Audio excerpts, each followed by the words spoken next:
to. For what? No, we didn't have no. to. You got to switch on Steph. We didn't. No. What do you mean you didn't? We didn't switch. No one was that fucking stupid. Brandon, because the thing about Steph is, what are y'all talking about? Steph wasn't fast like Allen Iverson. Does it matter? So you can switch onto him, and he's going to try to bop you. Allen Iverson, you had to double or triple team. If he was there, we don't give a fuck who you were. Mm-hmm. You're over there. Cool. We're here. We watch. Right? If Clay was with Allen Iverson, Clay would average 30. Easy. Because we did not give two shits about Clay at that point, because the dude himself was so dominant that it didn't win to no ring. And so, do you know what his team looked like? No. No. I don't give a fuck. No. You should. Hold on. What do you mean? Who was playing in the league? No, hold on. Stop disrespecting. It's not disrespecting. Disrespecting stuff like that. Tim Duncan. All these niggas was playing in the league. And you know who Steph had to go against? KD, Russ, James Harden, LeBron James, Kyrie Irving. Yeah, a bunch of what? Bunch of superstars. Compared to all the names. Compared to all the niggas you played against, trash. Tracy McGrady, Watch out. Carter. How the hell is he all talking? they trash? How the hell is he they talking? All trash? Talking. They all Hall of Famers. These other niggas They better. all They Hall better. of Famers. The dudes I played against is better. The guys I played against is better. Let me just. Can watch out with that early 2000s. No. Hold on. Ran all y'all. Hey, Brandon Jennings said Allen Iverson can watch out. Compared to Steph Curry? Compared to Steph Curry? Wait. Are you serious? No, wait, hold on. Sure. Listen, I like my era. I like my era a lot. Who's your era again? Name them names. All right. Hold on. No. Name them names. Name them names of your era. My era? Name the names of your era. Hold on. Let him kill himself. No. Hold on. No, that's not it. This is. Hold on. What era are you? Pull it out. Yeah, please go get the body. I gotta help. No. Please go get the body. All right. Thank you, Paolo. Pull it out. Your era versus my era? No. Pull it out. All right. The body bag has arrived. Hold on. Curry. I think it's big enough. I think it's big enough. All right. When Curry went to the championship, right? He had who? I don't care who he had. No. I got drafted there. No, what I'm saying. I don't care what my team is. No, It you don't got. matter. This No, is you where I got got drafted. I got drafted here. Who is? No, wait, hold on. I get what you're saying. This is what I'm gonna tell you a lineup. This lineup, one man took this team The East was trash. to the championship. The East was trash. Cool. Mutombo, The East was trash. Okay, All-Star, Hall of Famer. Aaron McKee, Eric Snow, Tyrone Hill, Bruford, Todd McCullough, Rajah Bell, George Lynch, Matt Harper, Kevin Ali, Todd McCullough. One man took that. When you said Hall of Famer, is it a Hall of Famer that scored? So that means right now, you know not nobody on this team. Hold on. That means you know nobody on this team can score 10 points, which means all 5 defenders was trying to stop one man because we know the other 4 were worthless. He got this team to the championship playing literally one-on-one. He don't have a Klay Thompson on his team. Brandon. He don't have a Poole on his team. So what I'm saying, when you're saying, no, what I'm saying is, Brandon, come put your leg in here. What I'm saying is when you put your fucking legs in here. What are you talking about? Body bag. Put your fucking legs in the fucking bag. Your era was trash. I don't want to cut your legs off. Y'all era was trash. You're gonna make me cut your fucking legs off. That's how terrible y'all were. Name what I'm saying. class. No, what I'm saying is, Name your class. No, what I'm terrible the East was. Name your fucking What I'm saying is, when you're saying a man ain't that good, you have to realize. I didn't say he wasn't that. What I'm saying is he's not better than Steph Curry. What's wrong with that? If this man had a Klay He's not Thompson, even better than James Harden. if this man had a Klay Thompson on his team type of player, if this man had a Kevin Durant type of player. Fight for your era. That's what I'm saying. No, what I'm saying. Fight for your era. Fight for your era. I'm naming 2 niggas I know he can't fuck. What I'm saying. James Harden, Russell Westbrook, What I'm saying Kyrie is, Irving. if Steph Curry, I mean, come on, stop. Come on. He don't even have an all practice player on his team. He don't even want to practice. You're literally saying, if you think Clay, if Curry was on this team, you think they're making it to the championship? I don't know. Maybe in that era, y'all era was trash. Your era was not that good. Trash. That's 01.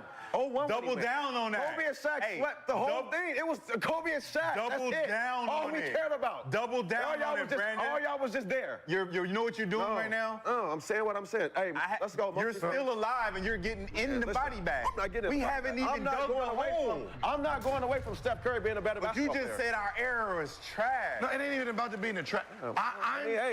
I'm talking about this. All peers. I'm talking about this. If I just told you this lineup and Allen Iverson is on this court, what are you doing defensively? It was the watered down. What are you defensively? What are you doing defensively with a lineup of Mutombo, Aaron McKee, who averaged, 7 points? Eric Snow, who can shoot the ball. Tyrone Hill, Bruford. What are you doing defensively to Allen Iverson? I don't know. It sounds like you do know, Brandon. Stop deflecting. I don't know. You're doubling and triple teaming. It sounds like the D Rose team he had with the Bulls, a bunch of defenders, and then he. So what are you doing to D Rose? What are you doing? What D Rose? What are you doing? The Rose? That D Rose team that he had when he went to the Eastern Conference, when he got MVP, yeah, he had a bunch of defenders on his team. Now with Ben Gordon was gone. Did Hyrick shoot the ball? Can Hyrick shoot? Who can shoot the ball here? I don't know. Nobody. No, nobody. But what I'm saying is, that's how bad it was. It's not as bad. It's how good he was. No, that's how bad. That's how bad the East was. It was that trash. It was that trash. The East was that weak. 2001. That weak. That week. It was that week. Toronto was gonna get in if y'all didn't get in. Woo. What era are you talking about? This is 2001 when he went to the finals, right? You're talking about AI. Yeah, when you think of a team take fucking what's the name's argument was when Curry lost one player, just one player, they didn't make it to the playoffs. You're talking about T-Mac said that. He said that. We're listening to him. That's what we're listening to. That's what we're listening to. Bad Back Mac. Listen to Bad Back Mac. Now, hold on. He's doubling down. He's trying to talk about Steph Curry not a top 10 player.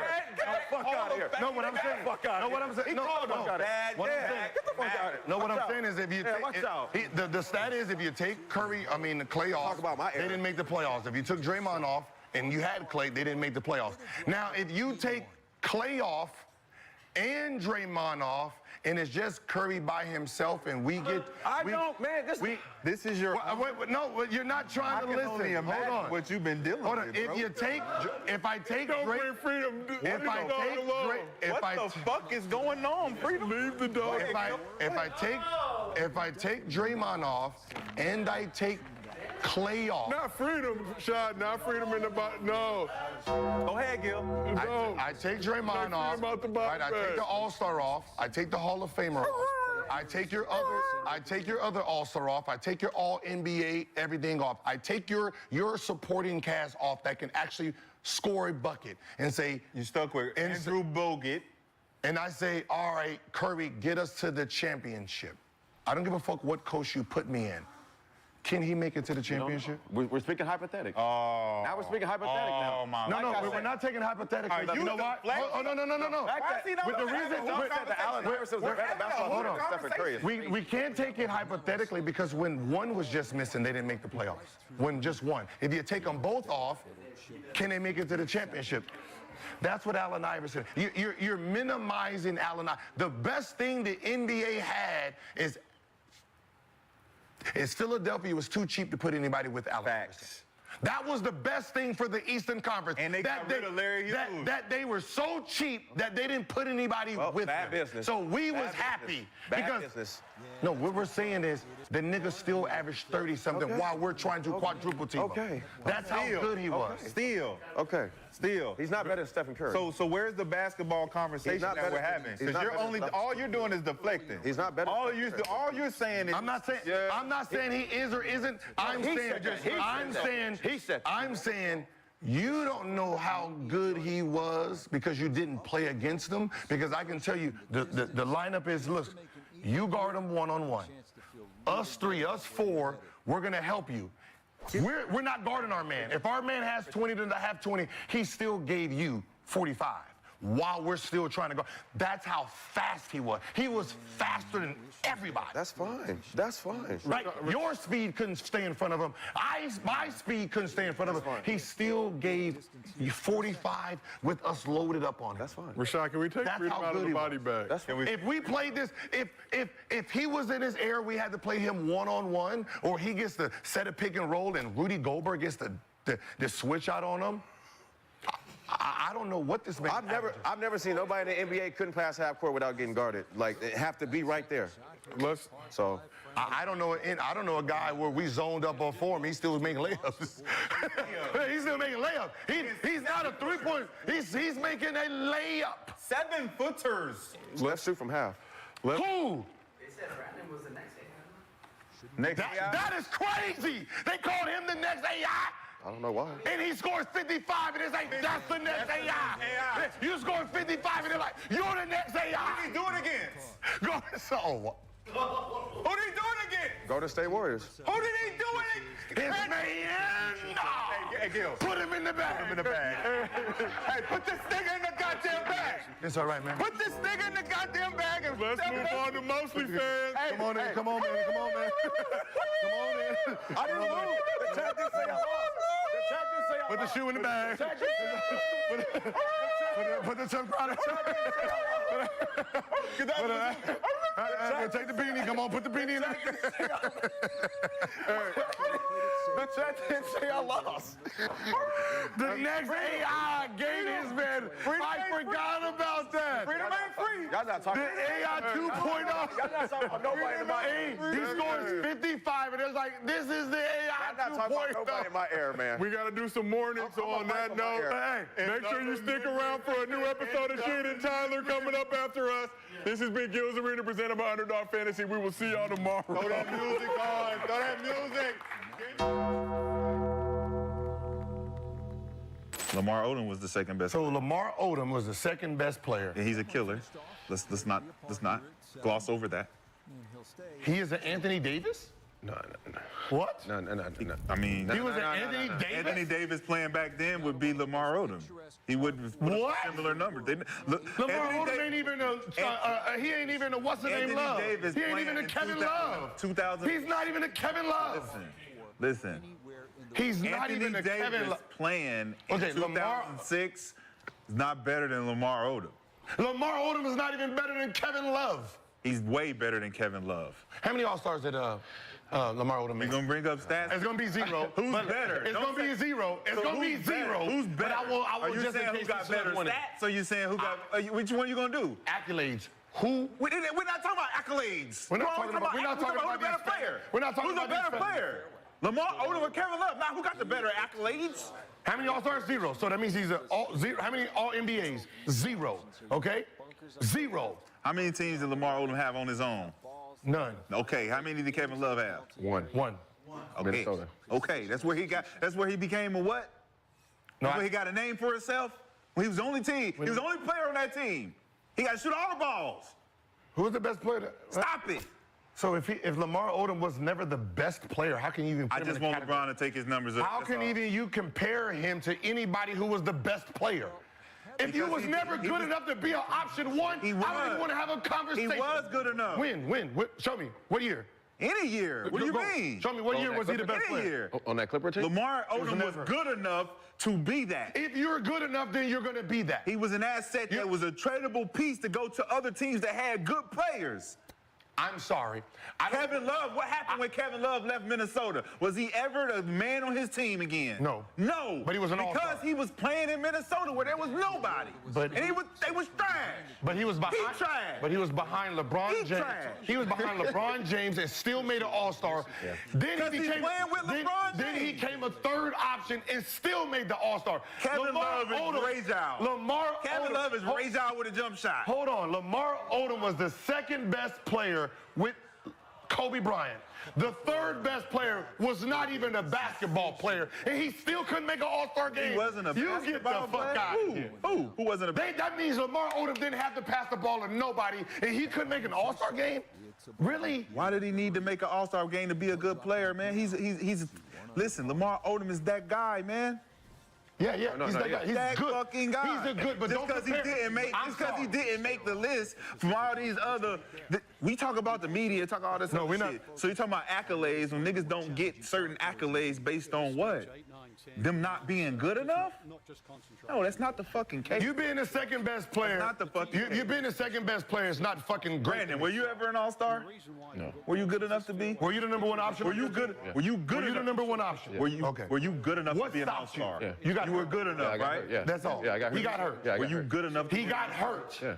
Right? You were good enough. We all can say, see what happened? See what happened when I got this nigga? You sound stupid as fuck. You sound good stupid as enough, fuck. right? So if you were ever put in a situation to become an All-Star, you could have. Yeah. Lamar Odom was never put in that situation. Why didn't you become an All-Star? Because I broke my foot. You broke your foot. I tore my Achilles. What foot did Lamar Odom break? That's not What why. foot did he break? Hey, when did you break your foot? I broke my foot, but What maybe, year? well, my second year in the league, I broke my foot. I was leading the team in scoring, assists, and rebounds. Second year. Okay. My second year, yep, and then I broke my foot, and then my last year in Detroit, I tore my Achilles 2 or 3 weeks before All-Star break. That was what, your 6th, 7th season? No. Yeah. 6th, 7th season? Yeah. So in between that time, you could have been an All-Star. Mm-hmm. But you were still good, right? Yeah. You were still good, but you didn't make the team.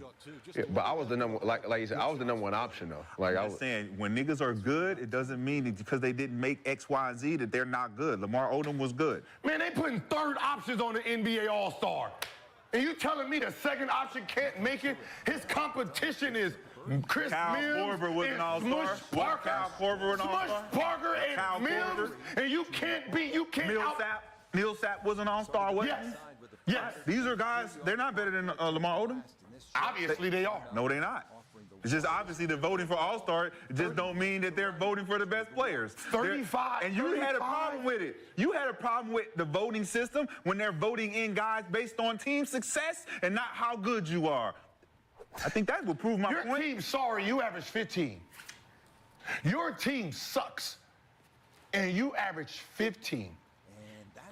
We're not My talking, team sucked. I We're averaged not 15. talking about 15 I averaged on a 15. good My team. team sucked. You came off the bench. My team sucked. You came up. Average what? 15. Thank you. I Now was think good. about what you're saying. I was good. What option were you?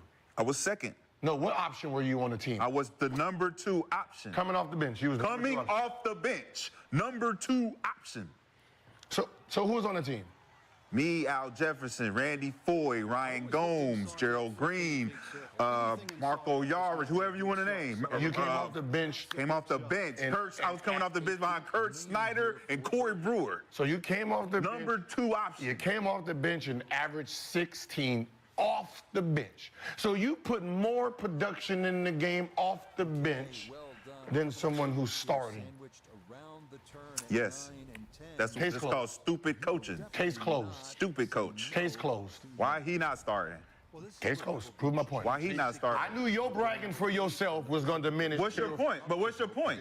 My How point, can you just say prove your point? What point are you making? my point is Let's hear it. that a number 2 option who's starting next to Kobe Bryant with nobody behind him, only average 15, and you can come off the bench for your team and average the same amount of points. And so you put the we're same both not All-Stars. And we're both good. Tell me what your point is again. You came off the bench and averaged the same amount as a guy you're promoting who should have been good. He was good. That means He started. we can find. But what's the point? We can find 100 bench players to come in and do exactly what he did, and he was the number 2 option behind Kobe Bryant. And what's the point? Because I know Paul But what's the Gasol. point, I though? know Paul Gasol was the second option when he came in, and he was fucking all-star and all-NBA, and he got his jersey retired. So So all second options are supposed to be All-Stars. That's what you're saying. if they're good, Okay. So we're not gonna go down that rabbit hole of trying to list all second options who were not All-Stars. We're not gonna go down that rabbit hole. We'd be here all day. You came off the We'd bench. be here all day talking about, hey, man, you were the second option. Why wasn't you an all-star? off the bench. Oh, because I wasn't good enough. You came off the bench, right? I'm pretty sure if you were starting and your team was doing this, eventually I you would have averaged 25 points a Yes. game. Oh, yes. You would average 25 points a game. Thank you. Because I didn't have a Kobe Bryant on my team, he's averaging 35. Well, why is he averaging 35? Because of the second option. Because he's fucking Kobe the Bryant. second option is not a Because second he's option. fucking Kobe Bryant. The second option is not a second Why option. was like, what? Yeah, what position? Easy. That's why when a real second option came, they put his ass to the bench. Did they? When? Yeah, he came off the bench and got 6th man of the year. Yeah, you got 6 man of the year because he was playing like a. Right now, hold on. Let me just. Yeah, what position is Lamar Odom? Like, what position would you have? Point forward. So it's shooting, like, 1 through 4. 1 through 4? Yeah, I'm just depending on how you want to utilize them. A little, and some 5 occasionally if necessary. See, when he go to his phone, Yeah, just when you go to his phone, you know you got him. You know you got him. No, I just Got him. No, I go to my phone just to- that man. Yeah, that's me. I'm head up. I'm head up. He played. I'm head up he was with the this dude. Second. I don't gotta go to my phone. Second option average 14, 15, 14, 11 as the second option. Let's keep this thing moving. Oh, that's So him and Draymond Green like the same? yeah. Damn, let's keep this thing moving. No, I'm just saying, I'm saying you said point forward, right? Mm-hmm. So he's like, Yeah. So let's move on. We got to. Yep. Say it again. because you say he's a point forward, and Draymond Green played 1 through 4. Yeah. So he's like a Draymond Green. Yep. Without a Clay and a KD at the time. And without the All-Star appearances. Without the KD and And the All-Star appearance. So you take off Because KD. apparently, So you Draymond's an All-Star, right? So you take off KD and Clay. That was Draymond. Same guy. Look how Same many guy. shots- Look how many shots is open. Is You Draymond take off good? KD and Clay, and it's just Curry. Is Draymond better than Lamar Odom? As a player, as a one-on-one player, no. I didn't say one-on-one. I I'm said saying is he better. As far as like just going out there. Lamar Odom better than Draymond Green. No. That nigga Lamar Odom is cold, man. Shit. I'm just saying. Shit. You're a That hooper, nigga- right? that nigga You're a Lamar Odom was- hooper. that nigga Lamar Odom That's was blasphemy cold. to even think and That say nigga some Lamar shit Odom like was that. cold. Draymond Green better than Lamar Odom? I said no. You said yes. I just said no. Yeah, that's just. Yeah. That's why I say he don't listen. He don't listen at all. I'm That's why he I'm rolling with contradicts himself, because all he does is hear something and then stops thinking. Do you think they're gonna put Kyrie on the team? Mm-hmm. I'm just thinking. He's been Yeah. playing I'm thinking USA. so But he well. had. I'm Kyrie just thinking gotta of make it. USA basketball of the. I mean, he's USA. He's been USA. Who he signed with too? Just controversy. That's all. I'm just thinking controversy. No, Yeah, Kyrie. Oh, yeah, who did Kyrie? That's all I'm. Yeah, he's I'm with the thinking. Chinese I'm team, trying to think outside the box. Basketball, absolutely yes. Yeah, Anta, right? I'm just thinking outside Baller. the box right now. I don't even know. Because it's gonna be hard. I'm just. When it comes to this shit, people got memory like elephant. That's all. But to be honest, like, when people talk about, like, your outside stuff, the fuck does that do anyway? It doesn't. I'm hearing you, but Like, you know what I mean? Like, this would be me. Like, you saying, oh, yeah, you know, we're scared for this. Bitch, my jersey's number 2 in selling, so obviously none of that matters. yeah, but they don't want people. And my shoe. And my shoe. But they don't want people boycotting and picketing outside the Olympic Village. You never know the way people think, Gil. If I got 20,000 people picketing outside, good job. We're doing good. No, that's not good press. Yeah, it is. That's not good press. For Yeah, you, it it is. It's good press. Yeah, because you thumbs up, everybody got something to say to you. Yeah, 20,000 people. I got 20,000 people cheering me the fuck on. Yeah, I'm you- walking out of the building. yeah, you- Because you know they're going to buy the tickets. They're going to go in there and do the... No, they're not going. They're not going in. The protesters not buying tickets, Gil. You know how stupid protesting is in reality? I'm just letting you know what USA I basketball. think Trump let everybody know how stupid it was. He goes and does a podium. 2,000 people is cheering him on. 20,000 people are there to boo him. He did exactly what I would do. Hey, I had 22,000 people here to see me. I had 22,000. I don't give a fuck how many people said, fuck you. 22,000. But you're not USA basketball. Yeah, you view the world differently. Yeah, you view the world. Grant Hill, And Steve trust me, Kerr. the USA committee don't want people outside the Olympic fucking village boycotting because of something that one of the guys has posted, had to say, was a part of his team. Fuck his skill set. What does it mean, though? Like, what? Like, It's a world thing, Gilbert. It ain't about you. It ain't about your fucking views. It ain't about theirs either. Yes, it is. Because they picking a fucking team. So you think Wait a minute, so if- so you wait, think wait. they're not gonna get views if Kyrie's playing? Yeah, They don't want any bad press whatsoever when it comes to USA basketball or USA what is sports, bad? period, So why would- Olympics. So why would No bad press. so why would you let Kobe put on a USA jersey? None of it It has is nothing to phony. do with political views or race or fake. anything like that. Did it? No. Kyrie was getting crucified because of what he posted about. We're in a very sensitive time right now also. So just hear me out. Okay. Right? Okay. It's like, all. we're in the timing of I'm it. pretty sure somebody had a problem with Kobe being on the Olympic It team. is. Yes. But it had nothing to do with the climate of the world that we live in today. But it's And So the because biggest- so but the because of that It might- tweet is It might. I ain't saying they Oh, are. I know, but But you then said the that. people. I ain't saying That could they be the are, question mark. but it could be something that comes into question Right. if we wondering why Kyrie didn't make it. It could be that.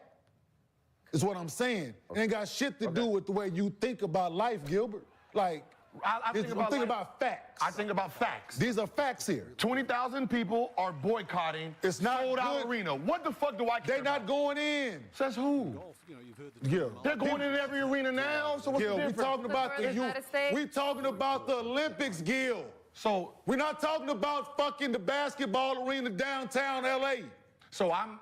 I'm gonna be a fan. This the Olympics. Hold on. Here, So I'm the gonna be a world fan. is here watching. I'm gonna be a fan of the Olympics. The world is And here I'm not watching. gonna go in to see LeBron James, Kevin Durant, the rest We're of the not world talking because about of the one guy. fans of the Olympics, Gilbert. One guy? We're not talking about, you talking about the fans of the Olympics. I'm talking about people that care about the shit that he posted. Fuck the fans. Okay, but what I'm saying is if it doesn't, Fuck the fans. but the fans is what we care about. The fans are going no matter what. Okay, exactly. We're not talking about them. So why do I care then? We're not, because you're not the USA committee, Gilbert. But what I'm saying is, as the USA If you was on the USA committee, you would have to change your fucking views in the way you think, but you're not. You're sitting here with me debating. Okay, here, let me So- ask you something. Okay, so look, this was a real conversation. So, Absolutely. Obviously, women didn't like my views, and Adidas was selling my shoes.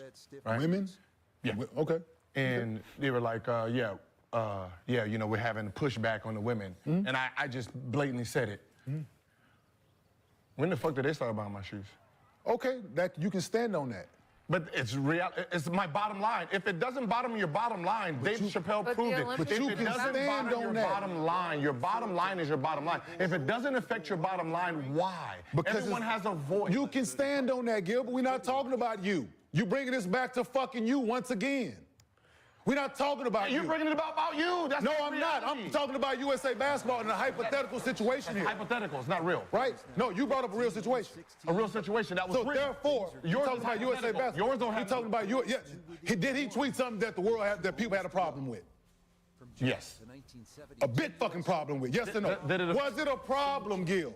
Don't try to dissect Yes. it. So But did it therefore, affect anything in reality? yes, the boy got suspended. He didn't play fucking basketball, so yes, Okay, he he's did. playing now. Does it affect? Now, people have long memories like an elephant when it comes to certain It's things, long. what I'm saying. So there's 82 So games when he's it been comes, playing. we're How many not games- talking about you want to keep talking about the NBA, Gil. There's those people. Global- We're talking about the world here. Right. Is the world going to be in Paris? Yeah. And Quite people, literally, yes. Yes, the world is going to be there, absolutely. Okay, perfect. Quite So if I see him on the roster, I have a chance to go or not. So if I don't go, then I That's don't your go. choice. We're not talking I'm not about gonna you. go there. You know So how once stupid again, you gotta look Once again, to you're go talking there about to you. protest. Once again, you're talking about you. I'm speaking facts. People do it all the time, I live Gil. in wherever I live, and I'm going to get a plane once again, you ticket to bring it go about boycott Yes. in Yes. Paris. Yes, nigga. You're a moron. That's your opinion, but No, people that's do it a all fact. the time. That's a fact. People do it all the time, gonna Gil. go. So people that Wait, pick it are but then People morons. might think that people who buy a ticket to go watch someone like that play is also a moron. So, Depending yeah. on your. So you bringing it, once again, you making this shit about So you. so the problem is, in reality, You making it about you. you don't know how to hate. Hate means you just don't show the fuck up. Hate does not mean you spend your time writing "I hate you" on shirts, getting them printed, going traveling 10,000 miles to wave a fucking flag to say I hate you. Hate you means I don't support it at all. At all. They're not supporting it. They do not know. They're not supporting Okay, it. we're talking about. Then how? They're not supporting the event. Then how do we know? They're not supporting Then how the do we event. know they're boycotting if they don't support? They're not supporting the event, Gil, but they're not going inside. They are Then why are you there? To protest. The fuck are you talking about, Gil? I just said why they are there. Then this is the Why? problem I that just the said world- why they are there. To what? Because they dislike something that somebody did or said or a cause or whatever the fuck the issue is. You put money in the city. You bought tickets. You bought No. this. You did that. At the end of the day, the money's all that matters, man. No, it's you making this shit about Man, if you. boycott, and look, if I'm gonna boycott an arena, no one shows up to the arena. Zero tickets. That's sales. Gilbert's thought process. That is boycotting. That's boycotting doesn't mean It comes in 22,000 different people fashion. show up. It comes and in then different say, fashion. I hate you. That is not boycotting. It comes in different fashions, Gil. No, it doesn't. It does comes not. in one fashion. Well, boycotting comes in different fashions. One fashion. How? Don't show up. That's your opinion. So that is a real boycott. But in your That's when we do not go people- inside the place. And people that is picket called a and boycott. people picket and protest and all that shit, do they not? Yeah. Because of different issues that they have a problem with, yes or not? And yes or no? and why doesn't it work? Yes or no? Yes. They're voicing their fucking opinion because they have the right to. They have disliked something, yes or no? Yes. Right? Let you do some, so Michael Vick and Dogs and Peter. Why the fuck you think Arthur Blank didn't have his ass standing back at quarterback for the Atlanta Falcons? Huh? Was it real? Was what real? Did he get another job? After- When he got another job, we did talking people- about Arthur Blank, the I don't job give a fuck that he about had. him. If you're gonna boycott, Because you know what this was about? What? It wasn't about the Atlanta Falcons. He didn't want motherfuckers out. He didn't want Peter outside of motherfucking Home Depot, nigga, because he owns fucking Home Depot. Okay, and then Trust me. Okay, and then when he got a job, when they boycott, We talking about Arthur Blank here. I don't give a fuck. That's one person. Another Because person. he had a. But that's what we talking about. Another USA person took a committee versus the Dallas Lexi's Arena. Mavericks. Go ahead, Lexi. Another person took a job and took a job on him. Another person. I didn't say that person. Okay, but in reality, I'm not talking about that person, Gil. Okay, but I said Arthur Blank. Now- the reason Arthur Blank didn't, Okay. because he didn't want Peter. didn't want. And if he would, and guess what? Wherever Michael Vick went, guess what? What happened? Motherfuckers was out that bitch with fucking signs, boy picketing and shit, So when he went to Philadelphia. Yes, absolutely. Absolutely, right? but the difference- How was that arena outside But the they picket? still fans that went to the game, Gil. That's all. Those are people that don't give a fuck about Michael Vick and Dogs. Okay, so how many people showed And there's people that's going to go see Kyrie Irving play if he makes the Olympic team because they don't give a fuck what he posted. But there are people that had a problem with it. Okay, so Michael Blank's stats are not real because we don't Michael know. Vick. No, the owner. Arthur Blank. We don't know. Well, we don't know That what. was assumption that something was going to happen. You don't know. It happened, Gil. No, yeah, it happened in Philly.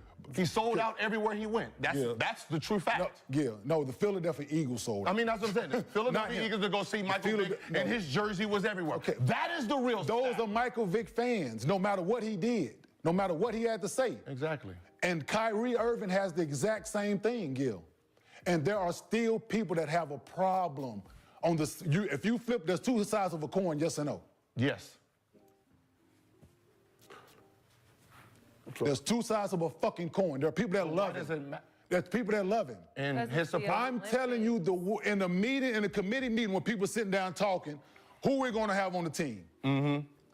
Guarantee the shit will come up.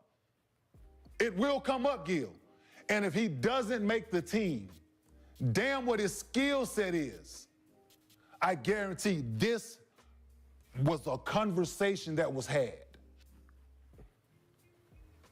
We're talking about the world, dog. It's a view. Well, then we're gonna see. That we're They gonna decide have what they choose that we're to gonna do. have a bunch of people boycotting the It's the USA thing, dog. game. Whether you like it or not, whether you want to keep interjecting your fucking self in it or not, is one thing. Yours But this is a hypothet- thing. Everything you said is hypothetical. No, this There's is not no hypothetical. fact on it. We're talking about who can Where's make the the team or not. results? We're talking about who can make the team or not. No, what I'm right? saying is, where's the We're talking about who can make the team or not. The results are, did the boy miss games because of something that he tweeted? Yes. Did people have a problem with it? Yes. Will it come up in conversation when it's time? We don't know. I'm telling you, All we know Will. is he plays for Dallas And it's going to come And up. nobody's boycotting. Because people ain't going to forget. Nobody's boycotting. Lexi, this is your arena. What do you have to say? Trust me. We ain't talking about, you want to keep talking about the NBA, Gilbert. And money. Keep talking about the NBA. I'm talking about. Yours is fantasy, though. No, there's is no he not? realness. Won and lost. This week, outside Louisville, Kentucky, a different brand of battle will take place. Over these rolling fairways and lush greens, on holes with names like Thor's Hammer, Odin's Revenge, and No Mercy. This is golf's second major of the season. This is the PGA Championship.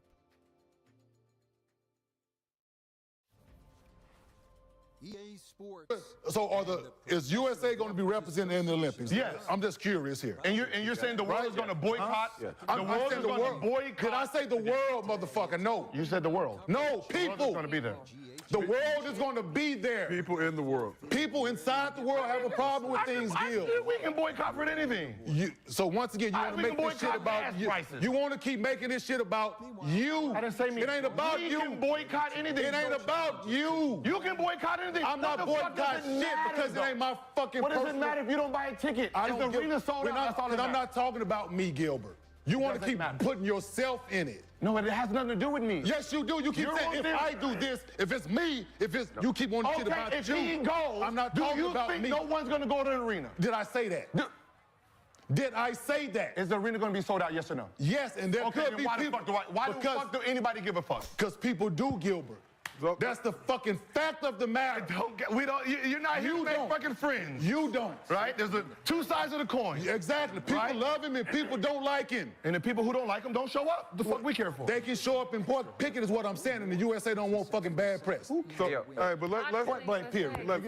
You want to keep interjecting yourself in. Who cares? You want to make it about you. All right, let's talk a little bit about Kyrie since you brought up the subject. So in a recent interview with ESPN, Irving had this to say about his time with the Mavs and how he's grown as a person and as a hooper. He said, I had to be mature enough to say, I got to take accountability for my own actions. I got to really walk and be the example that I want to see in the world. And that's just being a good person to a lot of people and not being so hard to reach, not being so isolated where people can misjudge that as whatever it is. Like, oh, he doesn't talk or he's not really close with anybody. I don't really know him that well. So I feel like a lot of people misjudge me. Dallas gave me a chance to just focus on the main thing, which is being the best basketball player when I step foot here and then off the court still support me.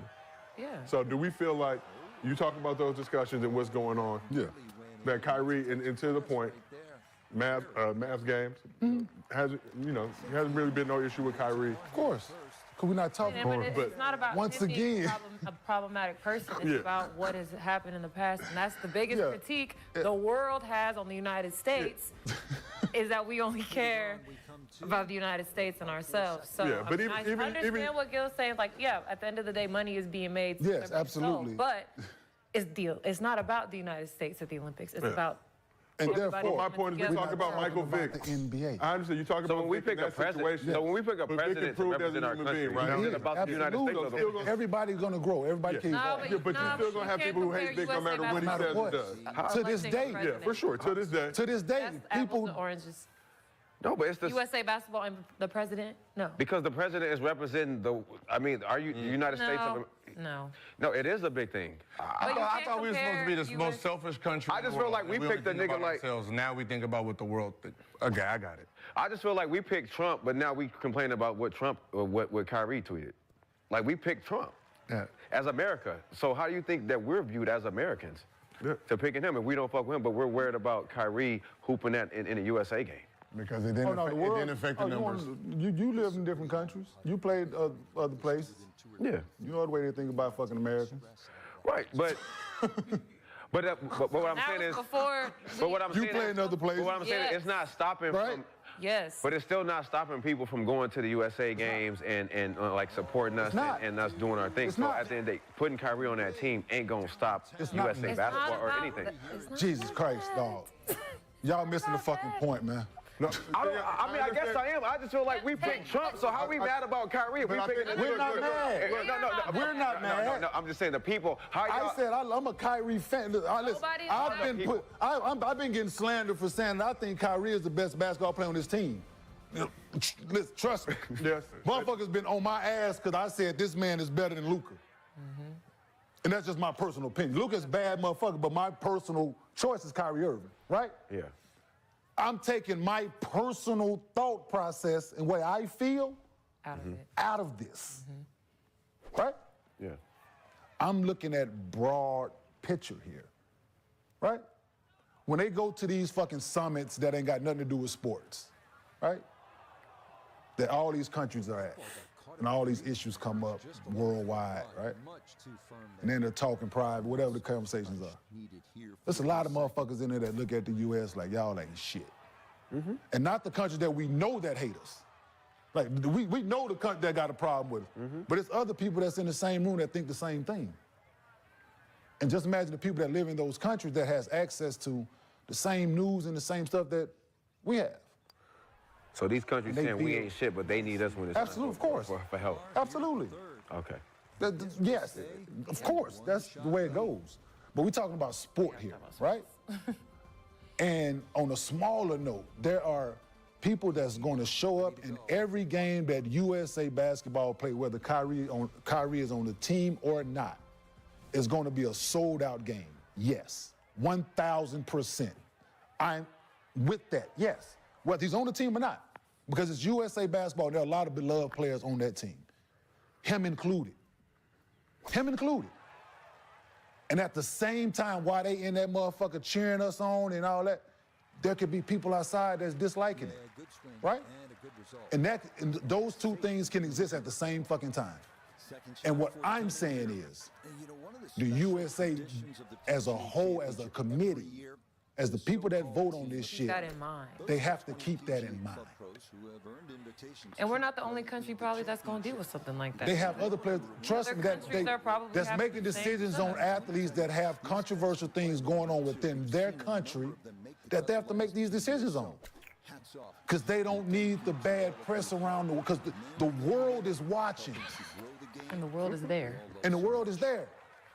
Yeah, but does Kyrie deserve to be punished for something that he's grown and moved? No, I'm not saying that. I'm not saying you are saying that. Jesus Christ. I'm not saying that. I'm just asking. I said if Kyrie is there or not, but we all grow as people. His words mean a lot to people. What he's showing people that all of those things can exist. And people still have a problem with him. Right. Yeah. Right. The fuck? And people on the committee can have a problem with him. I ain't saying they are, but they fucking could. Yeah, for sure. They could be of different ethnicity, different race, different religious views, different color of him, and they still, whatever his words are, that shit going one ear and out the other. Because they have a preconceived notion already. He gave them ammunition where I'm not trying to hear nothing else he has to say. Nothing else Kyrie say, and they can be on that committee. That's all I'm saying, dog. It's all hypothetical still.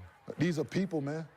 But if that's the case of why he can't make it, that's whack as No, but that's what I said. It's all hypothetical. Because right. So he he made a statement about Jews, right? I do hear you. That's what the problem is. No, he didn't make a statement, just posted something. Posted something, Yeah. right?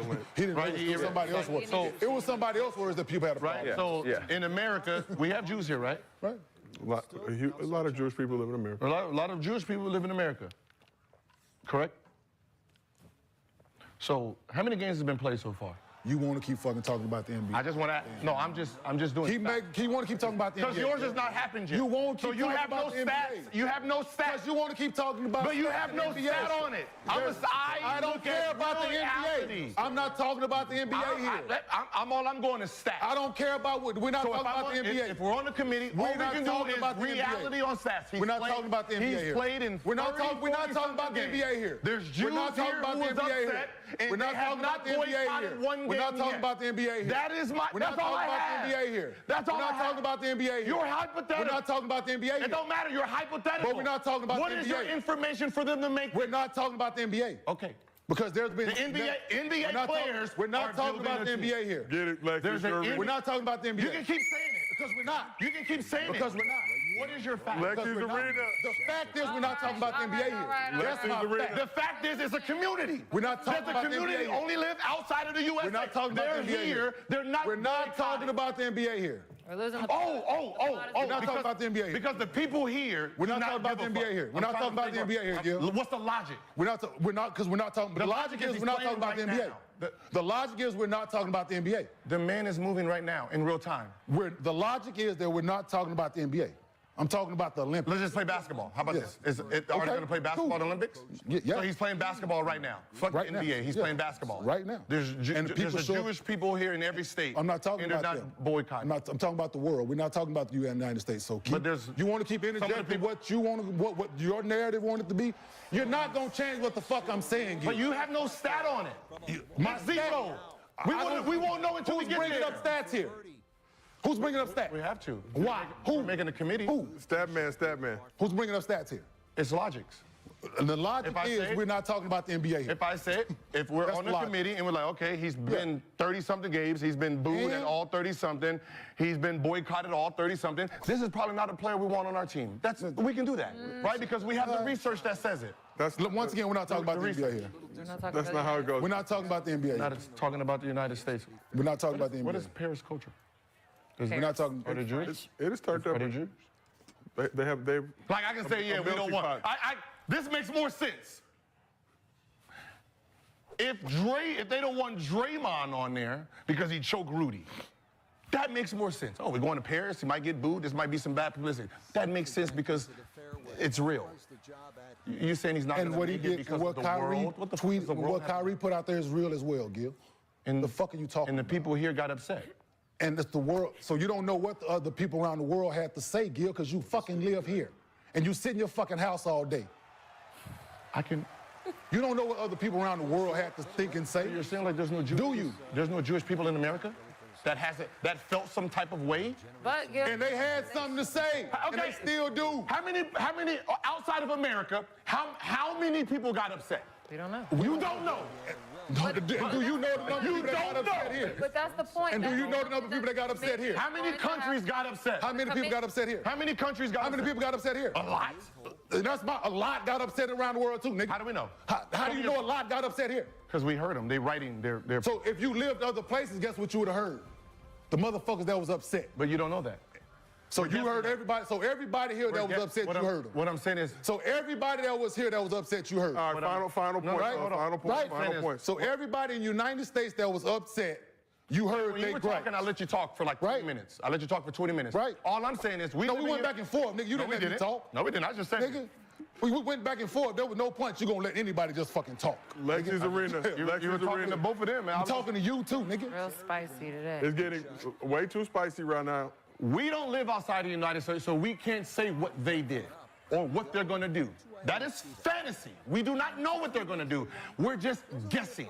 Right. What we can do. What is saying is that they're going to have to do their due diligence before they make that decision. But if they decide that nothing's going to happen, then he's just going to make. But what are they going to go after? We have one country that we know exactly what happened. Right now, we have Jews here that were upset then. He's playing in games now. They're not doing anything. And once again, you want to keep talking about the NBA. States of America. Yeah, you want to keep talking about the NBA in the United States of America. If the Olympics were in LA this year, then your point would be very valid. Yeah. That's the only point we have right now.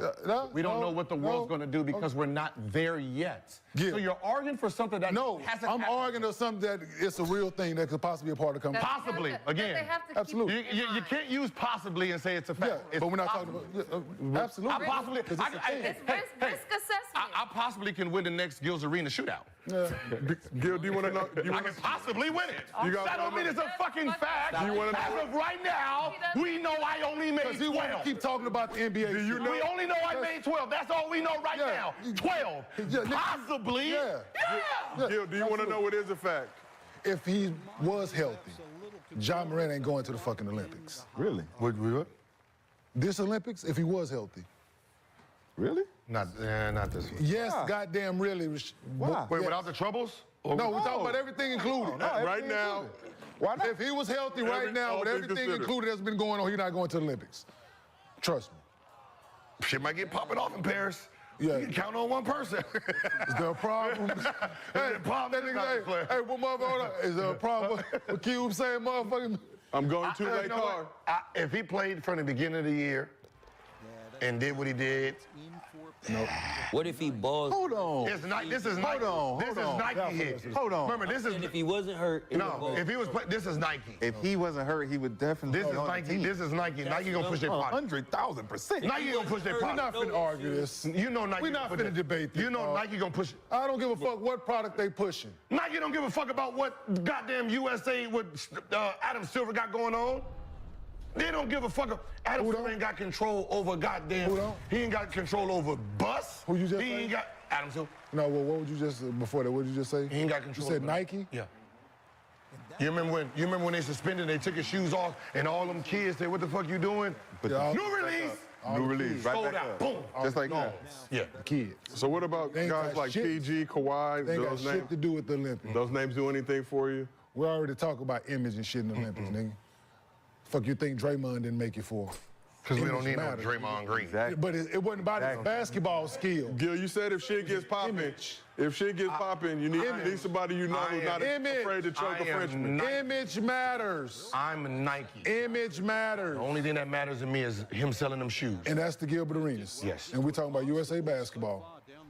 USA Once again, we already been Who is down the this. committee of USA basketball? We already talked, granted, and therefore, We're talking about and no the best bad basketball press. players. No bad press for USA basketball. I'm giving y'all $1 billion. I don't give a fuck what you talking about. This man, once again, in his shoes, is on this team. Once again. Them Adidas can get the fuck on out of here. Once again. I'm gonna try. Once again. Y'all, no. Y'all remember this, right? Coach K, them Adidas. Okay. Hey, step right in front of them shits. They not put. Coach K, you better talking about college basketball, or we talking about the No, we're talking about the NBA Are we talking about the 2008 Olympics? team. Are we talking the about the White House sitting right here. Nike told him, you better do what? We're talking about the Olympics. Block that shit This out. is the Olympics. It was the. We're talking about image here. That was the photo. We're not putting that It was image the on photo. We're not talking about fucking shoes here. We're talking about a young boy that's going around fucking brandishing firearms in public. That's what the fuck we're talking about here. And we're talking about image for USA basketball. Stop it. We already been down this road, Gil. You can keep trying it. We already been down this road. This is the business We're talking about image. of entertainment. And we're not talking basketball. about USA, the Olympics. We're not talking about the fucking NBA or Nike, dog. So you're not fucking Who with is Ja paying? because of the mistake he made. Who is paying? I'm not saying me. His skill set says yes. Second shot now here at the par 3. His actions and everything around him said he wouldn't have been able to be a part of this Olympics in 2024 with the actions that have transpired. So what the fuck I'm saying? This happened last year. So you don't think if he comes Who back paying the this year, check? The Olympics is this summer. You don't He's think not if playing in the USA Olympics. Not get hurt. He's not Don't get hurt, he Don't playing. get hurt. No. He balls No, and not a got chance. clean slate. Not a You don't chance. think he goes to Not a the chance. For sure. Oh no. Not a No. chance. You think you got to wait for 2028, clean slate? This Olympics was shot because he got hurt either way it goes. Okay. But if if he is healthy, all things are saying if he had a healthy NBA season right now, after the suspension, right? The 25 games he got suspended this NBA season, he come back healthy and he played the rest of this season Clean. He would not have been a part of the Olympics this summer. So does that help a guy like Paul George, who also has the signature shoe with Nike? It's talking about image here, dog. No, I get what you're saying, but if he ball out, he's It doesn't cleaning matter. his image up. It doesn't matter. He He's still still did. Ja Morant. He still Hey. did 25 games. It's a redemption story too. It's a redemption He story. still did 25 games. And we talking about image here. Yes. This is America, man. Image of USA bad. We're not talking about the Memphis Grizzlies. We're not talking about the NBA logo here. We're not talking about the Nike logo here. We're talking about USA Sports. We're talking about USA Sports is bigger during the summer than the NBA, dog. And they don't want no bad press. We already been there. No bad press. What was the bad No press bad at before press. him? What was the bad press? What No. player? Who made it? Kobe Bryant. Twice. Okay. And what did he have to do before that? He didn't have to do nothing. He didn't try to play. He wasn't trying to go to the USA then. No. That was the only USA that happened after. Right? This wasn't Adidas. This was Nike. So you want to keep bringing bought people that into check. this? If Nike is sponsoring it, I'm gonna have all my big guns on it. Well, guess what? Being that, like I said, we're talking about image here. Big time players. Image. No, I'm with you on image. Matters. Image. To who? To the world, Gilbert Arenas. Not just, we're not, so take yourself out of it, Gil. We're not talking about you or me here. I'm not talking about you. I'm talking about. We're not talking about when yourself. I have to sit down with owners in these companies. Who? Who, you did? Or do you go, go talk to USA Basketball. Go talk to the people on the committee at USA Basketball, then come talk to me.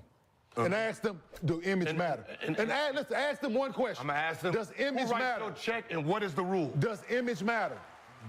Not more than the money. Does image matter? Why did Allen Iverson play on that 04 team? Why didn't he play on the 08 team? Image gotta matter, right? I'm just saying, though. Image matter. So until you go ask these people this question. Who had in 04? Then you ain't got no answer to me. Like you said, you do your research, right? What was that like you said, you do your research, right? Who was You said you do your research, right? Who was it? You do your research, right? When you wore it. You do your research, right? Yes, I do. So do your research, go ask USA Committee Basketball the questions that need to be asked about image and certain things when they're selecting the team, and ask them if that shit matter. And then you can come talk to me about it. Until then, we don't need to keep talking about it. Man, LeBron James is running that team. We don't keep talking about it. It ain't no goddamn committee, man. We don't need to talk about it. LeBron James and Kevin Durant is picking their team. Okay. It is not no fucking committee of no Grant Hill and Colangelo. Okay. LeBron, who you want to play with? What year did Your Nike, that Nike building you got? Just because you want to get loud about Nike and all that shit, you're still fucking wrong, What year did Melo get in What the trouble? fuck are you talking about? Until you go ask these people the question, there's nothing else for us to continue to talk about, Gil. Like you said, do your fucking research like you do. Pick up the phone, call the people on the USA Committee, and ask them the fucking question. And then we can have this conversation. Because I'm pretty sure it fucking matters. It definitely matters. Because like they said, he came out and made the statement about Draymond Green. 06, 07, I think. Right? 06, 07. Melo played on what? The man, Grant Hill came out and said right after we had the conversation. Melo played on 08. Did Melo play on the 08? It fucking he had mattered. the gun, and he had the gun charge. He had the gun shit. Who had a gun? Melo had the gun shit. What gun? When he got in trouble for the gun in the bag and shit. It was weed, actually. It wasn't a gun. I thought it was a gun. It was weed. Somebody took the blame for it. But it's whatever it was. I was on the team. Whatever it was. I was on the team on the That was a bad image look. I was on the team and somebody took the fall for it. But they looked. Somebody got in trouble for it, But not Melo. His name was brought to the surface. And I was on the plane when the shit happened. Right. So what I'm saying, you're saying. So you want to believe what you think you know or what I'm telling you? I'm just saying the image. So do you want to think what you think you know or what I'm telling you is fact? Saying is, he's saying it was weed and nobody took the fall for Ja with brandishing a gun. Regardless, it's image. No, it ain't no fucking regardless. There's been other players who've had image problems that still played on the team. Melo was suspended. That summer, right? Any summer. No. So if it happened that year, right? Ja just got suspended 25 games this NBA season right here we're talking about. Yeah. Right? For troubles that happened this past summer. Shot safely on the green and a birdie chance. The shit is fresh. It ain't had time to die down. But if he balling without the shoulder injury, does it die down by this summer? Or No, he just did the 25 games this year. It's still in the calendar year 2024. It's died down already. Games. It's already died down. Right? We ain't talking about that shit no more. The calendar year is 2024. The Olympics is the calendar. They didn't talk about that when they hit that game winner. They all of a sudden when he hit that first game winner, won that first game, they pretended that that motherfucker was a lighter. 100%. Yes. They was not talking about time for it to die down. A little more time for it to die down. But there was no time for people to forget about it. Yeah. But I guess what we're saying on this couch, though, and this is obviously all hypotheticals now because I hurt his shoulder. He came back, let's just say, through the grace of God. Yeah. He got the Grizzlies to a chip. Would that have been enough to wipe the stain of the suspension? He get the Grizzlies to a chip. He playing. Or even Western Conference. In the 2028 Olympics we're talking about. Let's be realistic. In the 2028 Olympics. This summer, they would have still been no dice no matter what. I don't think so. Oh, no. Just from the image standpoint. Just from the world standpoint. We're not. Listen, people are watching Olympics. His shoes is worldwide. That's all I'm saying. You want to keep talking about his fucking shoes. You so simple-minded, dog. You simple-minded as fuck. Nope. I'm disagreeing too, man. You're simple-minded, I'm disagreeing. Dog. Both of you motherfuckers simple-minded. I'm disagreeing. The fuck? Simple-minded. Because the niggas wasn't talking about that shit after he came back. It wasn't. Simple-minded. Nobody was talking about. We're talking about the Olympics. Y'all want to keep talking about the NBA. Nike didn't drop and him? Nike. Listen, Did y'all Nike want drop to keep him? talking about the shit that's happening in the United States of America. Fine. Keep talking about it. There's a whole world out there. Other countries. They not talking about nothing no nigga doing over here. Okay. They not talking about nothing no nigga is doing over in America and playing When it comes to the Olympics, they are, Rashad. Hell no, they talking about that hummus. They talking about that shit that's really real shit going on over there. It's real shit going over there. They ain't talking about some nigga doing some shit in the club with a little gun and shit. So gun violence around the world is not real. 100%. They would be talking about Chicago. They would be talking about Chicago. What did he get in trouble for? They would talk about. They'd be talking about Chicago. The fuck are we talking about here? We're talking facts are here, dog. No, they're Y'all not niggas facts, want to they're keep talking. hypotheticals. So he didn't get in trouble for branching fire? No, you're talking about what you've been arguing about this whole time is a hypothetical. No, what? It's image? I'm talking about image world here. Image We're talking about image from here. the USA. We're talking about image Because in the our Olympics. image around the world is just so impeccable that they put Ja Morant on it. Everybody's gonna be like, oh my God. We're not coming to the game. He's not on it. He's not on it. He's not on it. So therefore, like I said, until you do your due diligence and talk to the people and ask them about image, then you come talk to me, Gil. Until then, it's a mute point talking to you because you're so simple-minded. You want to keep talking about fucking the NBA and Nike. Or simple-minded, you think that... No, you're simple-minded. You think that... You're simple-minded. No, you think that... You're simple-minded because you want to keep talking about the NBA. Don't run shit. And you're telling me that you think... I'm talking about USA basketball. Who's the best players in the league? I'm talking about USA basketball. What other shoe companies? Nike players. No, besides Nike players. I'm talking about USA basketball. Why you think? Again, you're so simple-minded. Why you think certain players don't make the what's the name? You're so simple-minded. Because once again, you're simple-minded. You want to keep talking about shoe companies in the NBA. So we're not going to see NBA rocking Skechers in Paris. I'm not talking about that.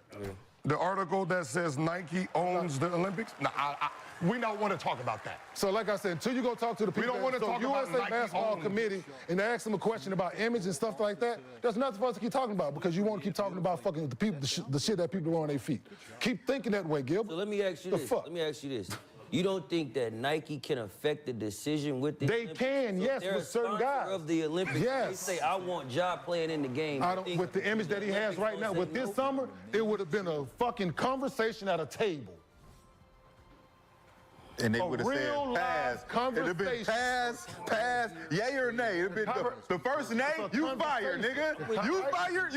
You fired. I'm not saying it ain't gonna happen, but it's a conversation about the image. Yes. Who's not just an automatic yes? Conversation with you. Right? I'm with you on that. But this is so simple. You don't want to think about that. The conversation is right. What did David Stern say? They was like, how many people voted? He said none, just me. You're talking about Phil Knight is saying that these are the three players I want because they're my highest seller, and there's going to be a committee sitting there having a conversation about it. I'm trying to figure out. They have a 39-year-old on the Olympics because he said, I'm playing. So once again, he wants to you don't think it would be a conversation that needs to be had? Like if they say, if Nike says... If you feel Nike, and this young man is selling your product and he's third, is there a conversation that, are you having them have a conversation? Are you mentioning his name? Are you mentioning his name? No, okay, I'm not trying to have no conversation. But you're not Phil Knight, If I'm Grant Hill and them working for the Olympics, I might be like... Working for Phil Knight. You're working for Phil Knight. You're working for Phil Knight. If you are Grant Hill, you're working for Phil Knight. So when Phil Knight say stand down, stand down. Like I said. Stand down, Grant. Hey, Grant, stand down, Grant.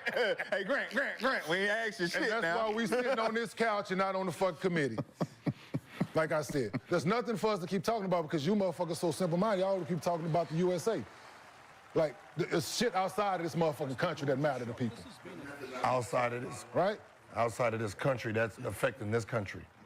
We're talking about USA basketball. We're talking about the Olympics, dog. USA is representing We're talking about the Olympics here, once again. Yes, that part. I'm the USA representing the USA. We're talking about the Olympics here, absolutely. Yes, I'm not representing the Olympics. I'm representing... Image matters, God damn it. Like, what part of this don't you think about?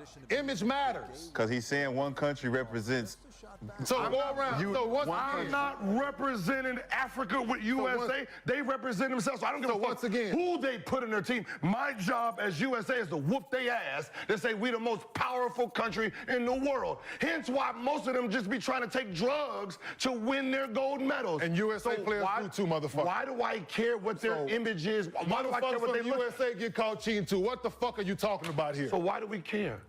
What is that? How they look at us? How they look? If a motherfucker get caught cheating with drugs, do you think they get invited back to the Olympics? Sha'Carri Richardson. She got caught smoking weed, nigga. That's called. Is it that? That ain't a drug. That's what they could. This simply comes from the earth. They considered it. Why did they consider it? If she got caught sniffing coke. No, Don't she got matter caught what she got caught sniffing. Steroids or something We like talking that. about steroids. He said She don't failed the drug test. Okay, dog. Simple niggas, simple-minded people, dog. You can't keep.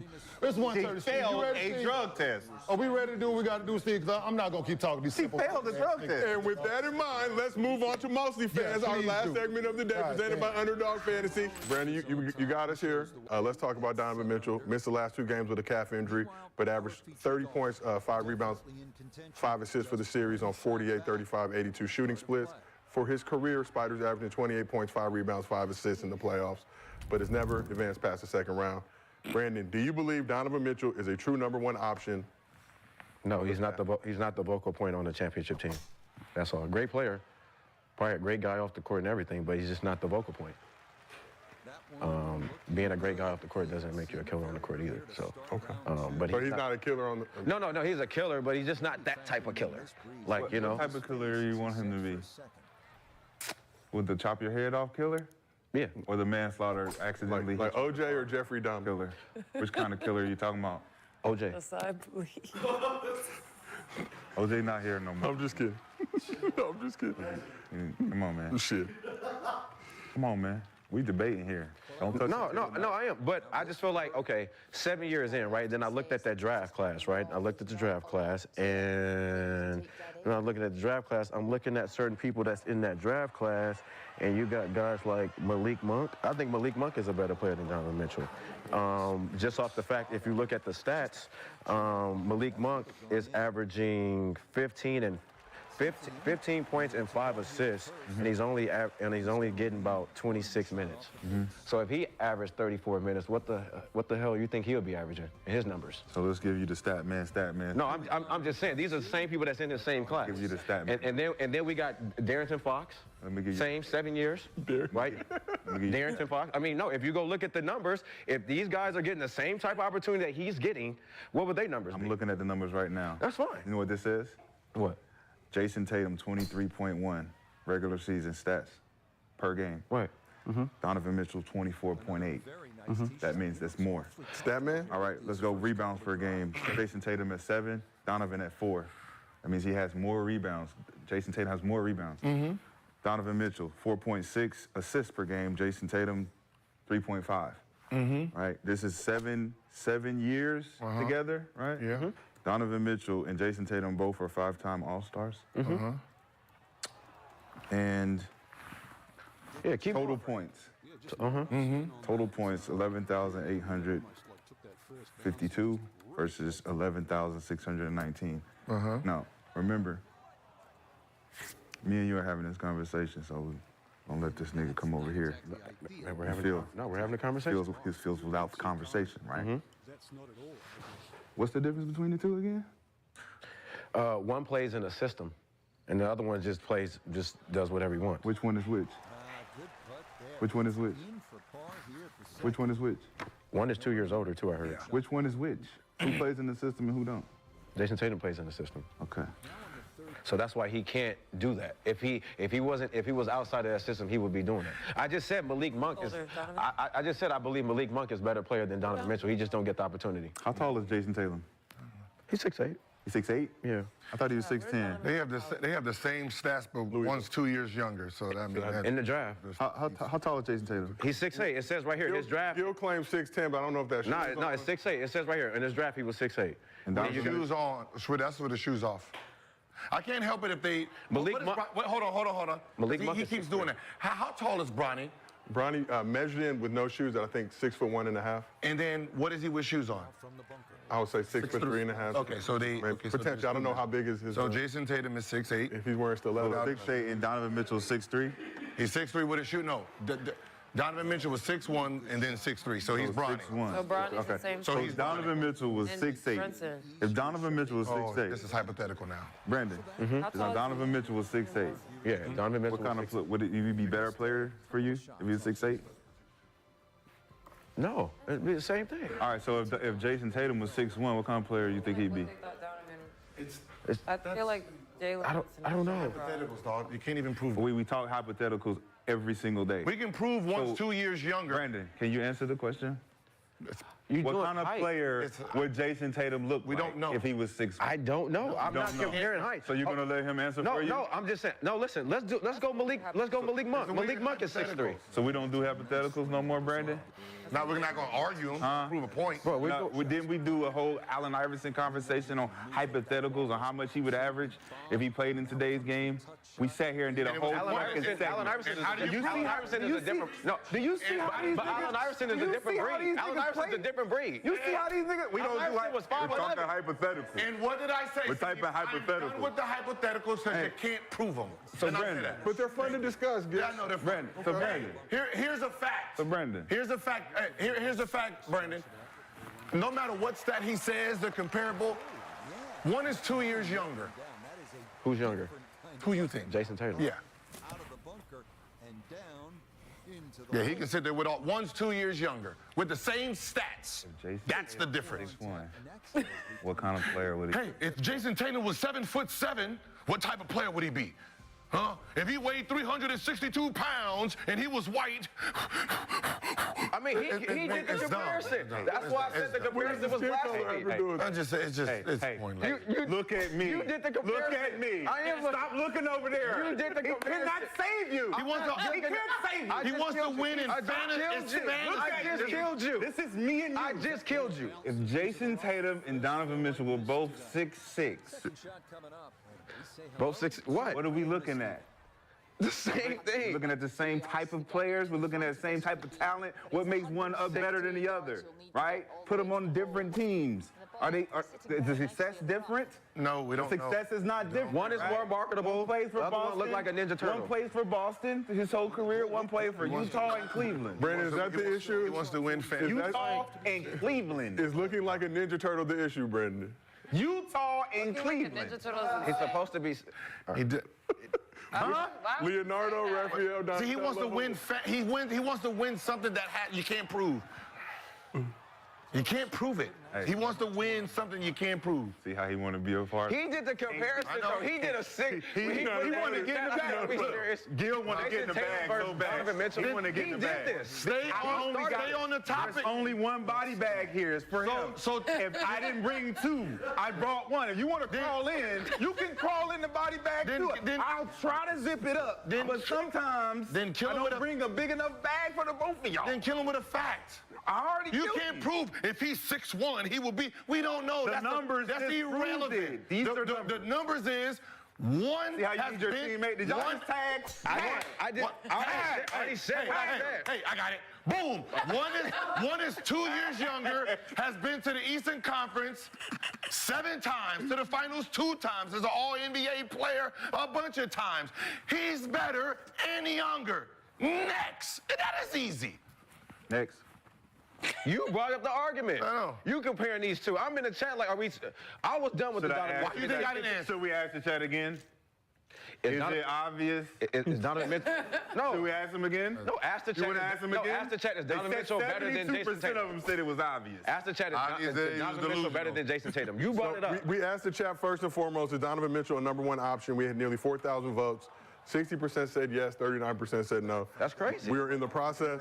That's crazy. We're asking the chat again, is it obvious? He's still the main option, even Okay, The #1 option. He's not the number one Gil option on said a that vocal Jalen championship Brunson. team. Gil said But on Jalen that Brunson team, wasn't the #1 option. On a winning championship team. On a winning, that's my argument is he's It's a not the winning vocal point on a championship championship team. championship team, but on this That's cap, fine. That's whatever. Same thing like the He Jazz. said, he knows he said on a championship team. Like to try to go Right, get the chip, no way. He's the #1 option all the way to the top. No way.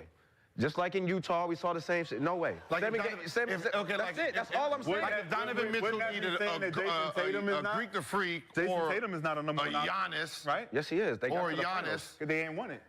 He ran into Steph Curry. Hasn't won it. He ran into Steph Curry, but he's got. But what I'm saying, ran into? But he's shown that you being the number one option for 7 straight times. We got there. At least show me we can get there. Shit, we back here again.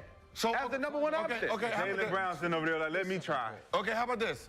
See how that worked. We haven't tried it. Brendan, if you're taking Embiid off of Philly and it's Maxi's team, who's better, Maxi or Donovan? I got to see first. They're doing the same, but do you think he will be doing the same thing as Donovan?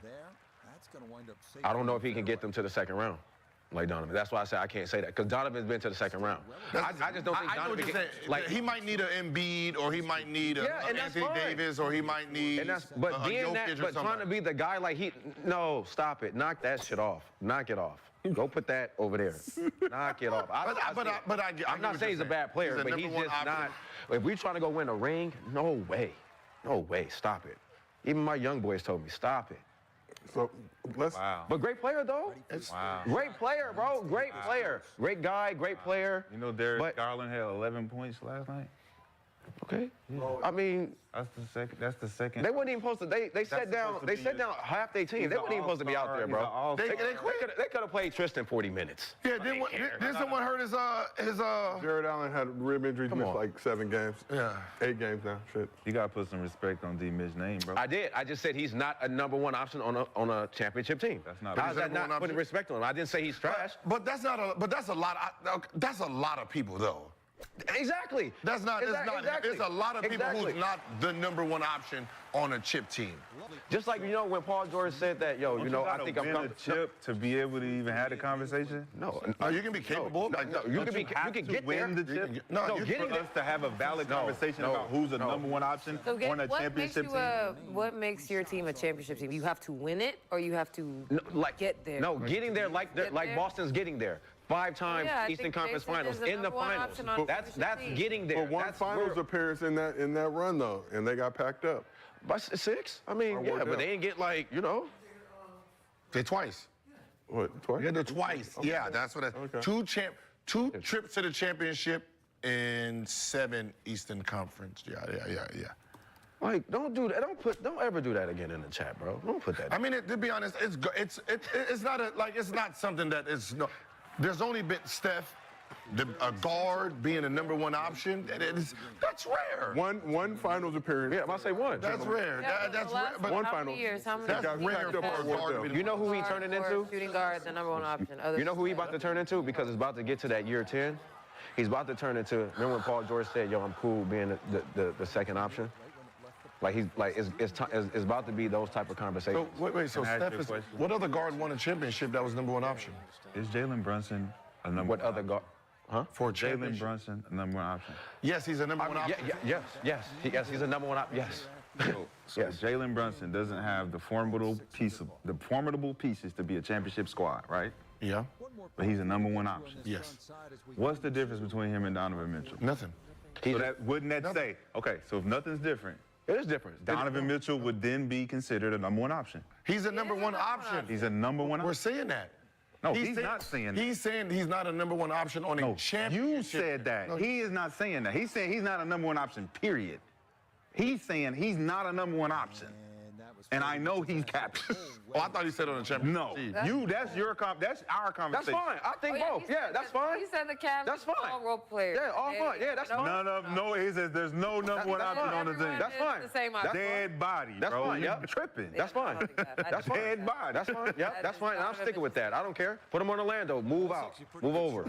No, nowhere. No, don't let this. He should not be shooting 25 shots a night. Donovan Mitchell should not. 28 shots a night. He should not be shooting 25, 28 shots a night. Somebody who has 70. Number 2 in Orlando. Somebody who has 70. I don't see on your top. I had 55, and I was like, yeah, he had 52. He had 50, 50, 70, 40, 50, 40. I love his game. Dome top 6. I love his game. I love his game. I mean, I love his game. So, I mean, Steph is the only But he's on that tier of players, and I don't want to, like, Brandon, man, I hate to say this, but he's on that tier, like, they're superstars, they're stars, they're all stars, and, you know, but he's right there where, like, you know, where Paul George and DeMario is right now.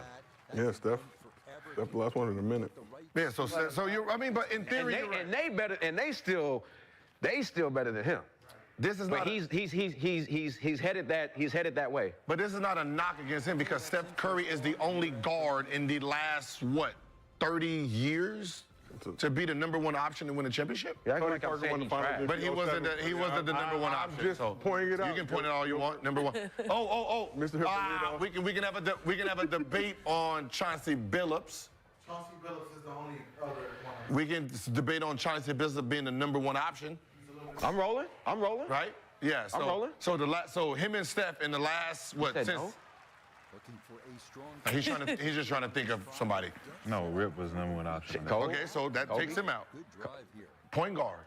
Right? So we're talking about Donovan Mitchell. Rip Hamilton wasn't the #1 option. He didn't get Finals MVP, so he wasn't the #1 option. He didn't get Finals MVP. So it's not about Finals MVP. We're just talking about just the #1 option. Who's the #1 option on the team? Big shot. So when it's time to go, I'm big shot. So we asked the chat again, is it obvious? 3,500 voters. 71% said yes. You know what I like about it? I love it because none of us know what it is. What is We just know. They know. I even push yes. They know. They know what it means. What they know. They know. We don't have to say shit. They know. They're like, hey, man, y'all seeing what I'm seeing? Hey, ask the chat, do they know it? Is it obvious to me? Yes or no? Because I even put yes. Yes, fuck it. We could have. He was the 15th man. They came and got me off the couch. What team was you the 15th man on? Come play. Minnesota, my second year. Minnesota, 15th man. Minnesota, his second year. See, that's what we were like Google. It was so good. Minnesota, the second year, he played 37 games. Did you get hurt? Were you hurt? You got hurt after your rookie year, right? And he'll remain. Did you get hurt after your rookie year? Come on, man. What we doing, man? You said you was the 15th man on your second year, so I'm asking a question. No, you challenging me for my truth, what I'm telling you. Why you gotta, if I tell you what it is, it's what it is, my nigga. Somebody just text me and I don't need y'all Google facting me like I'm lying up here, nigga. I'm telling you what it is, what it is. Playoffs, and you didn't see the 10th or 15th player never hit the floor. Of course not. Now? That came from a Knicks fan, too. What they say? A Knicks fan just texted me and said the Knicks was hurt all playoffs, and you didn't see the 10th or 15th player never Brandon, I was hit the floor. I was hoping that came from Dante DiVincenzo, but a Knicks fan will work too. Say it again, out loud. A Knicks fan just texted me. How many people got hurt? He said the whole team he said the Knicks was hurt all playoffs, and you didn't see the 10th or the 15th player never hit the floor. Well, that's Tibbs too. He's gonna work you. What does that have to do with what we talking about? Yeah, more minutes for you, Josh. Or your ass ain't coming out the game. I don't give a fuck when niggas is coming in. I don't care nothing about that. The 15th spot matter. No, I get it. No, I'm rolling. I mean, if you're on the bench, nigga, you matter. I'm rolling with you. I'm with you on that one. I'm with you on that one. So Bryce Wright wasn't the 15th man? So Bryce Wright wasn't the 15th man on y'all team? But it depends, like, if you're in Gil situation. It's just capping. Why we doing this? So you were the 15th man, but Bryce Wright was not the 15th man. No, what he's saying is... I know what he's saying. He said that you was the 15th man and came to one. So he's saying it is possible. Is what he's saying. No, we didn't say it wasn't possible. We're saying the reality. He said Bryce. We're saying the reality is the 15th man don't have no pressure to perform. No one cares about the 15th man. He's the 15th man, right? The 55th pick is the 50-fucking-5th pick. He's not the first pick. He's not the, like, if any second-round pick besides Bronny James is doing what they're doing, there's no media on it because no one cares. We don't expect shit from half of these motherfuckers don't even make the team. There's 29 players picked in the second round. 14 of them won't make it to the second year. No one cares. No, that's a fact. So to put the kind of pressure to say he needs to be ball, the fact that he's taking 26 threes is crazy. But what he's saying is he cared. I think you're saying you cared because you was a 15th. He wasn't. He's lying. He said he was the second year. I know what he's coming out of his mouth. I know it's coming out of his mouth. I can see DNPs on the 15th and the 14th. It's kind of crazy you calling me a liar. He was on the team. That's crazy. He's on the roster. That's the 15th crazy. man don't even show up here. That's crazy, So he's my capping. nigga. I think you're full of shit. That's crazy. I think you're full of shit. So I wasn't the 15th man? No. Can we unite in Las Vegas? So my second year and a half microfracture surgery. No, I came back. I was the 15th. Yeah. See, did not ask? No, did not ask him? Was he injured? It don't matter. No. It don't matter whether you ask me or not. I'm telling you that I was the 5th man. I don't need to prove that. No, you wasn't the 15th I don't have man. to prove that. I lived it. You was coming off an injury. I So you lived wasn't it. Coming off the 15th. injury. So you wasn't the 15th man on the roster. You was hurt. So that don't. When I came back, I was still the wasn't 15th guy. When I was playing my minutes, how many minutes I averaged then? Tell them that. Because it was. Tell them that. Tell them what my averages were. Okay, you went first game 4 minutes, 4, 3, 10, 10, 3, 12, 24, 9, 8. So you're coming back from injury. Now let me go to that 4-minute one. But why we got to do this with me to prove this point with y'all? Because we you got to said you dig the into my shit. Because you said you was the 15th man. Because I know what it feel like. I'm telling y'all, I know what it feel like. He was too. I'm not running down his stats. You said he said he was too. I'm not running down his stats. Okay, so we doing that? So your first game you came back. We got the starting 5. Then we have Randy Foy. We have Mark. So 10th. You're the 10th. So your first game back, you were 10th. Troy Hudson didn't play. He would have been 11th. He telling me what I went through. He's reading it off Google, bro. This nigga reading Google shit telling me how it went down with me. You tell me. How about this? That's I'm crazy. gonna just say this. You tell me if he was the 15th pick or not. You said you was the 15th man on the roster.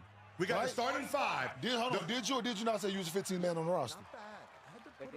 Yes, again. Your exact words, I was the 15th man on the roster. Y'all hell bent on proving me wrong. He was hurt. You want to prove me wrong. It doesn't matter. He was hurt. You want to prove me wrong. You are hurt. You are. Okay. So his first game back.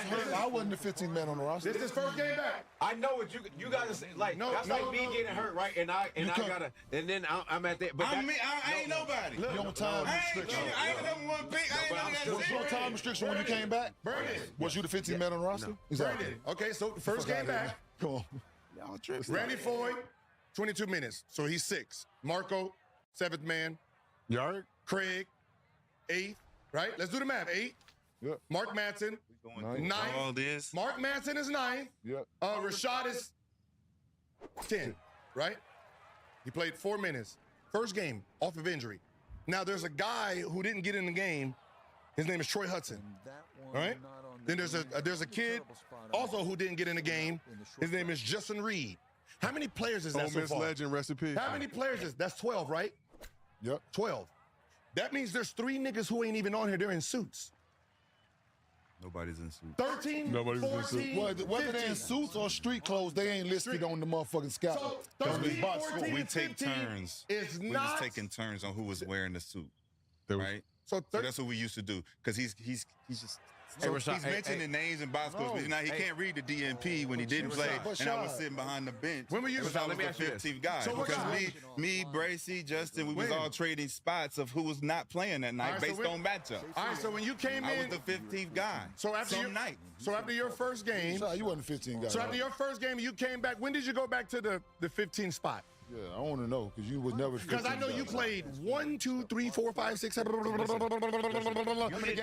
Huh? You was first round, right? 37. You was first round. 37 in a row. Okay, so he didn't go back Your on first the round, bench. you didn't get drafted to be a 15th man. Now you getting hurt. just capping. Nothing No, to no, do no, with no, no, knowing. listen, no, no, Has listen, nothing to do with listen, knowing listen, what it listen. feels No, like no, to listen. be in I the know what it 15th. feels like. It ain't fuck what it yes, feels it is. like. Not with me. Rashad, It ain't seriously. with you. feels like. It ain't like that with We me. talking about No, Rashad, facts. no, It's not. No, it's my fact. I've been there.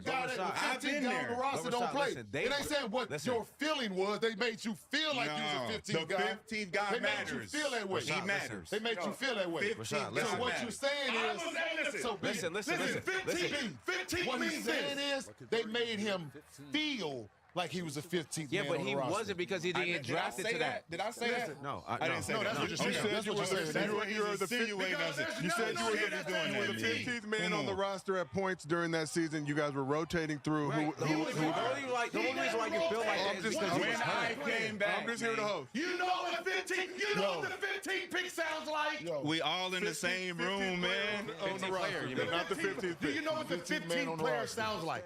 It doesn't sound like he's hurt the whole year, and then he comes back, and then he plays 37 straight games. That is not 15, sir. They drafted you to be in the rotation. I'm just letting you know. They didn't draft you first round to be in no 15. We changed coaches my second year from Dwayne Casey to Randy Whitman.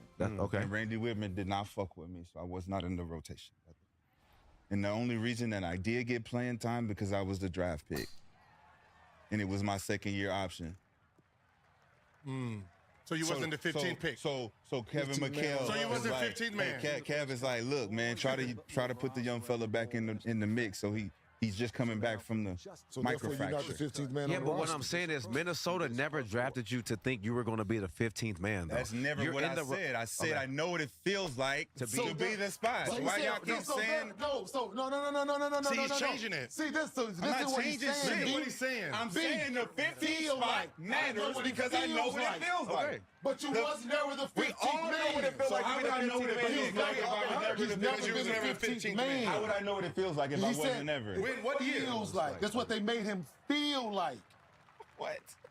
You saying? What? No, He was never the 15th I man played on the roster. 15th, bro. I know what it feels Right. like to be the 15th guy. You know what it feels? I know what it feels like to be the 15th guy. So he was not the 15th Right. man. I had and to that's what be I'm the saying. You 15th wasn't- guy to Do you? feel, What you to saying? have a feeling No, about the 15th because spot. you're emotional and you're sensitive.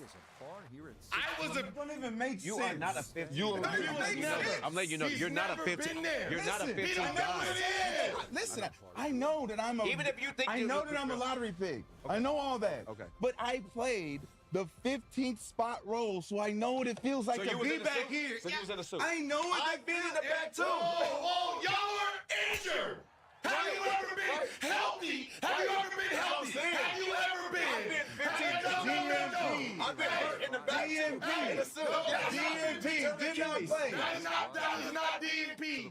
DNP, a real DNP, healthy means you are fully fucking healthy. You're not in rehab. You are practicing When I came every back. day. And sitting your ass over there, motherfucking Practicing every stewing. fucking day. and Before the stewing. game, you gotta show up there, do motherfucking line drills all motherfucking day, and then put a fucking suit on You see how- and sit there you see how with, his- with something that His says, volume goes up more and more when he's you wrong. gonna shut the fuck up? When he's wrong. No. What I'm saying is, And I was asking him. nobody in this room has ever been a 15th man, but probably Gil. But him. Gil. That's it. So where did he go? I'm gonna let you go. I'm gonna let you go there He right went now. from 15 to what? I'm not talking about that. I'm That's talking what about I've been talking about the whole 15 time. slot. That's what I've been talking about the whole time. We've been talking about this the whole time. No, you said what that makes you feel. I know what it feels like. What does the Okay. 15th man look like, Gil? Please tell me. This is not injury. There was no injury. I was not injured. IR means you three playing these first 5 games, you three aren't. You got a back spasm, you got a hamstring, fake ass injuries. After your 5 games is up, rotate. Nigga, I was so bad that I ain't even get my rotate back. 30-something straight games on IR. Healthy, than a bitch. That is 15. 15 is not I went through microfracture and I'm rehabbing myself to get in, and then the first day I'm back healthy, I get in the game. Back healthy.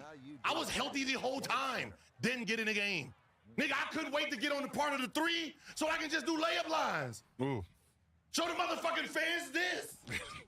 Look what I can do, goddammit. Ooh, look, going hard to the motherfucking layup line. That is what, and that's the 12th pick, right? The 12th 15th spot on the is- roster. 12th spot on the roster. 12th man on the And then roster. 4 guys got hurt, and then you And then went from At his position, suits though. to playing, right? After 4 injuries to other guys, the 15th spot now has a spot to play. Right, Correct? So that means I took advantage of my opportunity. No, it means that an opportunity came. Right, and I Because you're took the advantage. because you're the 15th spot. Yeah, but he was the 15th spot and he kept working. But it though. mattered. Through it all. So, But the so he 15th kept himself spot mattered, ready. didn't it? Didn't the 15th spot matter? No. Right? No. Did it matter? Not in their eyes. They didn't know the 4 niggas was gonna get hurt. See, I didn't know that. No, hold on, wait. Hold on now. Hold on, Rashad. Come on now. Come on. I'm gonna tell you something else with the 15th pick or the 15th spot. I didn't even practice. This is me. Hey, yo, look, can I get in for a minute? Nah, I only played 20 minutes. I got to still practice. That's right, Rich. No, We didn't practice. No, I believe that. No, niggas don't want to get out. That is 15. So listen. What are you talking about? 4 people got hurt, bro. That means somebody's next up. So him being there still working, they not even thinking Gil gonna be ready. He not even practicing. Like, come on, if he not practicing, they not looking at him being ready. He took that and kept working, but that's why you gotta stay ready. The whole thing about this man's skill set, right? Gilbert was pretty good at Arizona, back right? to the desk. We need right? Gilbert was pretty good at Arizona, right? Yeah. When he came in, he was pretty good. He was all right. Right? He could play. I'm just crazy, y'all. Go with that. Whatever circumstances was, but the team, all that, they chose to make him that, right? Okay. His skill set then wasn't that of what they had him. Right? No, because they didn't know him. Yeah, they didn't know. He ain't practicing. So how do they know it? Right? He got a mentality, well, shit, when I get in there, I'm gonna shoot this bitch. Right? And they don't even know that. But so they didn't make him feel like he was the 15th spot on the roster. He was the 15th spot on the roster. Because they had no expectation. They didn't know what they had because he didn't practice. But to come back from injury and you were in the rotation before you got hurt, and you get hurt and have surgery and you come back and they find minutes for you when you are able to get those minutes. Means you're in the rotation. You're not a 15th man on the roster. That means you always was drafted to be in the rotation. For real. No, seriously. They just plug somebody. I know what you feel like. We all feel like that. Everybody dressed in the suit hurt in the back. Let me tell you this. Okay. My 4th year. I know what it feels like to be the 15th man. Your 4th year now? My 4th year. Damn, it went from 2 to 4 now. God damn, which one is it? I forgot about it. Damn, which one is So it was your 4th year? Yeah. So for your 4th year. So not your 2nd. 14 straight games, DNPs, 15 man on the bench, no rotation, no nothing. 15, you won't get a DNP as the 15th man. Okay. But at the 12th man? Yes. You just get an NP. Just get an NP. Not playing. No, you don't get motherfucking nothing because you're not on the goddamn roster. You're in some suits. You're not active. It's called not active. Not active. Listen, I've been in the NBA so for 9 years. It's only 12 players that suit up, right? 12. So it's only 12 players that suit up, right? In the NBA, right? Yes. So the 15th man don't even like. So Giannis' brother is not a 15th man. Guys in, bro. Well, it changed after COVID. They let more roster spots. They come in and they suit up because you never know who he want to put in. So we're gonna keep this thing moving. But we asked the chat, was Rashad the 15th man? 3,000 votes. 69 people said no. 69% said no. 31% said yes. So Rashad, so you got 31% of people who agree with you out there. And I know my fucking point. I know you do not care. To ask that question is crazy. He said he failed. But damn what you listen. So I said the 15th man. Ask him, does the 15th man on any team matter? That's not what we're saying. That's not what we're saying. He's trying to use doesn't matter. That's what I asked said. the chat that shit. The whole time. No, he doesn't matter. Everyone matters. They're on the team. On the team. But no one gets the criticism as a 15th So pick. what? Well, speaking that of ain't what the conversation was about. The conversation was about. So let me ask you this. You changed it. So let me ask you You this. changed it to that. So let me ask you guys this. We all been in training camps, right? Yeah. It's about 30 niggas in there. Right? So I have not, but I'll take y'all word for it. But you know, I'm not Josiah. You're my man. I'm just here to host. But so maybe I don't know if I ever played the game of basketball well or been out there on the floor well. Like, right? How many players play at a time? 5. Right? So when do we go 5-on-5-on-5? Training camp. Training camp, yeah. And I didn't even get in those. Hey, B. I thought I knew you. B. You're not the 15th. Hey, Brandon. You remember these drills? We didn't even eat Chinese food. We didn't even eat Chinese food the whole time we've been here. We're going after this. We didn't even fuck with that. You see what you're doing here? I hate that you label yourself like that. You got them niggas yelling and shit. No, nigga, no, you got them yelling at that. Brandon. You're not the 15th man. that's you look at crazy yourself work. too low. That's crazy. Rashad, we disrespect you so much. That's crazy work. That's crazy work. He wants you to have a pity party with him. Brandon. Crazy I work. don't want. He wants you to have a I pity don't party think with he's him. a 15th Brandon. man. That's exactly what we're saying. Why would he put himself in that position? Because the skill set was never there. Moving the goalpost now. You're not a 15th man. When did I say? You did. I'm not. You said you said they made you feel that way. Put your fucking feelings in your pocket. The 15th guy. Put your feelings in your y'all now. Put your feelings in your pocket. Y'all keep changing shit. Put your moving this shit around. Put your feelings in your pocket. I hate that you even feel like you were a 15th man because you wasn't. I said I know what it feels like to be the 15th guy, man. How do you feel? Me and Kenyon don't know what it feels like to be a 15 man, so we don't know how you. Only one nigga feel like that. Y'all niggas telling me how I'm. What do y'all can? Because damn the way you felt. No, you can't. You just we both have different stories, nigga. What do you mean? Because you are not a 15th man. Damn the way you felt. Listen, man. Listen. We have different perspectives from that lens. My nigga, listen. I know what it feels like to be pushed out to the 15th spot. You're not a 15th man. But listen, I know what it feels like to be pushed out to the 15th spot. I'm sure we did when we was hurt, but we didn't feel. Ken, when we were hurt, we still never felt like we was the 15th man. Nigga, you're in the rotation. You're not a 15th man. I never felt like I was the 15th man. I just know what that spot looks and feels like. Brandon, you know what? You remember this? We all do if we're hurt. But after I was hurt, when I'm my 4th year, my contract year. You felt it? Yes. Okay. Here we go again. Yeah. 19. You don't move this thing. Let's go. Yeah, we holding on to this shit too long. Make your final point that we're moving around. 15 pick plays. Crazy. 19 spot. This is 15 spot. This is every game. 19. 31. I didn't play for 14 straight games, Gilbert. 24 minutes. 30 minutes. 21 minutes. 23 minutes. 25 minutes. 16 minutes. 39 minutes. 19 minutes. 20 minutes. 37 minutes. How the fuck is this the 15th pick? You have changed. 15th man on the roster. I'm agreeing. I hate that you try to downplay yourself. We're not talking about me. It's not about me. We gotta keep it Y'all moving. niggas be making it about me so fast. I'm sitting here like I know what that feels like. Because you want to be something you're not. You wasn't a 15 guy. You was a nigga that was in the fucking We rotation. respect you, Rashad. Nigga. We respect you. But how y'all gonna tell me about my experience? Stop trying to lowball yourself. Because you talking about what you Damn, that's the feel. craziest part I've never heard. Niggas tell me what I went through. Because you keep talking about the way you feel. Like you wasn't that nigga. We heard what his minutes look like. We heard what the 15th man or the 15th player minutes look like, right? Here's a 12th, the 12th man on the roster. Come from North Carolina. Game 1, 0. You know, just go. So he had 27 zeros in a row.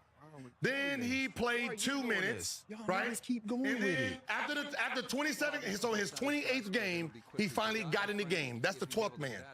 And then he didn't play another 1, 2, 3, 4, 5, 6. Shit, they won by 33 points. He didn't even get in. 1, 2, 3, 4, 5, 6. Then they won by 29, 30. He didn't, 1, 2, 3, 4, 5, 6, 7, 8, 9, 10, 11, 12. 12 games. He didn't play, then he got in 3 more minutes. And then he set in 1, 2, 3, 4, 5, 6, 7, 8, 9, 10, 11, 12, 13. Then he missed another 20 games of gameplay. That's the 12th man.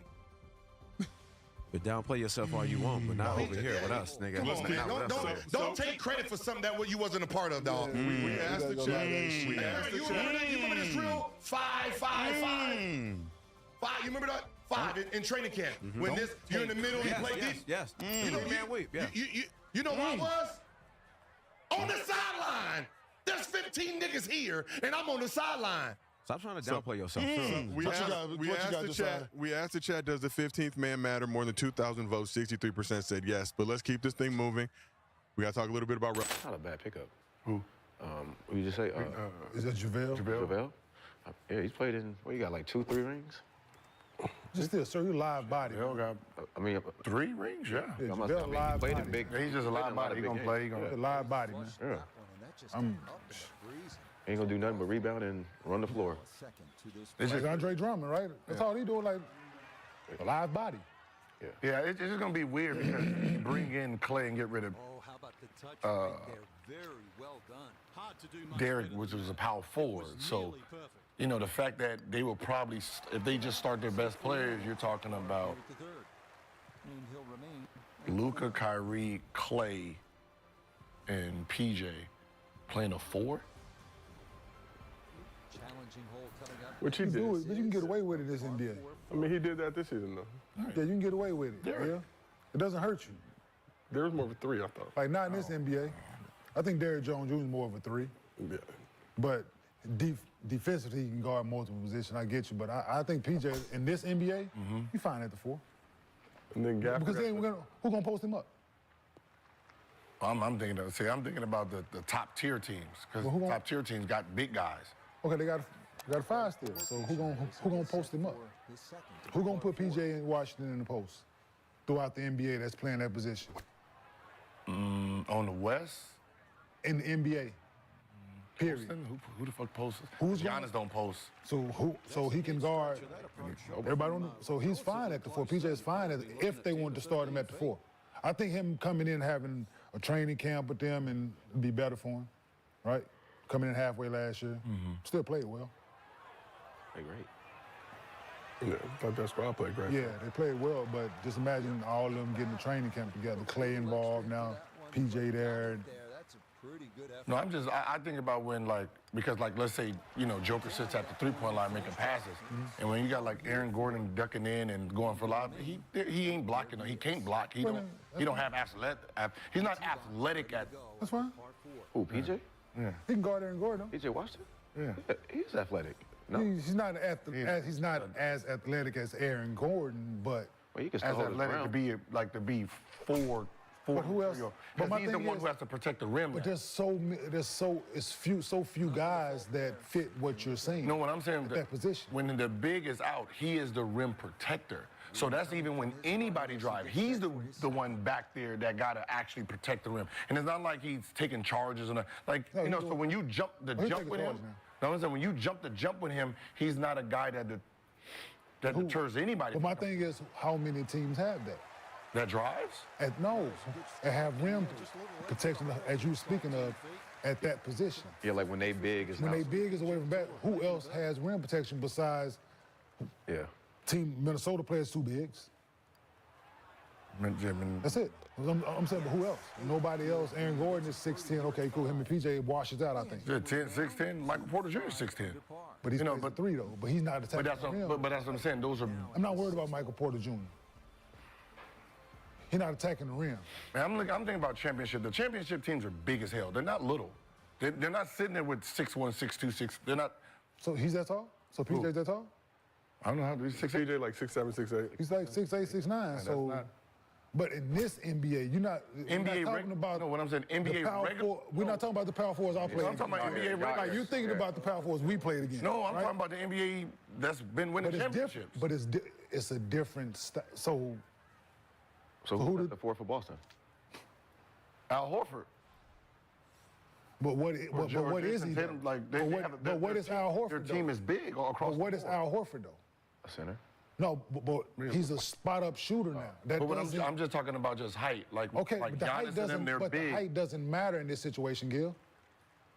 Because pretty much, if you're a face-up shooter, spot-up shooter at 6'11", you're not. That's fine. You can be a spot-up shooter at 6'11". I can still contest your shot at fucking 6'8". It doesn't matter. Who?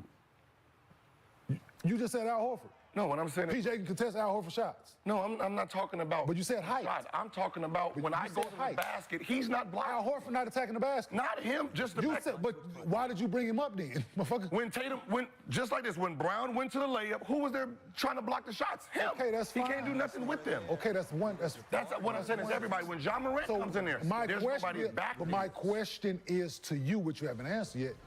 What teams fit what you're asking Every for? championship team in the last 10 years has been big. Who's a rim protector? They're big. Who is a rim protector? Just because they big doesn't mean they rim protectors, Gilbert. If Giannis is out, you have 2 6'10" guys back there that can get rebounds and what's the name? They're not rim protectors. Denver?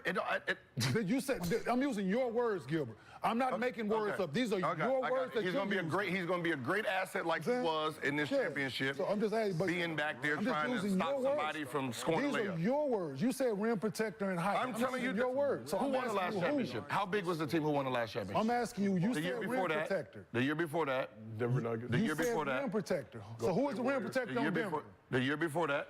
If Jokic is away from the basket, who's a rim protector? Who's a rim protector? Gordon. He's not a rim protector.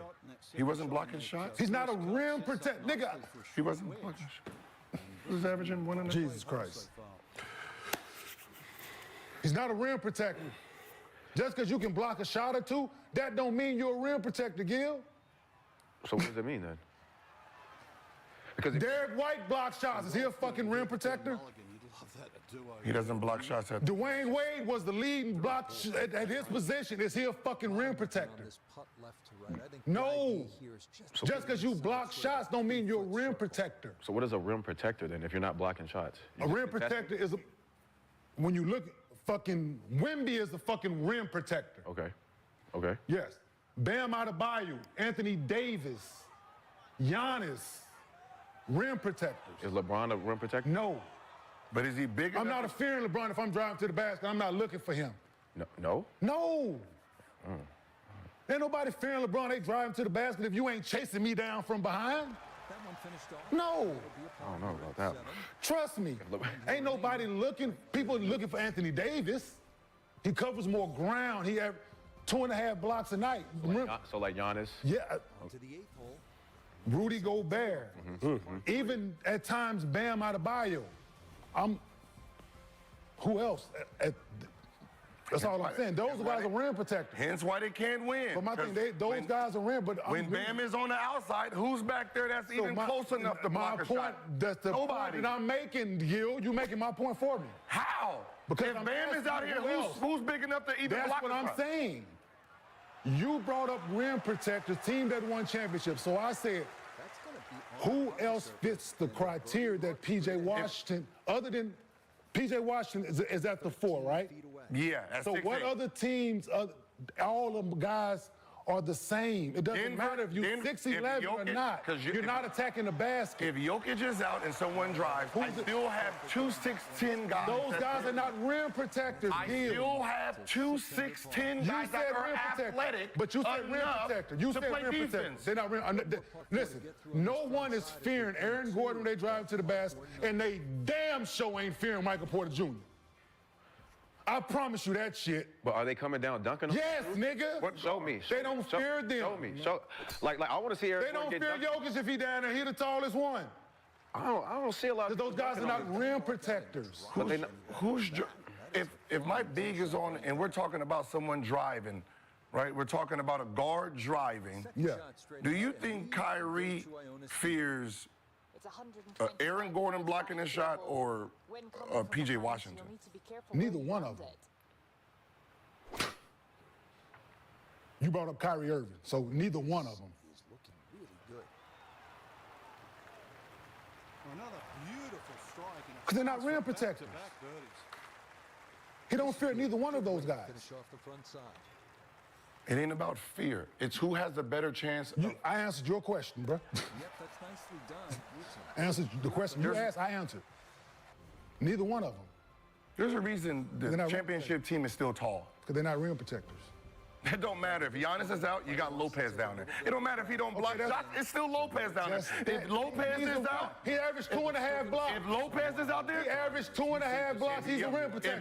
If he's out there, you got Giannis down there. Player of the year. He's a rim protector. But you got Giannis down there. They got 2 rim protectors. But you still got a big body. It's a big body. There's not a bunch of guards sitting out there trying to block you out. Who else, Gil, has 2 rim protectors? If one is away from the basket, who else? Lakers got bigs. Big guy. LeBron. No fucking Gil. You just throw LeBron in any category you fucking want to. LeBron. I think LeBron is a rim. He's not a rim protector. Listen, he's not a rim protector. I think LeBron's a rim protector. Why you keep saying protector? Because you said it, nigga. What, do you want me to change the words so you can hear it? These are your words. Can you hear it? These are your words. Someone big enough to challenge a shot. How about that? Is that better? Someone big enough to challenge shots at the rim. I cannot challenge a shot. So it's the same I cannot challenge a shot if Tatum comes in there. I'm not big enough. Same shit. To challenge. Same shit. I'm doing this. P.J. Washington. Same shit. Of course. It's the same shit. So who else besides that has 2 rims? So you still ain't answer my question. Somebody big enough. You still ain't answer my question. So that means anybody sitting over 6 feet back there. So now you want to change your word. Because you keep using rim protection. Because motherfucker, you said it. I changed the words. I said it's big enough to challenge shots. Anybody can challenge shots, Gil, but you're still not a rim protector. So, the fuck? Like, I said challenge shots. Fuck rim protection. Anybody can because you're challenge stuck on rim protection means only no, shot I'm not blocker. stuck on shit. I'm stuck on the words that you use, nigga. So a small ball team, right? So when the Lakers won it, who did they have, right? When the Lakers won? Right? They had 2 rim protectors, right? Dwight, JaVale. So, yeah. So my question is, other than the 2 teams that have 2 rim protectors, when the big is on the perimeter, that someone else, when they drive, they looking for the motherfucker. Just because you can jump and challenge a shot don't mean shit. It don't mean a motherfucking thing. You can jump and challenge a shot? It doesn't mean shit at the rim when I don't fear you. Versus someone who just can't do it. I don't fear you. It don't matter fear. It doesn't matter about fear. Someone who can do. If I'm driving to the basket and he can't do nothing, what's up? Like if this is the big, why would I even? He's nothing down here. He's not big enough. I'm coming full speed. Somebody coming full speed with a 40-inch vertical. What can he possibly do? Nothing. We're saying the same shit, Gil. So they need a bigger guy back there. We're saying the fucking same thing, Gil. The fuck are you talking about? Just loudly, but yeah, we're saying the exact same thing. But you still, like I said, moving on, we come to teams that have 2 rim protectors, absolutely, man. 2 bigs, 2 guys who somebody when they drive, if Anthony Davis, we're saying the same thing. like How you keep saying I'm wrong? That's weird. What I just say? Gentlemen, I'm not getting in between. No, please interject, Josiah. Yeah, I believe you said rim protecting first. Kenyon responded to that, saying that some of those guys were not rim protectors. Then you said a guy who can instill fear or just clog that paint up. And you said more guys fit PJ Washington's criteria than they do having 2 rim protectors, is what I'm saying. And you just said the exact same thing just now, is what I'm saying. So more teams fit what PJ Washington brings to the table as a 4 than having 2 bigs like the teams you said that won it. That fits his criteria. It fits the NBA's criteria, Gil. The NBA I'm talking about, if they're supposed to be a team that's supposed to try to win a championship, their team is too small. Okay, Gil. You feel like that Mavs squad is too small to be a championship level. So who had Dallas in the beginning of the season? They made a trade, right? Yeah. And got PJ Washington. Got Gafford as well. Got Gafford, right? They played well to get well enough to get there. They got lucky. Denver had to play Minnesota. Minnesota had to play down. Anderson plays the 4, right? Who? Cal Anderson. Plays the power. Plays A4. He can play the 4. He plays A4. He can play multiple positions. So if you're driving, right, Karl Anthony Towns is not a shot blocker, right? No, I don't think so. Who has a better chance stopping the ball from going in the basket? Kyle Anderson or Karl Anthony Towns? So what point are you trying to make? I'm just saying, which one? So what point because are you trying to make? if one is at the 4, if they're both at the 4, So what point are you trying to make? if Rudy's out and one is at the 4, who has a better chance stopping? If Kyle Anderson is your power forward when your big man is out, who are you stopping from coming to the rim? There's no chance. You have no chance. Because if you even jump, if you jump and try to block a shot, offensive rebound, you're giving it up. It's simple basketball. So now you're too small. So you want to add criteria to what you're trying to make. Now offensive rebounds comes into the argument. This motherfucker, you hear this shit? Y'all peep this nigga. This nigga's amazing. Like who's talking about offensive rebounds and shit? Like who? Who brought it up? Now they want to change his words because I called him out on the rim protection. Now you want to start talking about offensive rebounds and shit to make yourself right. Okay, Gilbert, you're right. I don't need to be right, man. You're trying to be. The record is right. You're trying. They got their ass beat on the gore. They couldn't stop nobody from getting to the rim. Anybody who went to the rim, they couldn't do nothing. Okay. It's just when Lively then was out. Even they couldn't stop when they was in the game either, Gil. So what the fuck point are you trying to make? Why go smaller? It was my point. The point they're trying to make. So why go if you couldn't stop NBA. If you couldn't stop the team when you had like two I said, type of like guys, I said, go sign JaVale McGee. You go small. Like I said, go sign JaVale McGee. So Now you want to talk about turnovers now? Now you brought up offensive rebound. Now you want to talk about turnovers, or you want to talk about what? Charges? What else? You want to talk about steals now? What else you want to make your point? It's simple. Huh? What else you want to talk about to make your point? If you played in the championship, this year, about substitutions, and you couldn't stop anybody from making layups, and you couldn't stop anybody from offensive rebounds, why would you go small? Oh, that's a loose ball foul on the 6'4" guy. Right? If this team just beat you on offensive rebounds, and they ran and lived at the rim when they did drive, and you go smaller, what happens? You're even smaller than you were the year before. Brandon, I think you had something you would... Oh, now that's a charge. That's a charge, Brandon. Now we're talking about all charges and substitutions. No, I just want to know the difference between a rim protector and a guy who blocks shots from you. Because a guy that can block a shot, you're not a rim protector, dog. Like, I could block a shot, but I didn't look at myself as a. When I was in college, so you don't. Yeah, I was a fucking rim protector in college. Absolutely. And in the NBA. Nah, not necessarily. No. Like, no. Okay, you feel like if somebody saw you... Marcus Camby on our team was more of a rim protector. So when Marcus Camby drove, and he was at the three-point line, and we drove to the layup, were you capable enough to keep us from making layups? Yes. But I didn't look at myself as a rim protector. Or Nene, it doesn't matter. Are you not big enough and jump high enough to my keep athleticism and all that shit ain't got to do with not a rim protector. Y'all niggas scary. Now, if you was out, y'all feared me. If you was y'all feared me. Whether y'all thought I was gonna knock you on your ass, that's what kept y'all from coming in there. That's what kept motherfuckers from driving in that bitch. You felt I was gonna put you on your shit. So Shaq is a rim protector? Absolutely. Okay. Yes. No, I'm just, Yeah. Would you say like Karl Malone was? No. No, okay. Olajuwon, yes. Tim Duncan and David Robinson, rim protector. Yeah, absolutely. Mutombo, yes. Yes. Fucking yes. Theo Ratliff, yes. But when they're at the three-point line, is there anybody capable enough to defend? Theo Ratliff, when they had this team, they had a big four, yes. So Tim Duncan, David Robinson. After they was held together. Okay. I didn't play in that. So they was held together. That's why you said you could see beat one and got the other one down there. The Mavs used the lineup with Gafford and Derek Lively. Giannis. 4 or 5. Lopez. Right? Rudy and Cat. When Lakers won, they had Anthony Davis, Dwight and fucking JaVale. Yeah. But I just feel like if I know you block shots, I'm gonna look at you as a rim protector though. Like if I'm coming in and I know you averaging like a block or two, like 2 blocks. Never did. Average a block, blocking some change. Yeah, but your presence around the rim was fear. It's a if I'm coming in there, I'm still gonna be like, I gotta. I'm capable. You yeah. what I'm saying? Yeah. I'm capable. Yeah, Marcus Camby averaged 3 blocks a game.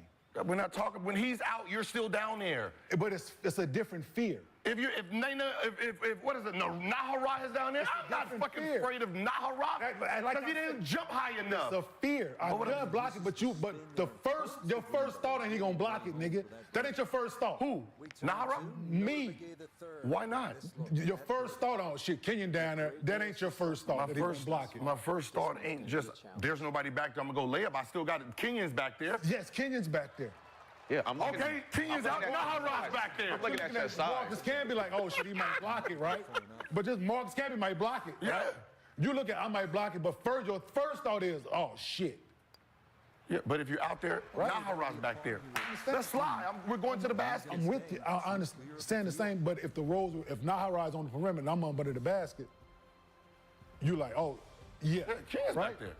It's a chance I might block it, but there's another element. Alter it? No. Alter the shot is the third element in this. The first one, I might put you on your wallet. Yeah, that's probably one. That's one. Second is block. Third is alter. Stops me from going in there. So, but the first thought. The first thought. You're going to put me in my ass?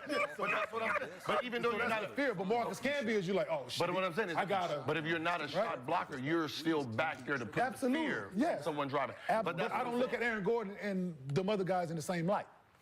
I hear what you're saying, yes, but it's not the same thing. So Rasheed Wallace and Ben Wallace? Yes. Okay. I'm just trying to think of. Yes, absolutely. So we asked the chat, who do you agree with, Kenyon or Gil? Certainly had enough. 70% said Kenyon. Y'all be putting the chat. I do not do this. I have no control over what polls. he's saying, absolutely. Yeah, like I understand what Gil is saying. Yes.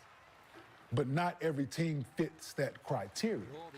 There's more P.J. Washingtons out there playing the 4 in the NBA than there are 2 teams playing Al Horford and Porzingis, Giannis and Lopez, Cat, Gobert. Right? There's not a lot of teams. Orlando plays big because they got the personnel too. They're not as good as them guys, but but if guys trust me, if they drive into the basket, if Aaron Gordon is down there and P.J. Washington, Jaylen Brown drives to the basket, there's no thought process if he's down there. He's still going to attack it the same as if you's down there. You know what I'm saying? Like if you down there and Aaron Gordon down there, Jaylen Brown go attack the basket the exact same way. This has been a marvelous exhibition. Who was Chicago Bulls? Dennis Rodman. Dennis Rodman? Would you say that? What, the shot blocker? Rim protector. No, they had Luke Longley or... Yeah, they had some bigs that take charges, and they just big. 18 fouls. They wasn't athletic. They used them. Luke Longley, Cartwright, Will Perdue. But they were all, but their guards... 7 foot. All the bigs were 7 foot. All the guards were 6'6". And they had 7 foot. All the bigs were 7 Bill foot. Whittington, Will Perdue. Ugh. Those are disgusting. That is a Just think about it. They didn't have nothing at the 5. So would you say like a rim? So a rim protector is somebody you fear. Somebody who you know going like probably knock you on your ass. Not even that. That comes with it at times. Right. But it's the shot blocking element of it. Okay. Like you game planning for Wendy. Okay. But for you drive, you better look. Okay. You know what I'm saying? Okay. Marcus Camby, you going that motherfucker, you floating that bitch. You trying to. But I'm floating that bitch too if you in there. Yeah, because jump. Exactly, that's what I'm saying. I'm not finna just go in there like, oh shit, just because Marcus Camby, he averaged three blocks, I'm not finna go, oh shit, here come Kenyon too, I gotta figure out a way. But your finish gonna be different if, your rim protection is just different from other guys. I didn't look at, did I block shots? Yeah, here now. I might have some games where I got 3 blocks, might be some games where I don't get none, because I'm on the ball a lot. Like Draymond Green is a rim protector to me. And I know he's not that, but you're not just finna go in there and just. In this NBA, I have to give you that. Ugh. You know. Well, let's keep this thing moving and grooving. So 17-year-old Duke. If this was LeBron's last game with the purple and gold, what's LeBron's legacy with the Lakers? LeBron's legacy? His legacy from the age, 34 to 39 now? 33 to 39? 6 seasons. Got a championship 6 seasons. Shit, what more can you ask for? Yeah. Did not make the playoffs in the previous 5 seasons, didn't make it in LeBron's first season. Championship, Western Finals appearance. You know haters gonna hate. Yes, they will, King. I know. You know, they judge Nuggets fans, former Nuggets players. They're gonna judge a 39-year-old man, and none of their favorites even got to that age to even play like this. You know what I mean? That's just anybody. Anybody they compare him to at 36, 7, 8, 9, no great has even been here to even compare LeBron to. You're gonna pair a 39-year-old to someone who was 31, 32, and 30. Oh, wow. Right? Which is not fair. Like, he got here. If you're gonna tell him to stop him at when he was in what? His last year in Cleveland? Cleveland. Okay, just stop it right there. And then go from there in everybody's career. How you get here? Got here where? How you get to his greatness? To the 39. How you get to 39? Playing hard. Playing 21 I thought it seasons. was because you spend $1 million a year on your body. That's part of it. Yeah. So why we ain't got the blueprint yet? Why ain't came out with the whole, hey, look, young fella, this is how you do it? KD is doing it. I'm asking. I'm why it ain't on the internet? Everything else on the internet. Give me the blueprint of 1, 2, 3. Go buy this hyperbaric chamber. Go get this massage therapist. Go get these things to help your legs and your knees. Hey, young fella, you want to last in this motherfucking league 24, 26, 20, 35 years? Do it like this. Why can't we figure out what you doing? KD. Because listen, you know what?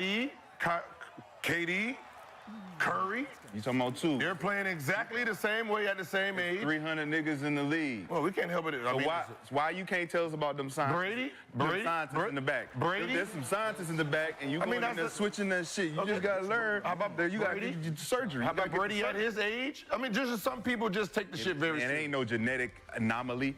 This ain't no genetic. Either you an alien, a cyborg, or you're doing something nobody else knows what the fuck you doing, nigga. Some people can take, Working hard, Rashad. Working hard. Some people can take the game serious. I'm pretty sure you've never been to the game at 1 o'clock working on your body. Man, listen. Okay. Listen, man.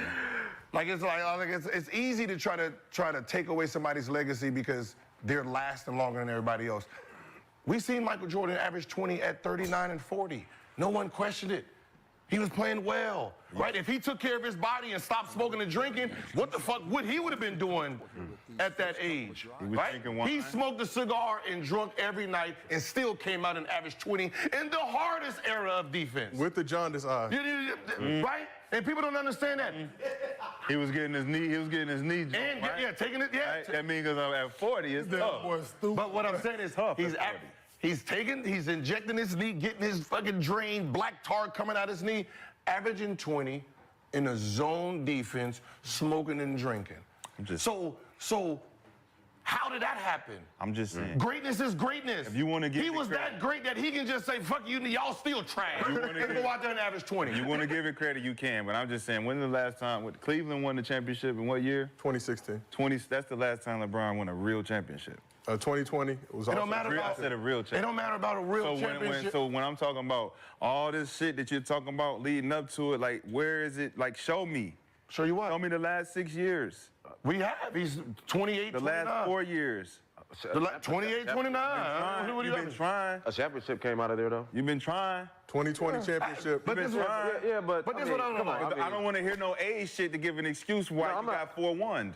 No, I'm not giving the age shit. 4-1. So that means he got there. Your favorite player, which is my favorite player of all time, he didn't even make it to the playoffs the last 4 years of his career. You got our favorite player at 3. I got him at 1. That's not the same. His last 4 years, he didn't make it to the playoffs. Don't matter. You know what his roster looked like? Okay, so a bunch of young ass niggas, and he was coming off Achilles. So we ain't gonna try that. Before the Achilles. We ain't gonna try that. Before the Achilles, he didn't make it to the team. Didn't even make it to the playoffs. But this ain't about him. He ain't here no more. Of course, because you know what he would say. It don't matter what he would say. We know what he did the last 4 years. He ain't here to say His team didn't make it. Your man just got 4-1. His team didn't make it. I don't give a fuck how old he is. His team 40, didn't make it. 70, 19. Nigga, go to Cabo, sit your ass down somewhere. Can't even go to Cancun. Can't even go to Cancun. No, but that's what I'm saying. How do you feel? They should go to Catalina. So, what I'm saying is, if we're comparing, right? But we not to the greats.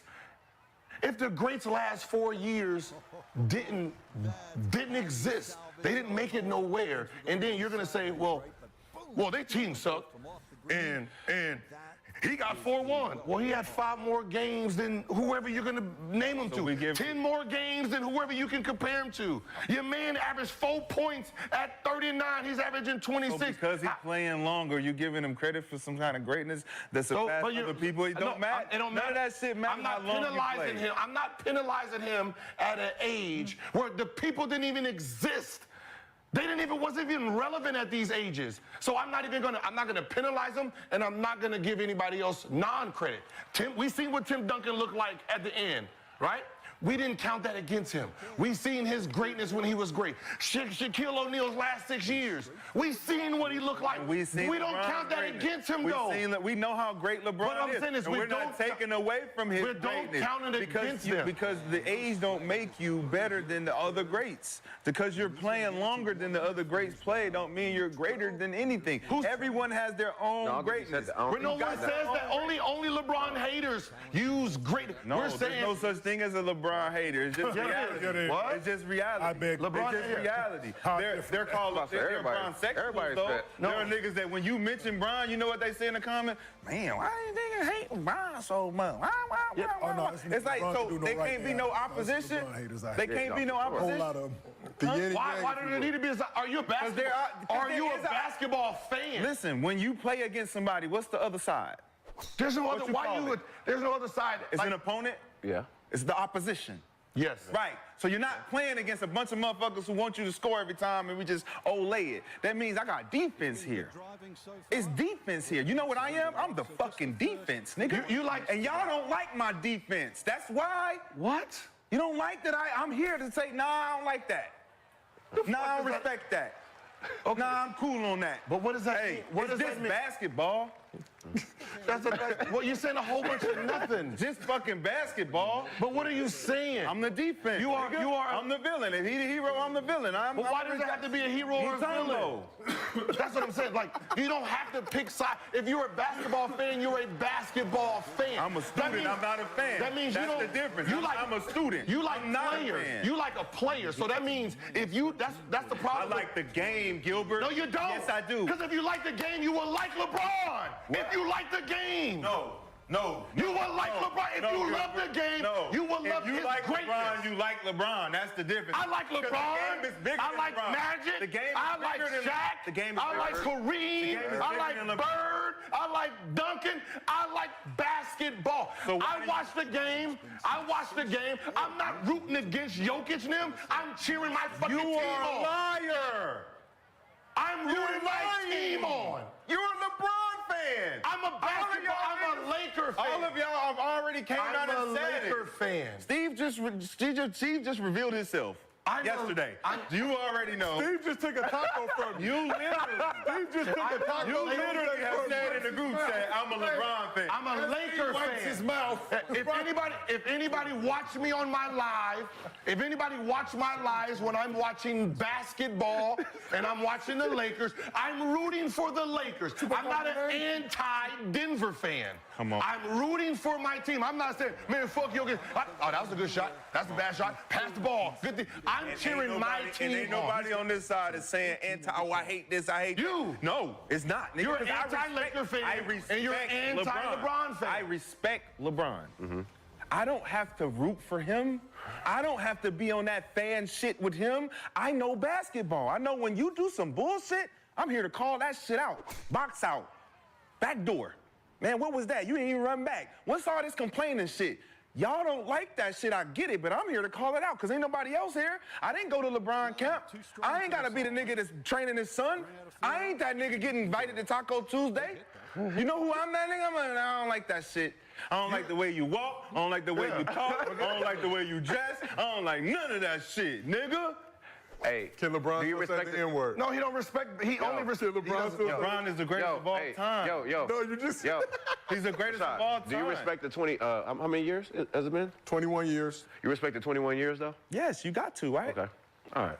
But does that make him greater than other people because he played? Who said keep saying that? I just said it. That's what I said. I just said it. I'm not. Don't be guilty. I'm just saying it. If you want to be technical, yeah, it does. Not to me.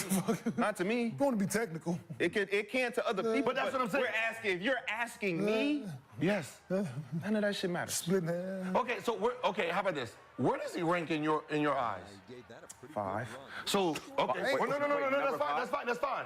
So that means your top 5.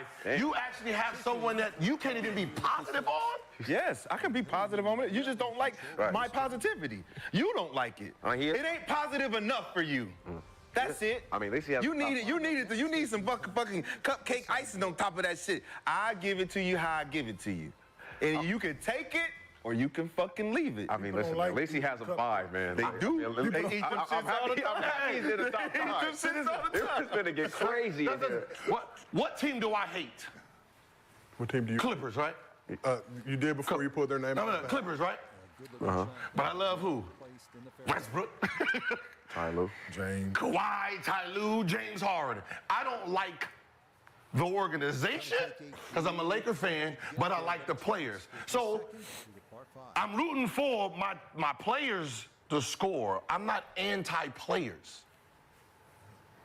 I'm a basketball fan, right? So I love everybody's history. If you're a fan, you're a fan of everything. You can't just say, I love this guy, and then... No, let me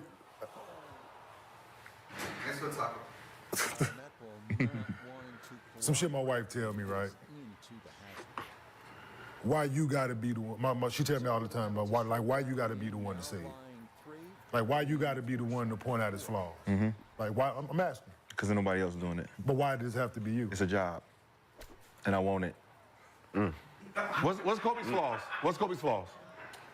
Oh, man, what's Kobe's flaws? I guess he was a little bit selfish at times. That's not a flaw. That's not a flaw. But you guys asked me. Oh, okay. All right, yeah, you're right. See how that happens? See how that works? Okay. When you ask me something you don't agree, then it's not real. Okay, so that's No, I just said that, but we didn't think that was a flaw. That's why I call it a flaw. But we didn't take our opinion, right? No, y'all, yeah, for sure. Okay, but so- y'all asked me. I Okay, so asked what's his y'all. flaws? Y'all asked me. Okay, so what's his flaws? Selfish? He's a little bit selfish at times. Can I ask a second question on that? Go ahead. When was he selfish? When was he selfish? When it was time to get his teammates involved in certain aspects of the game. Why did he say? He didn't trust them. Why? Because their work ethic. Oh, okay. So his... So his flaws needed to be more patient with your teammates and help them get over those flaws of work ethic. So what's LeBron's flaw? Man. I think LeBron is flawless.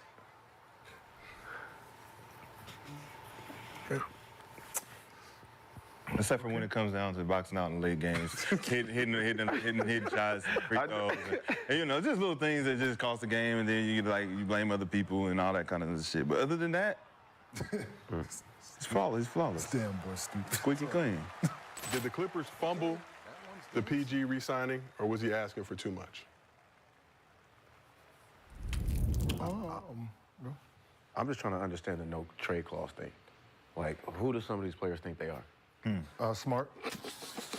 I mean, you can think you're smart, but your game ain't showing that. You have that opportunity. Bro, I'm sorry, bro. Stop over there. Certain players shouldn't be asking for a no trade clause. I'm sorry. Do you feel like Paul George is one of those players who shouldn't be asking for a no trade clause? No, he shouldn't. No. Great player, but What have you done for me lately? like what have you done to be like, you know what? Nah, I'm gonna make sure that you can make the decision. No, you ain't bringing in no ring. We ain't successful. Nothing. No, bro. No, that shit is whack. No. 74 games. Y'all even know what the no trade clause means? That you can't trade me without me agreeing. Exactly. So no, I'm not listening. If I want to get your ass out of here and you ain't doing nothing, get your ass out of here. Facts, What the hell? You can't be playoff What's going on, bro? We ain't winning. We not even winning. As a player, why would you be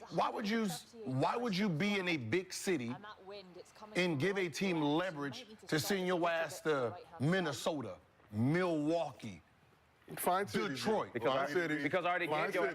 I'm talking about your brand. You are a brand. Right. Why would you want, if you're LA based or you're Chicago based or New York based or Miami or Boston based, and you are a main player, your name is a star, why would you let them put you in a city like OKC?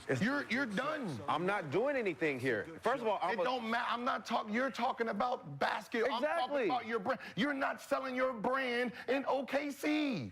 Well, I should have been doing my job first. It don't matter. No, basketball come first, right? Yes. So I should have been. I'm not doing my job here. It's time for me to go. They don't want me no more. Obviously, I'm not cooking up like that. You don't want me no more? Okay, cool. But this is where I want to go. I don't have that.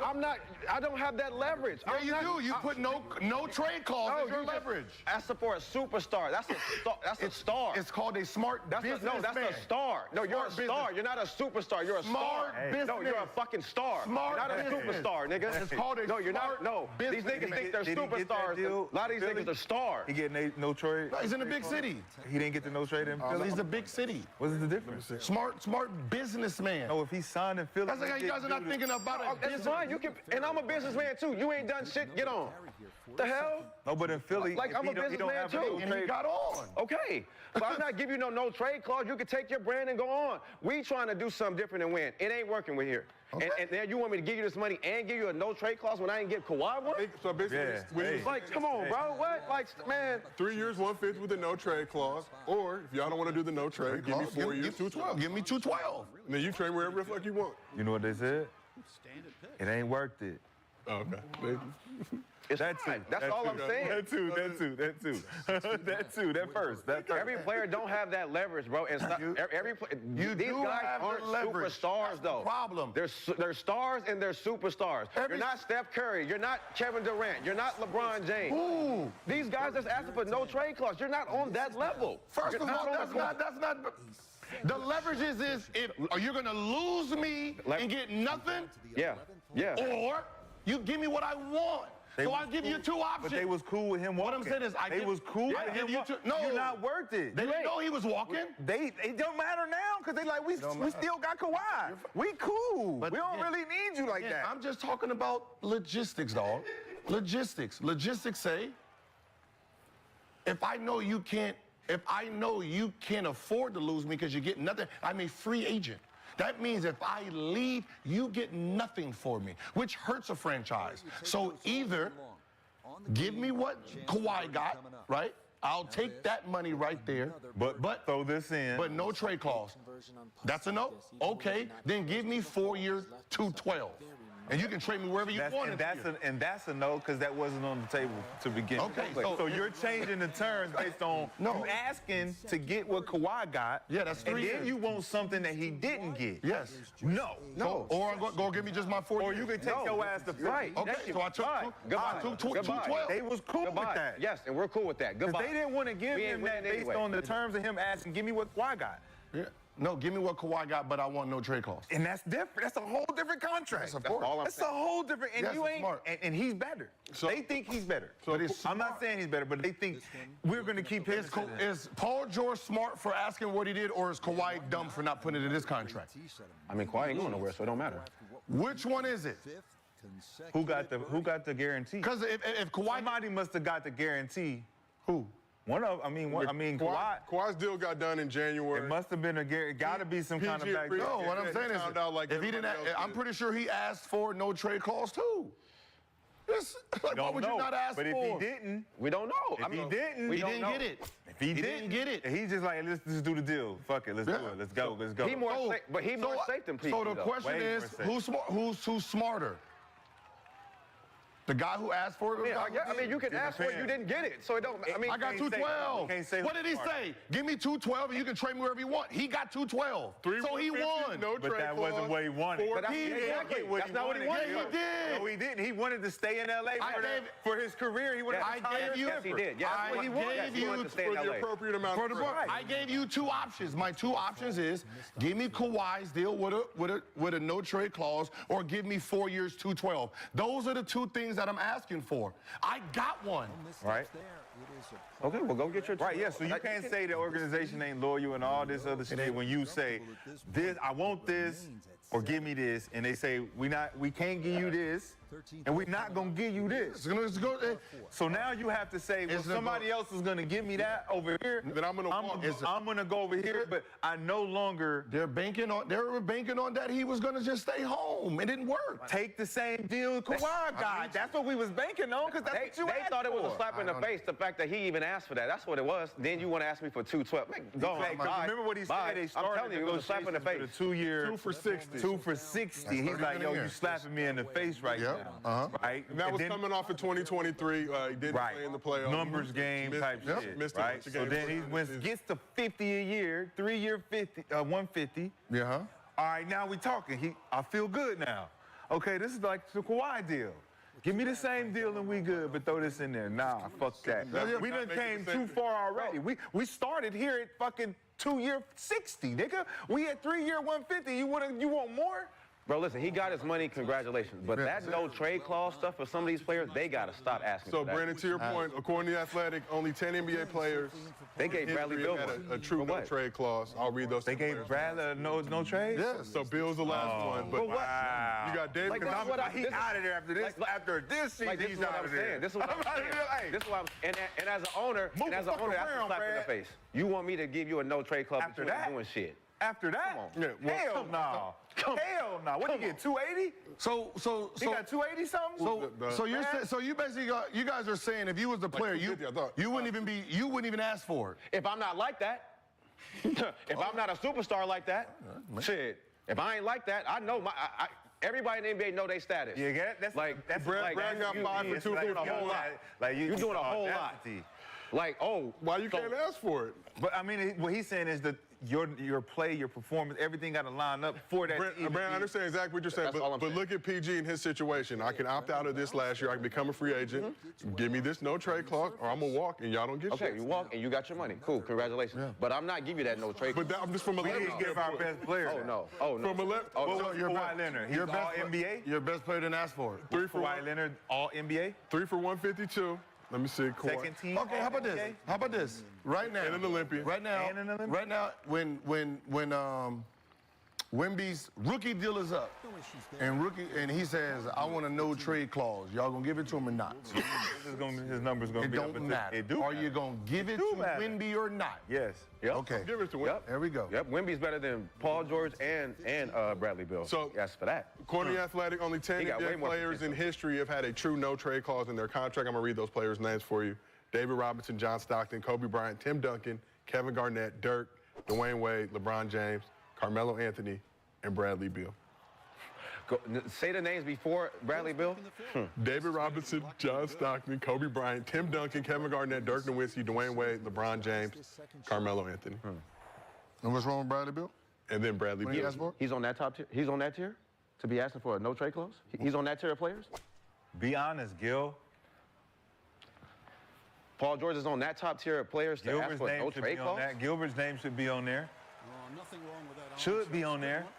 Just a little short, little right. So when Bradley Beal asked for that no trade clause, he averaged 35, 5, 6, and 4. Then the following year, he averaged 31, 4, and 4, and asked for a no trade clause. Was he all NBA? Hey, yes, he was all NBA. Hey, yo, what was his team ranked? It don't matter. No. I mean, no. It does. It does matter. It does matter. It don't matter. Are you winning or no? Are you winning or no? Matter. What was this team? Are we winning or not? Everybody I just named, they do both. They win and they up here. When they ask for it. Yes. When they asked for it. You got to think about the circumstances, Are you winning? dog. Was he winning? No. Okay, so you got to ask about the circumstances. Those are the circumstances. Okay, here, the circumstances are we winning? Let me hear that. Let's paint the picture. I'm starting to wonder how John Wall is down. Right? He's hurt. The star player's out. I'm the number 2 guy. I averaged 30, then 31. I become the franchise player now. You did not. I 35. Wait, did he average 35? He averaged 30, then 31. Led the league in scoring. 35 and 5. He led the league in scoring. Okay. He led the league in scoring, I think, that year. Okay. He's a free agent then. Which means who has all the power? Your number 1 guy is out. I'm the new franchise guy. I have all the power. I'm a free agent. This is my terms. Okay. What you gonna do?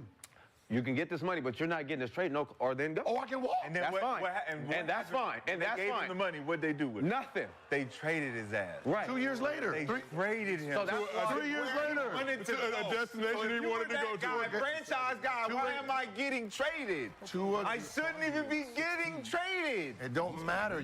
I can now say where I want to go if you no longer want me.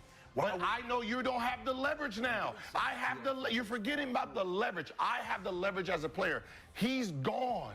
The man is hurt. I'm the new guy. My contract is up. What are we talking about here? I want the max deal. Okay, you got I want the max. I want no trade clause. Motherfucker, if I want a fish tank in my floor, we'll do that. Get it there. But that no trade But clause. I'm telling you what I want, or I'm walking. I leave, you have me gone, you get nothing for it. See, that's the difference. When I'm a free agent, you get nothing for me. You get nothing back. You lose a whole man. This is not a sign and trade. But I have money.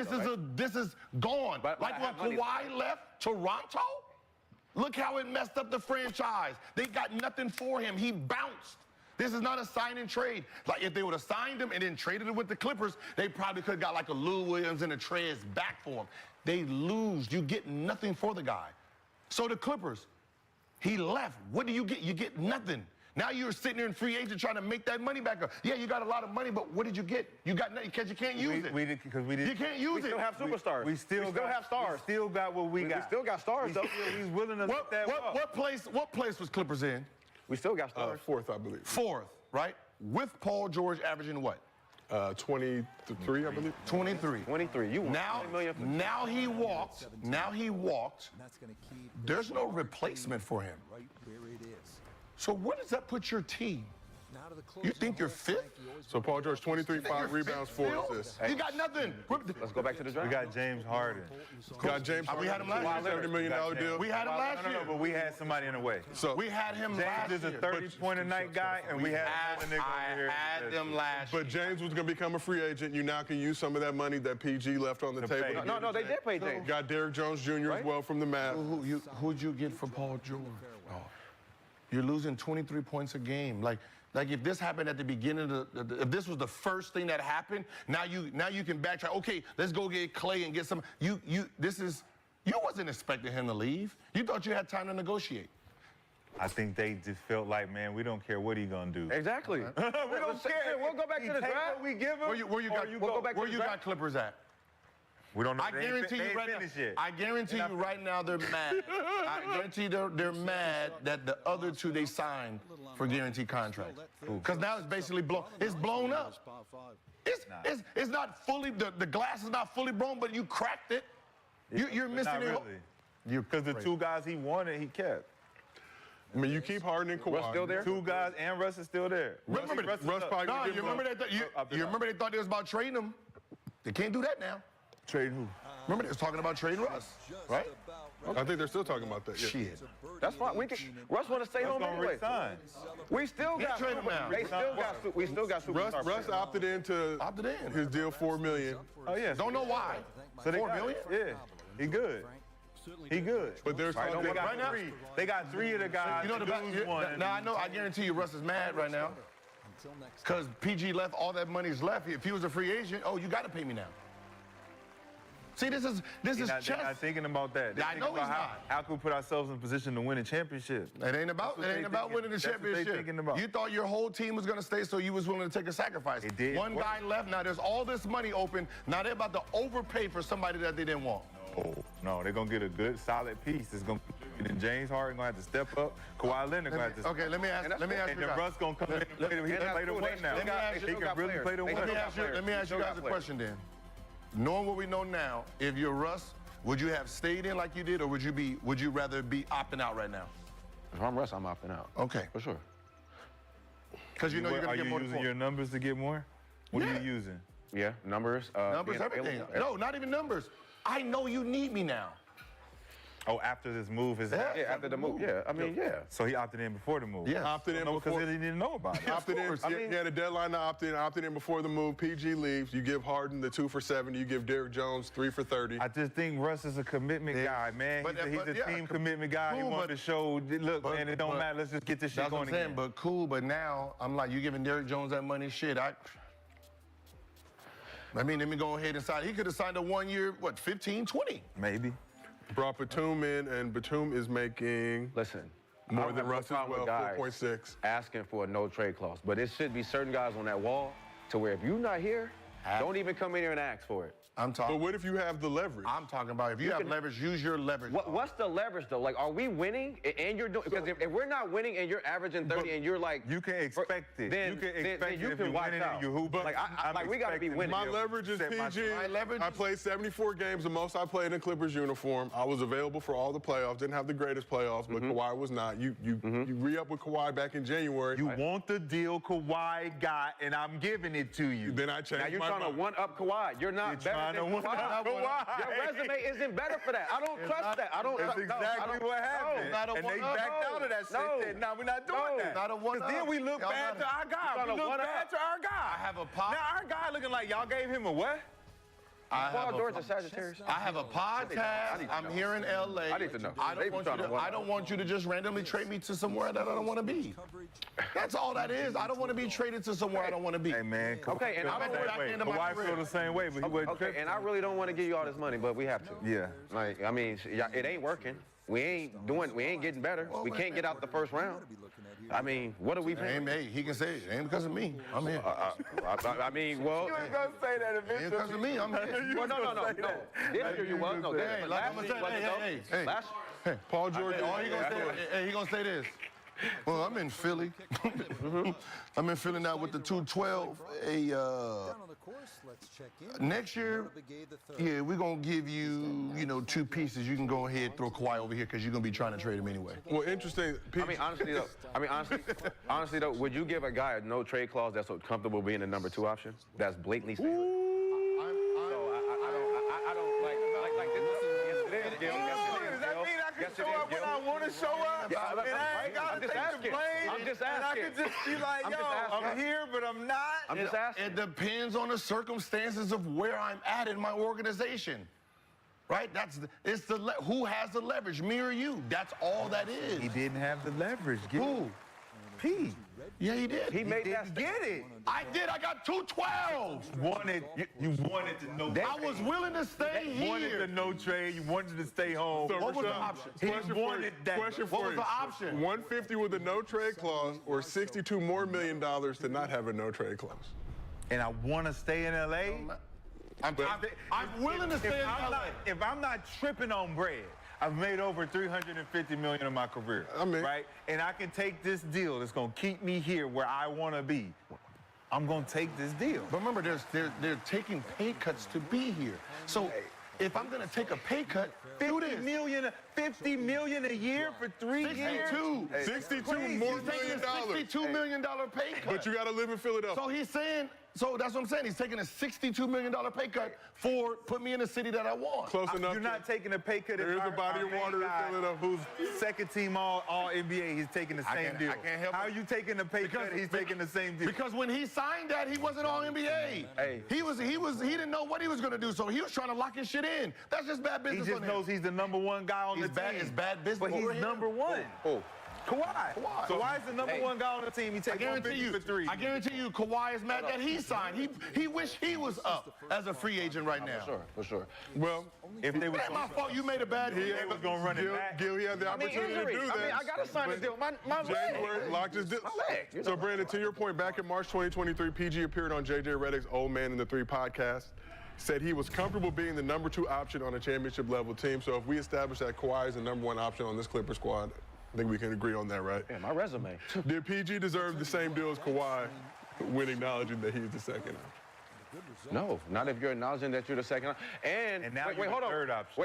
And now you're the hold on, I was about to say more bread. Yeah, hold on, I was about to say y'all gave him 212, right? They gave him 200 to be the third option. Oh, they fairly better win the championship this year. Yeah. They better win this. No, you better win the championship. First of all, I don't want to hear shit. That's what I'm saying.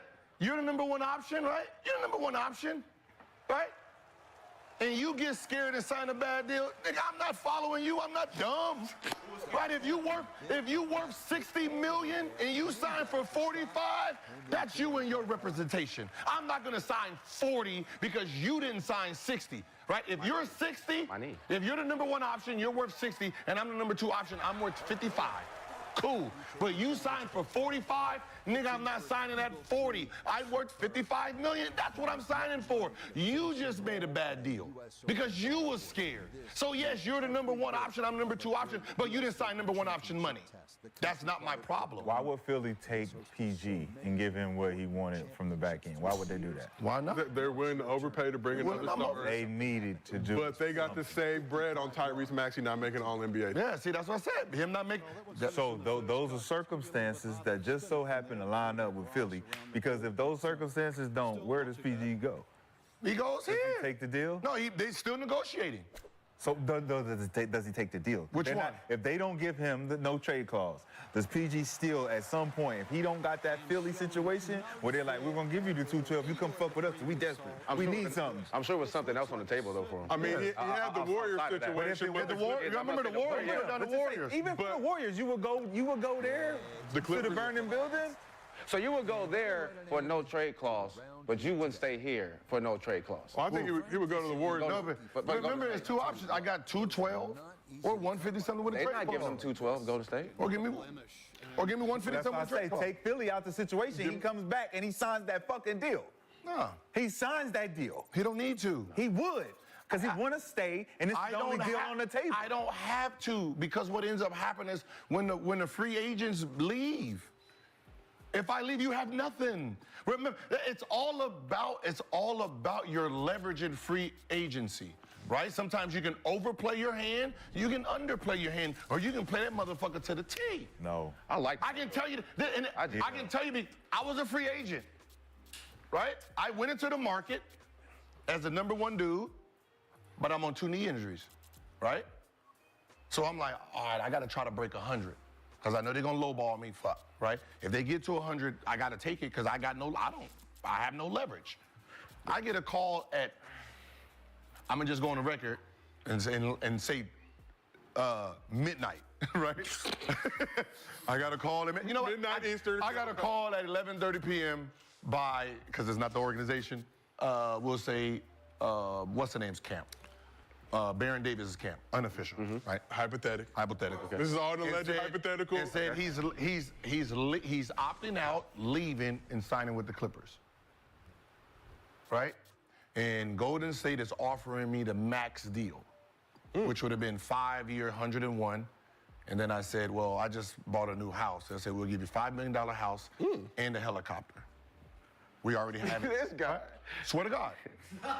So when I walked into What kind of helicopter? when I walked into negotiation, now I didn't have this before I was walking in, right? When I walked into the negotiation, they slid that paper. We did everything. You boom, boom, boom, and this is what we think you're worth. And it was a 6-year, $89 million deal. This is Warriors coming in. No, this is Golden State. Wizards. Oh, the Wizards did this one right here. Yeah, 6-year, 89. When you already had a one-on-one. 5-year, 101. With a $5 million house and a helicopter. $5 million house, because they said, we know we can't match the 6 years, but we can throw it in other things, house and a helicopter, whatever car. So they were going to try to match the 20-something million dollars. Yeah, on the outside. Yeah, on the outside. So going into that deal, right, going in there, they slid the money. I looked at it and said, this is a nice deal, appreciate it.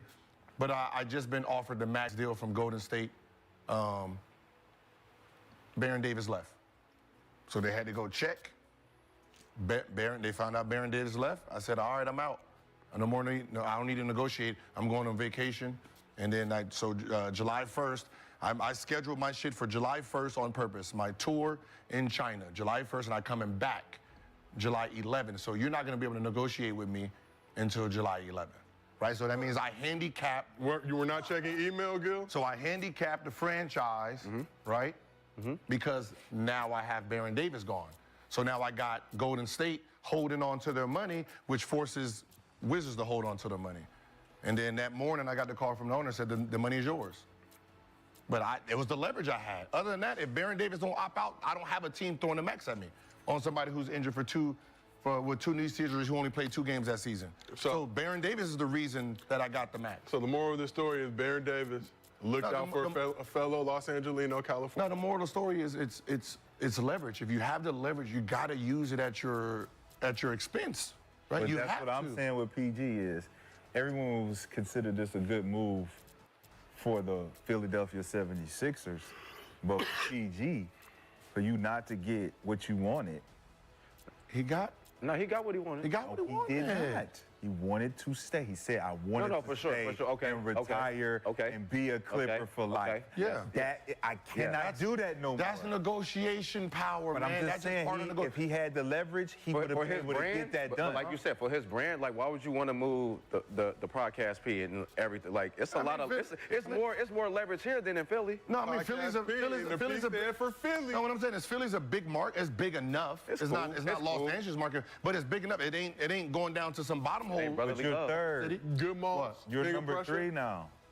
You're Big number Bill. 3. Remember, if he number 2, it looks Big Bill. different I'm number- for your brand. It looked different for the pod, but you number 3. I'm number 3. And we looking for you to do. number 3. It's pressure on you. First of all, I'm not number 3. I'm possibly number 2. First of all, you're number 3. First of all, you're number 3. They gave Tyrese Maxey number 1. I'm They on gave the rise. him number 1. Tyrese Maxey, I'm on the rise. I'm not yesterday. They gave him number 1 yesterday. What is Maxey making? 204. Listen, Tyrese, bro, you're not finna stunt my growth. I'm that nigga right now. I'm not stunting your. I mean, and then you already cool with being number 2. So I'm you not can be number 3. I'm not stunting your growth. The franchise broke me in, dog. Nah, shut the fuck up. And that's fine. And we've seen what you've done. Yeah, we know what with you the can do. Clippers. And listen, I'm happy PG got his. I just hate the fact that he told himself that he is a better number 2 option. I don't like that. Like, I don't like Y'all holding on to some shit that was 2 years ago. But that's why he didn't get that no trade clause either. And a lot of things. Because it's like, well, you're comfortable with proving that you're a number 1 guy. Proving that you're the number 1 guy. I got 212. Y'all figure out. Tyrese Maxey. Oh, they will. The Clippers gonna figure it out. They can. There's nobody. They're just like the Lakers. There's nobody. Nah. There's nobody out there. Maxey 5-year 204, PG 5-year 204 versus a 4-year 212. You think Maxey giving up a backseat to Paul George? It ain't you. No, it is because it's gonna. Are you a point guard and you giving it to your 2 best players, or are you gonna sit there and try to do whatever? Wait. The game no more. That ain't the game no more. I got the ball. All right, that's little Gil out there, bro. I got Tyrese. That's little Gil out there. I got Tyrese. That's little Gil out there. I mean, move. Y'all niggas move around. I got the ball. But all seriousness, Get it off the glass. all seriousness, it is a better option than Tobias Harris, though, for sure. Yeah. I'm not gonna like cut For there. sure. So with this team in this lineup, they should definitely be able to make the Eastern Conference Finals or Finals. If it's anything less than that, then I think that was the intention when putting this squad together. But listen, they got adding Caleb Martin as well. Fuck that, man. I'm standing on this. He did not want to go to Philly. It doesn't. He did not want to go to Philly, man. It doesn't matter whether he wanted to or not. He's sitting there comfortably in his Sixers number 8 jersey to honor Kobe. So last question on this subject. You say he didn't want to go to Philly, but he's there now. Is PG in a better situation in Philly than he would have been with the Clippers? Yep. Hell yeah. Yep. Yeah. So then, I mean, he is though. Listen, bro. You could get your no trade clause and stay there, but the Clippers gonna be the same regardless if he was there. new arena, 1,100 It don't matter. Brandon, ample bathrooms. It don't matter. It was gonna be the same Clippers shit every year. So him getting out, yes. I mean, listen, for what he want right now, I'm rolling. On the tail end of your career, I'm rolling. Hell yeah. Embiid, Maxey, got a chance to win. Before Embiid got hurt, I'm rolling though. Before Embiid got hurt, it was what, 3? Yeah, there were, I think, 2 or 3. It was 2 or 3 in a... Well, the question is with PG has always been this. No, I'm rolling. I'm just not rolling with the no trade clause. The question has always been this. Wherever he's been since Indiana has been, why are we so excited? Like we're going to take it over the top. Bro. Yeah, there was a lot of excitement. But why is that when we know how talented he is The signature and what he can do? Why is it that that's the feeling when he gets picked up in free agency? Like, oh shit, we got Paul George. We about to.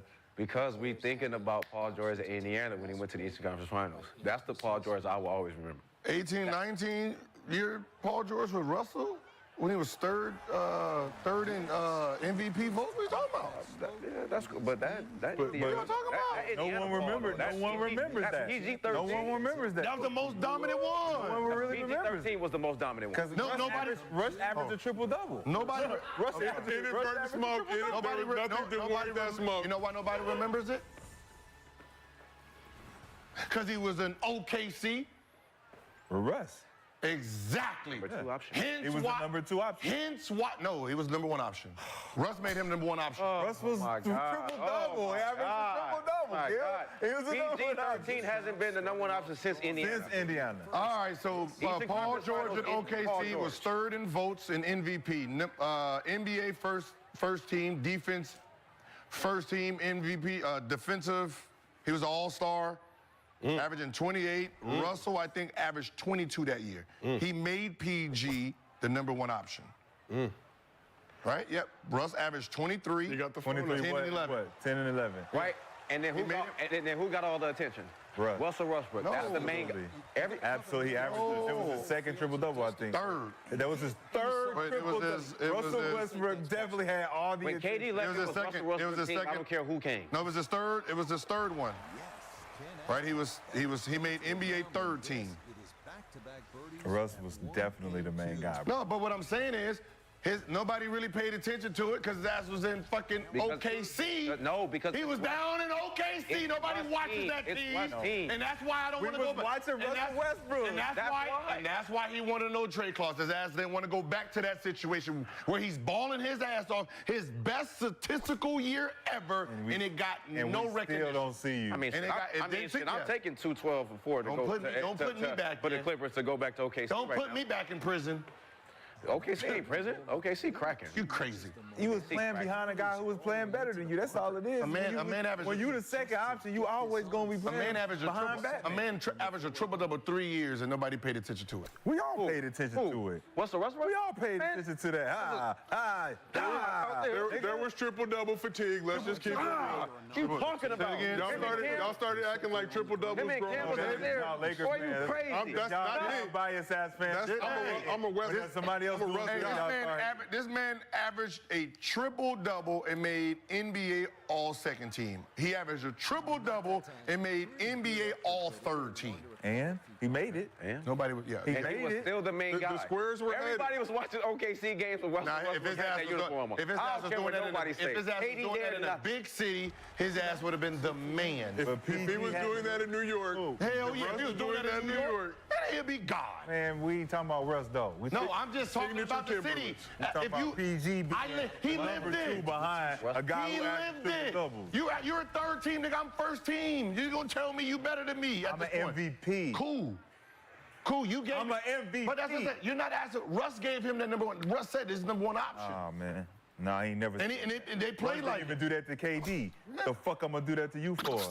At that time, move around, my nigga. I told that nigga he can go. I told that nigga he can go. Bye, nigga. He grew as a player. Bye, nigga. He grew as a player. Bye, nigga. I don't need you. Bye. He grew as a player. Watch what I do without you, nigga. He grew as a player. Watch what I do without you. Ah! Come on, campaign. Come fuck with me. And then what do they do? Yeah! Gave him the international. All that loyalty. Get him on my body. Both of y'all niggas can go, because we trash. So we asked the chat 2 important questions. Was PG asking for too much from the Clippers? 39% say yes, 61% said no. Did PG deserve the same deal as Kawhi? Won 4,000 votes. 65% said yes. 35% said no. Okay. Now, let's move it on. Okay. There you go. No trade. Long as they had that no trade, well, okay, we good. We good. We're good right That was it. Let's move it on.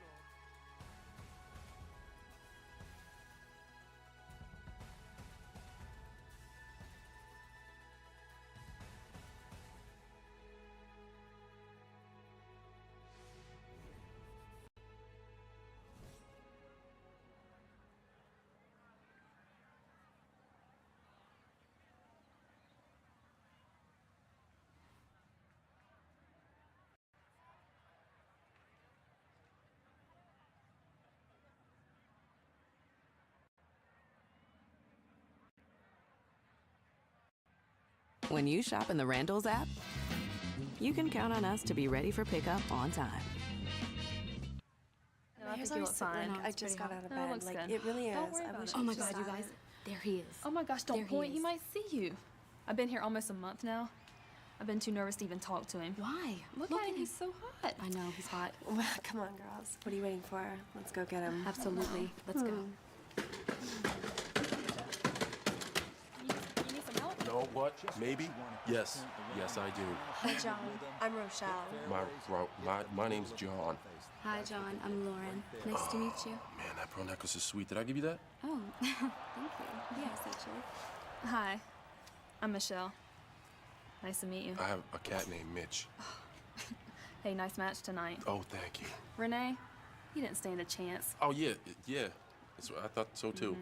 Oh, well, let me just tell you something. We didn't actually come over here just to say hello. You don't got mace, right? No, of course not. We would never do that to you. But, I was just wondering, can we see it? And do you think, can we touch it? Please, big boy. Can we play with it? Well, I'm just gonna be right here, you know, doing what I do. You guys can do whatever. It's cool. Just do me. I'm right here, you know. Oh my gosh, I've never seen anything like this. So cool. I love the way it spins. It turns, huh? I guess being the U.S. champ definitely has its advantages. And his opponent, the United States champion, John Cena.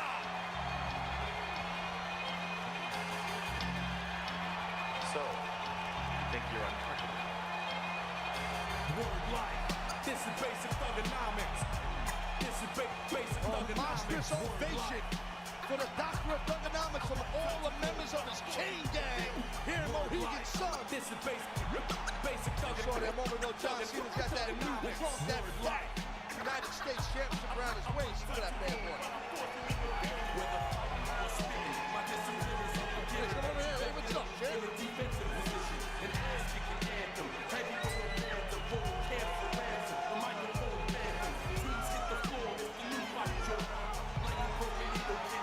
Young man right there. Get your reinforcements. We strike quick with hard kicks, ducking nice things, bend up your mental fight kicks, beat you like this, never survive. Get forgot like all timers. Two-face rappers walk away with four strikes. The war rhymer, turning legends to old timers. My insights like a Bible fighting through your one-liners. New Dead Man Inc. And we about to make you famous. Taking over Earth and still kicking in Uranus. Word life. This is basic thugonomics. Well, before we get to it in this battle rap, we'd like to tell all the great SmackDown fans that next week on SmackDown from Tampa, Florida, John Cena will defend the United States Championship against Kenzo Suzuki. Wow.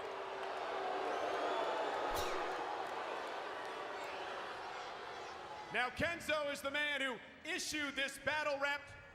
Enough! John Cena, you are about to get served.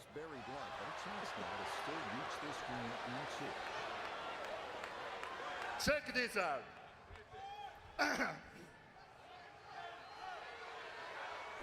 Hot dog, apple pie, Independence Day. Kenzo Labza, USA. That's a tremendous shot just to get the ball on the ground. Okay. Wanna be Cena. 1, 2, 3. Become the U.S. champion. Birdie's here on this front side. And that's going to stretch the lead to 2 shots. You can see me. Wild Drive. Well, you heard the word life. He's got it down. Thought it was Wild Rice, but who's counting? Not bad.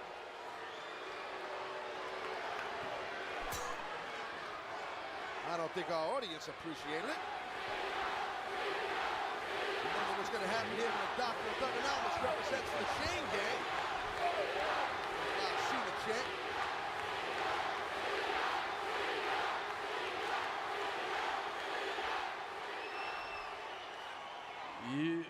You're just a chump in a suit, man.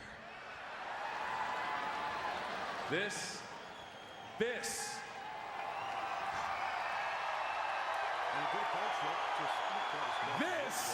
is the real USA.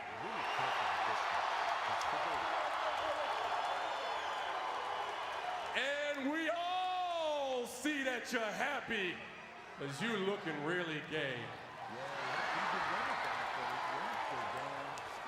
Hold the side up, boy. Chain gang up in here, hold it up. Drinking sake, eating sushi. That's what you should talk about. You love eating raw fish. He always swallow trouser trout.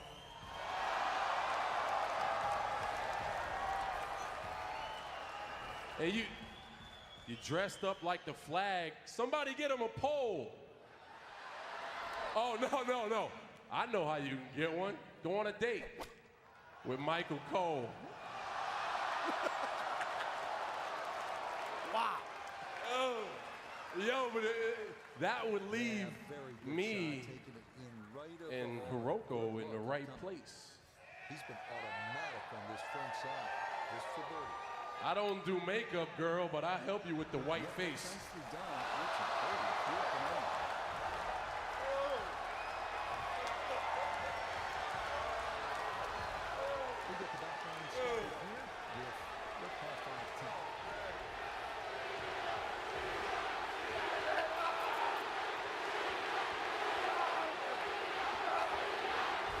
Come on, loosen the kimono. Give me a little glance. I'll let you take a long look at the dragon in my pants. And it's the Chain Gang. We iced out, keep it cold like winter. If you don't like what I'm saying, put your face up on my spinner.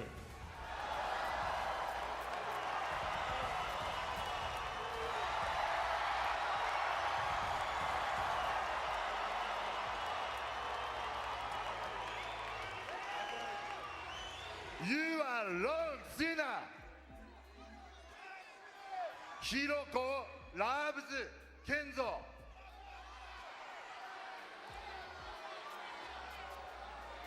If you have girls problem, I feel bad for your son. I've got the 1919 problem. But Hiroko earns one. What's this? Evas? Oh, sounds good already. Whoa! Show them how we do up in here. Are we ready to get live up in here? Michelle McCool on your left, Rochelle on the center. I'm gonna let them do the walking. I just chill right here and do the talking. You know what I'm on the saying. right. Oh, man. Please step up. I'm just gonna sit right here. I'm gonna do things. You just come on in. I'll just do my thing. Oh my goodness. Oh my goodness. I got the spinner, but my head spun right now. We got Lauren, very big eyes, very trying to tune out the carnival-like atmosphere here in Scottsdale. Once in a generation, a boxer does something so incredible, so spectacular, that it will be talked about for centuries to come. In 2010, Manny Pac-Man Pacquiao would attempt such a feat. Pacquiao had been on an unprecedented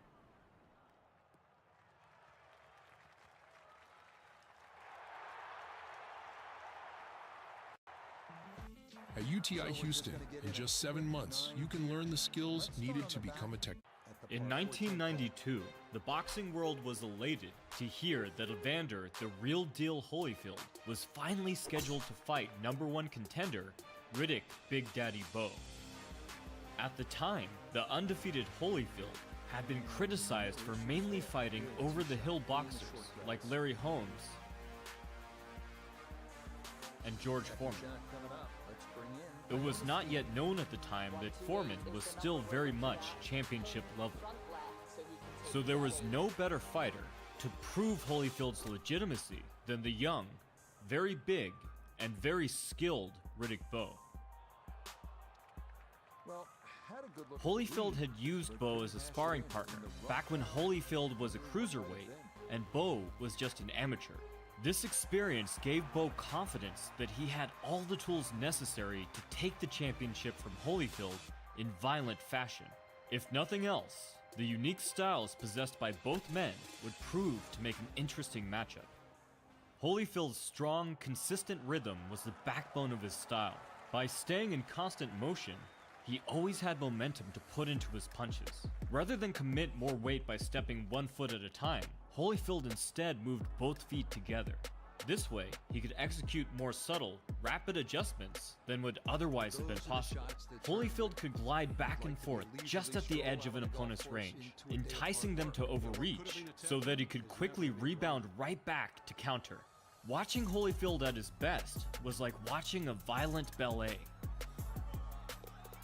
Aside from footwork, Holyfield also used high guard, Philly shell, and cross guard tactics to stay safe. And these extra layers of defense allowed him to effectively wrestle and infight against much larger men. Often the man with the shorter reach, Holyfield's infighting put him in range for rapid-fire combinations, where he could expertly use one punch to set up the next. To top it all off, Holyfield was extremely intelligent and would keep track of what he could hit you with and then build on it. In contrast to Holyfield's high-volume in-and-out style, Bo was the quintessential boxer-puncher. He boasted one of the best jabs in boxing and used it to control the ring and set up harder shots. A fighter who can throw disciplined, tight shots and then suddenly transition to devastating haymakers is one of the most dangerous fighters to deal with. And Bo could do this at both long range and close range, showcasing a signature power punch for each. At long range, Bo possessed a terrifying overhand right, which ended the night for many unfortunate opponents. At close range, Bo employed a powerful rear uppercut, which ruined the ambitions of many smaller competitors who had hoped to win the fight on the inside. So many focused on Bo's punches that they failed to realize how nuanced his defense was. By slipping, ducking, and sidestepping as he punched, Bo could continue to apply pressure and close distance, even while under attack.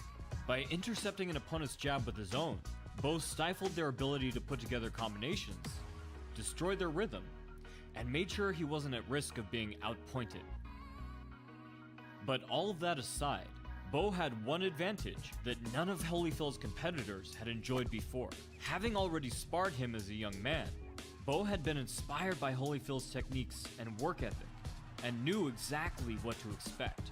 And what he expected was an absolute war.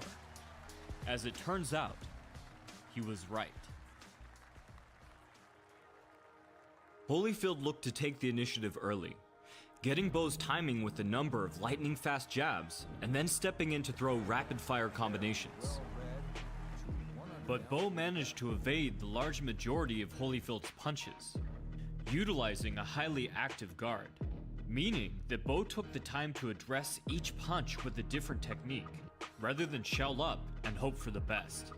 As expected, it looked as if Holyfield hoped to outpace Bo and then continuously beat him to the punch. In this spirit, Holyfield repeatedly led with his right, hoping that his cross would pose enough of a threat to intimidate Bo and set up more punches. But Bo was actually happy about this, as throwing a cross would undoubtedly put Holyfield in range for Bo to land tight hooks and uppercuts.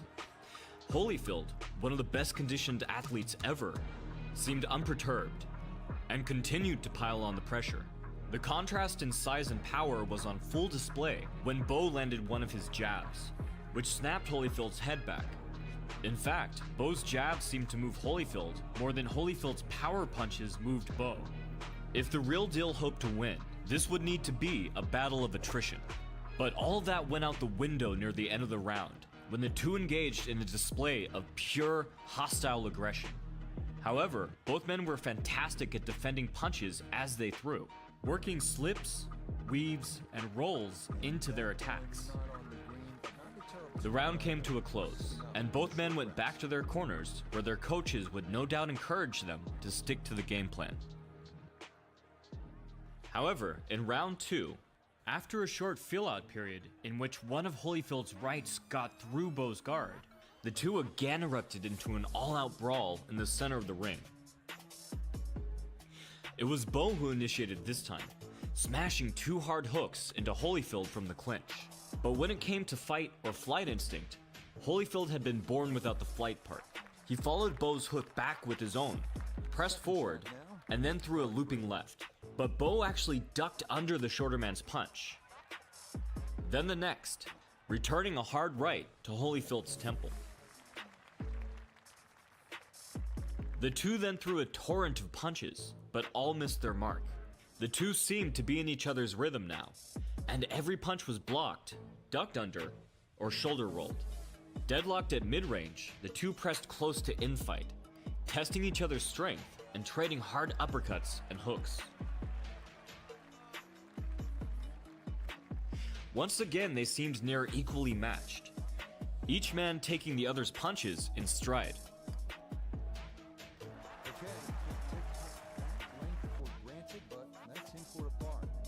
Holyfield doubled up on lead hooks, and Bo returned the favor. Then the round finished with both men throwing a simultaneous hard right, both slipping inside to avoid the other's punch. But this actually boded worse for Holyfield, who had planned to beat Bo's rights with his own. Holyfield may not have accounted for how well Bo could move his head while throwing punches. If Bo was able to stay safe while throwing his cross, then it didn't matter whose punch was straighter or faster. It only mattered who could do damage if and when the punch landed. Round 3 started well for Holyfield, who added on tight hooks to his lead right. But he didn't fare near so well at close range, taking a hard lead uppercut to rear hook combination. This is a classic technique, the uppercut enticing the opponent to tighten the guard, and then the hook going around it. It was clear that if Holyfield hoped to have any success bullying the much larger man up close, he would have to at least wait until the later rounds, when Bo had tired out a bit. Meanwhile, Bo began to successfully add hooks to his 1-2.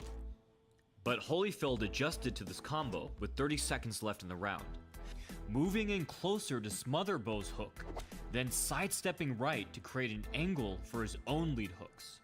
Holyfield tended to do very well against wide, looping punches. He could weave underneath them to counter, or get inside them with shorter, tighter shots.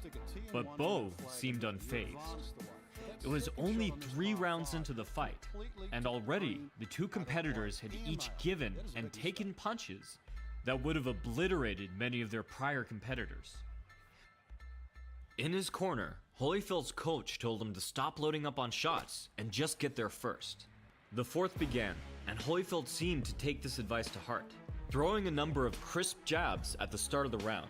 But then, inexplicably, he went back to infighting against Big Daddy Bo. Perhaps he thought his superior speed would let him pick holes in Bo's guard, as he had with Foreman. But Bo knew how to sidestep to create angles from up close.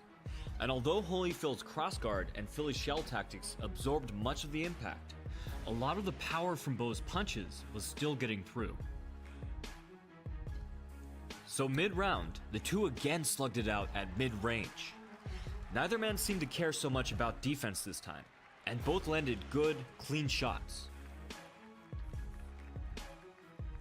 Of course, equal exchanges like this would favor Bo in the long run.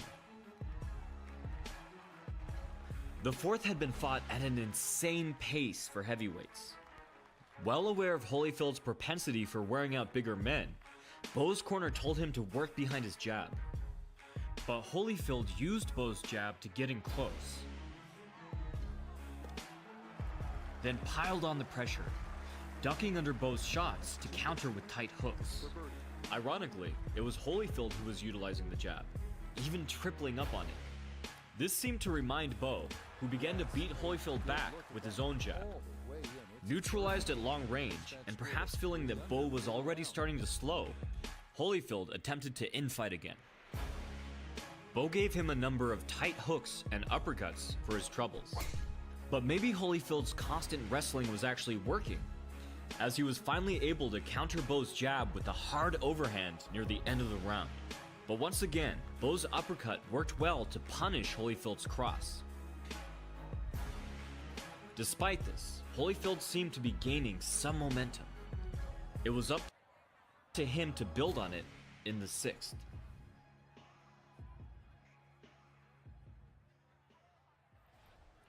If you're looking for a career where you can really make a difference in the world, to help and connect with others in a meaningful However, Bo must have been pleasantly surprised to find that Holyfield did the exact opposite. This would have been the perfect time for Evander to ramp up the pressure and tire out the larger man. But it's possible Bo's constant body shots had taken their toll and enticed Holyfield to take a break. Holyfield looked to use his crossguard and Philly shell tactics to stay safe in the meantime. But Bo's long reach allowed him to punch around Holyfield's guard.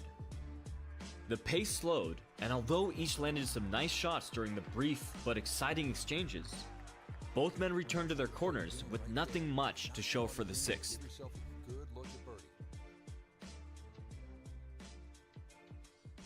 From his corner, Bo could hear the crowd chant, "Let's go, Bo," along with the boos in response from the Holyfield fans.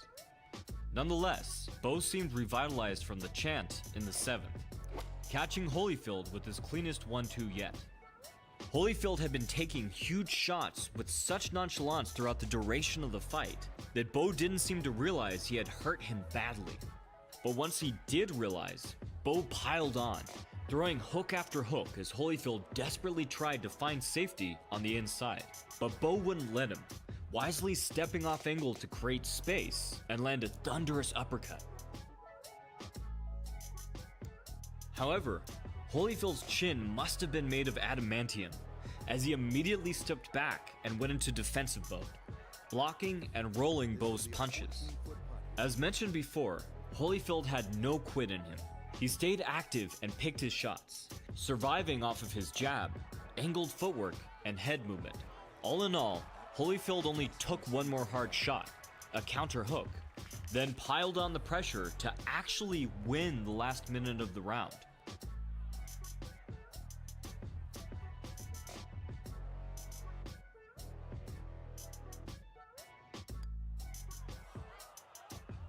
During the break, Holyfield's corner told him to draw the jab, slip it, and counter with an overhand, then follow up with the left hook. That's a complicated thing to tell a man that just took several big shots from Big Daddy Bo. Holyfield would soon get his chance, as Bo started the eighth with a tremendous jab. But rather than counter, Holyfield took the jab, his head snapping back. Though Holyfield was by no means out of the fight, he didn't seem to have fully recovered yet either. His rhythm was just a little off, and he always seemed to be just a moment behind Bo, losing the tail end of every exchange. Bo wasn't fading or slowing as of yet. If things continued this way, there would soon be a new heavyweight champion of the world. But in the ninth, Holyfield had recovered enough to execute the strategy his corner had asked for in the eighth. He went back to basics, moving back and forth at angles to land his jab and force Bo to follow his rhythm. This way, Holyfield would be ready to counter Bo's counter at his own tempo. Rather than trying to intercept Bo's right with his own, a dangerous proposition, Holyfield instead evaded, then returned fire. It was a dominant round for Holyfield, just as it seemed that he was out of the fight. But Bo knew that he could hurt Holyfield with just one punch.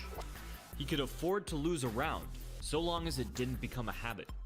Bo had 3 more rounds to prove that he was destined to become heavyweight champion of the world. In their respective corners, both men had to have one of their eyes seen to. Holyfield's left eye had been closing over a number of rounds, and Bo's right eye was now damaged from a punch thrown the previous round. Ironically, this meant that both men were now vulnerable to the other's best weapon. Bo would have trouble seeing Holyfield's lead hook, and Holyfield would have trouble seeing Bo's right. But at the very start of the round, it was Bo's left that caught Holyfield, snapping his head back and stunning him. Bo's jab hit so hard that he could actually rock opponents with it. Bo followed up with a 1-2-3, forcing Holyfield to clinch. But now Bo used a combination that his contemporary Mike Tyson also favored. He first threw a body hook to open Holyfield's guard, then shifted back to clear space for a right uppercut that slammed into Holyfield's chin. This time, Holyfield's iron chin cracked. He stumbled back, and Bo gave chase. Every punch Bo threw seemed to rock the champion, who veered unsteadily from side to side on weak legs. Holyfield stayed upright on sheer instinct, shelling up and biting down on his mouthguard. But Bo was sure he had him. and threw punch after punch after punch. Despite 42 unanswered punches, somehow Holyfield had never touched the canvas. The champion finally returned a punch. Then another. Then another. Working his way into the clinch each time, trying to buy himself precious seconds to recover. Bo was now completely spent and had little choice but to let him. What's more, with a minute left in the round, Holyfield had regained his stamina, while Bo was still weary. Now Holyfield went on the offensive, landing punch after punch on Bo, who had been so close to victory just a minute earlier. Bo rationalized it was better to absorb the shots and preserve his stamina, rather than open up and risk taking cleaner hits. He threw enough to stay in the fight, but took shot after shot.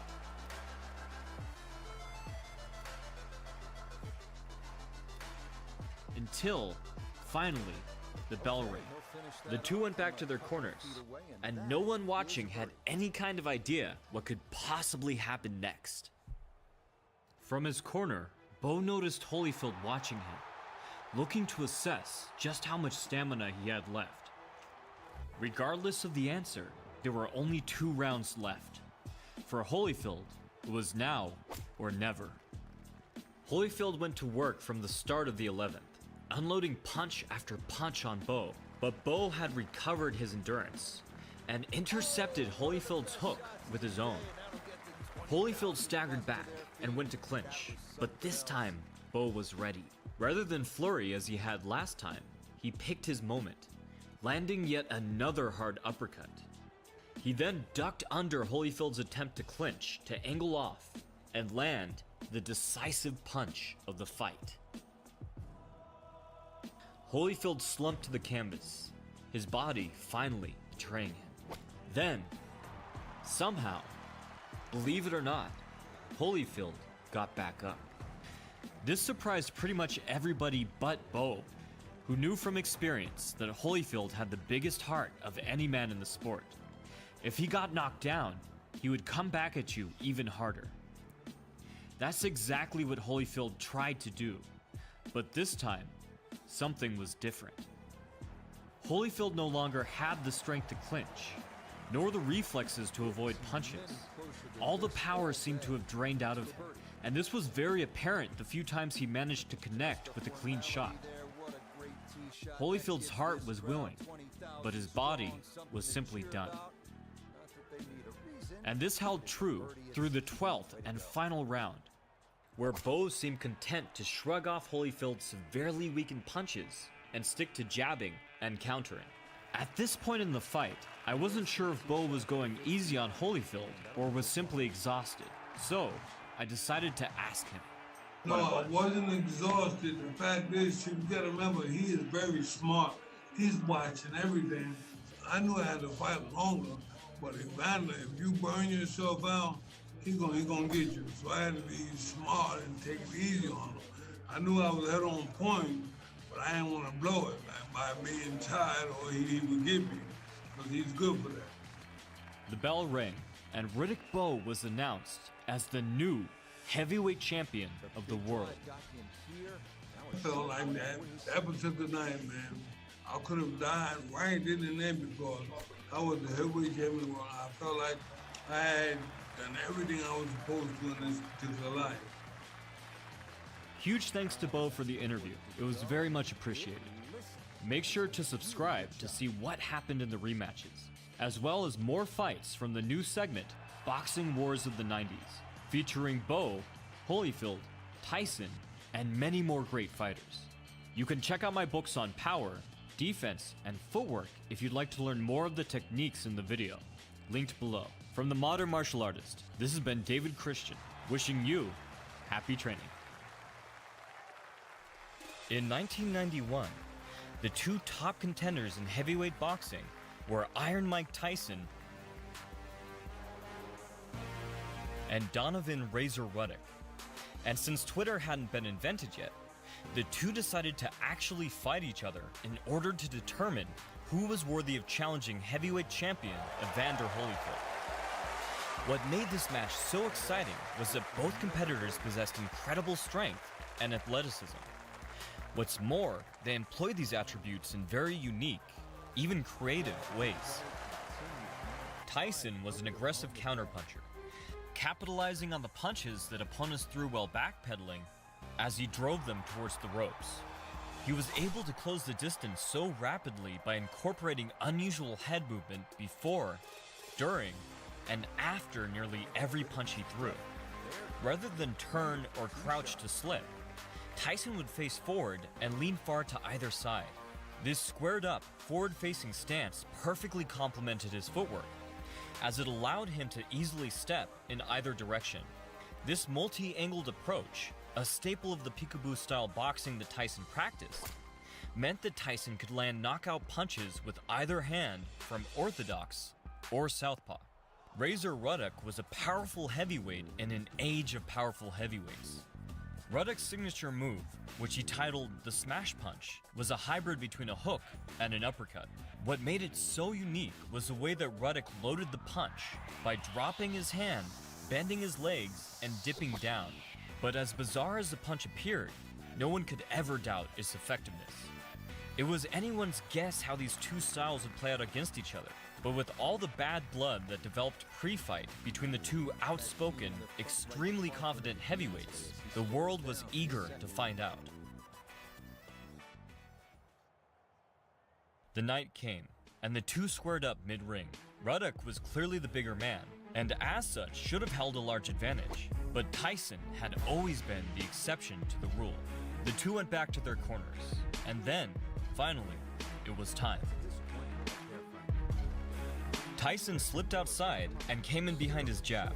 This was one of his favorite setups, and he quickly followed it with an overhand.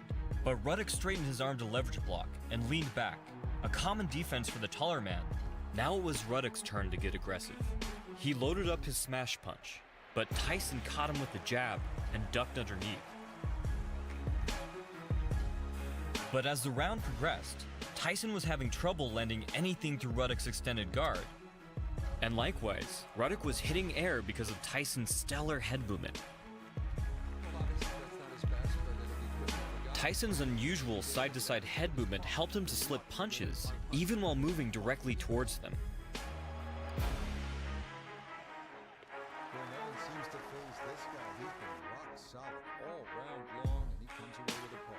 While many fighters with more narrow stances would have ducked right into Ruddock's uppercut, Tyson could avoid it entirely. Tyson's best moments from the round occurred when he put combinations together, while Ruddock had the most success while using his extended guard to control Tyson's head. But by the end of the round, the two seemed to be equally matched. This didn't jive well with either man, and the two exchanged blows after the bell.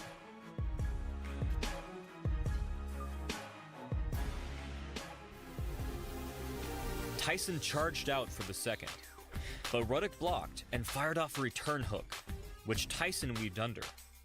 Ruddock continued to try and keep distance with his lead hand, but Tyson was relentless. He exploded forward with a body hook. Ruddock blocked and tried to pivot out, but Tyson's unique footwork, normally great for cutting off the ring from southpaw, in this case swept Ruddock's feet from under him. But the ref didn't see what had happened in real time, and because of this, it was automatically a 10-8 round for Tyson. Despite the fact that Tyson's punch hadn't connected, Ruddock now clinched far more often. He tended to throw just one punch as Tyson came in before tying him up. Tyson was able to avoid the large majority of these, but was unable to avoid the clinch. But by collar tying, Ruddock gave Tyson a clear path to his sides. Tyson pounded away at Ruddock's midsection. This is a great way to sap an opponent's strength, and it tends to pay dividends in the later rounds. The second ended without either fighter taking any significant damage, but that would all change in the third.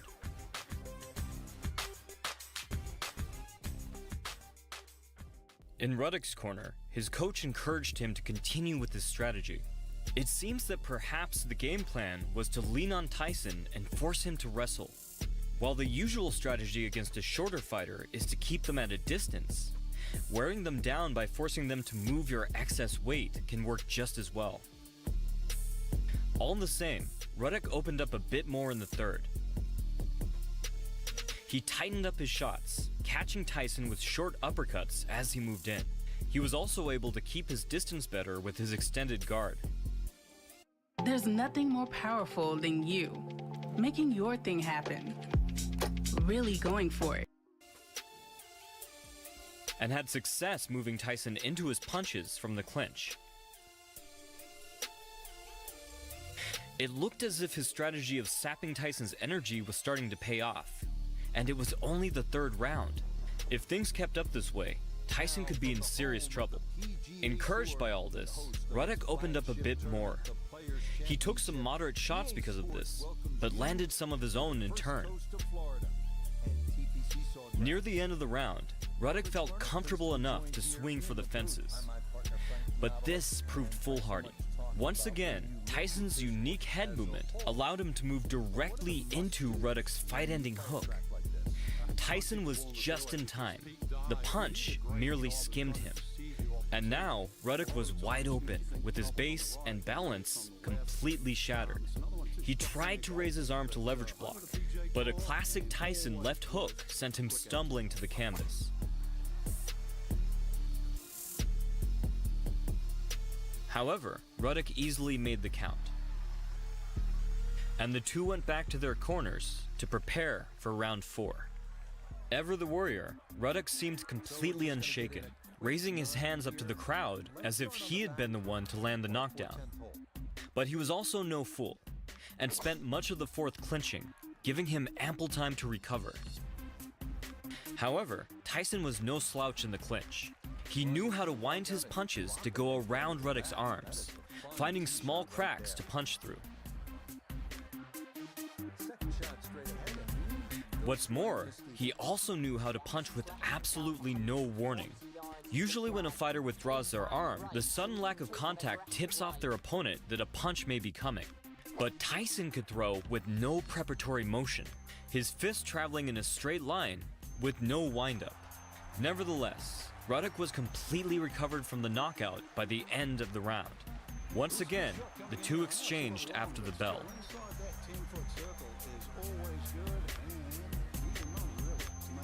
Both men felt comfortable opening up and taking more risks in the fifth. Tyson's jab was a double-edged sword. On the one hand, it let him move inside and set up harder shots.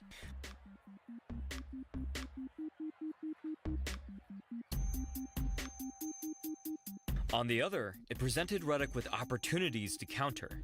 But perhaps Tyson picked up on this, as midway through the round, Tyson feinted a double jab, drawing a hard rear uppercut from Ruddock. Tyson countered with no hesitation, as if he had expected it, following up with a number of well-placed shots through Ruddock's guard. But none of these shots seemed to land clean enough or hard enough to bother Ruddock, and Tyson was repeatedly kept at bay by Ruddock's long jabs and stiff arming. The fifth essentially ended in a stalemate. Clearly upset at Tyson's stalled momentum, his corner begged him to throw combinations and spend more time setting up his shots. Tyson listened, and although he took a short hook for his troubles on his first attempt, he would gradually build momentum throughout the round. Instead of charging in full force, he took his time, feinting, weaving, and working his way in with small steps. This gave him the space he needed to avoid clinching and set up counters. Midway through the round, Ruddock managed to slip Tyson's jab to set up his signature smash punch. But Tyson intercepted it with an overhand, countering Ruddock's best weapon. Tyson now had all the momentum. All he had to do was build on it. However, Ruddock had other plans. Out of nowhere, he countered Tyson's overhand with a sharp left. Perhaps Ruddock's plan was working, and his constant wrestling had slowed Tyson's movements enough to make him a viable target. Tyson managed to avoid Ruddock's follow-up, but then ducked right into a hard rear uppercut. Tyson stumbled, then avoided a tremendous lead hook by sheer luck. Now it was Tyson trying to work his way into the clinch, but Ruddock pulled him into an uppercut, piercing deep into his solar plex.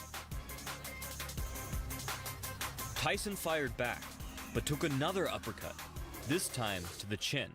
He pounded his jaw, daring Ruddock to try again. Ruddock obliged, but miraculously, Tyson shrugged it off and kept fighting.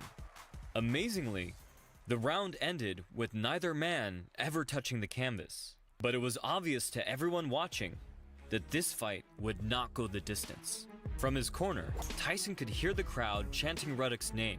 It's often been argued that Tyson was never able to overcome adversity in fights. But these people must have never watched this fight. Tyson took the center of the ring before Ruddock had even gotten up, and then threw everything he had at him. For those that had noticed Tyson's work rate wane throughout the rounds, it must have been a huge surprise to see him put so many combinations together so quickly. It was questionable if Tyson would have anything left after this round, but Ruddock had completely lost his fear of Tyson. After all, he had proved he could hurt him with just one punch. The two traded shots, both committed to seeing it out to the end.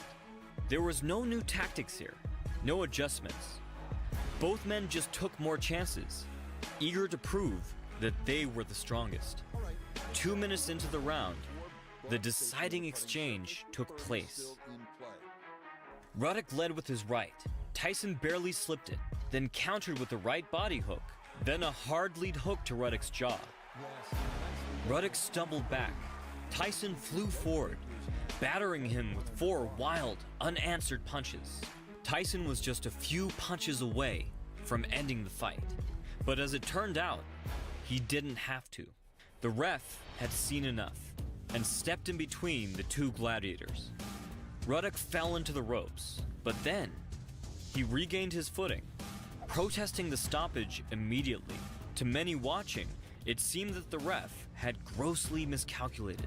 Although it had looked like Ruddock was finished in the moment, he had recovered so quickly that it was clear the fight may well have continued.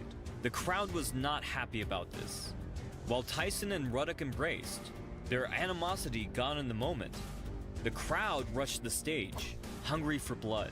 A riot broke out, and the ref needed to be escorted out of the arena. It was a disappointing reaction to an incredible fight.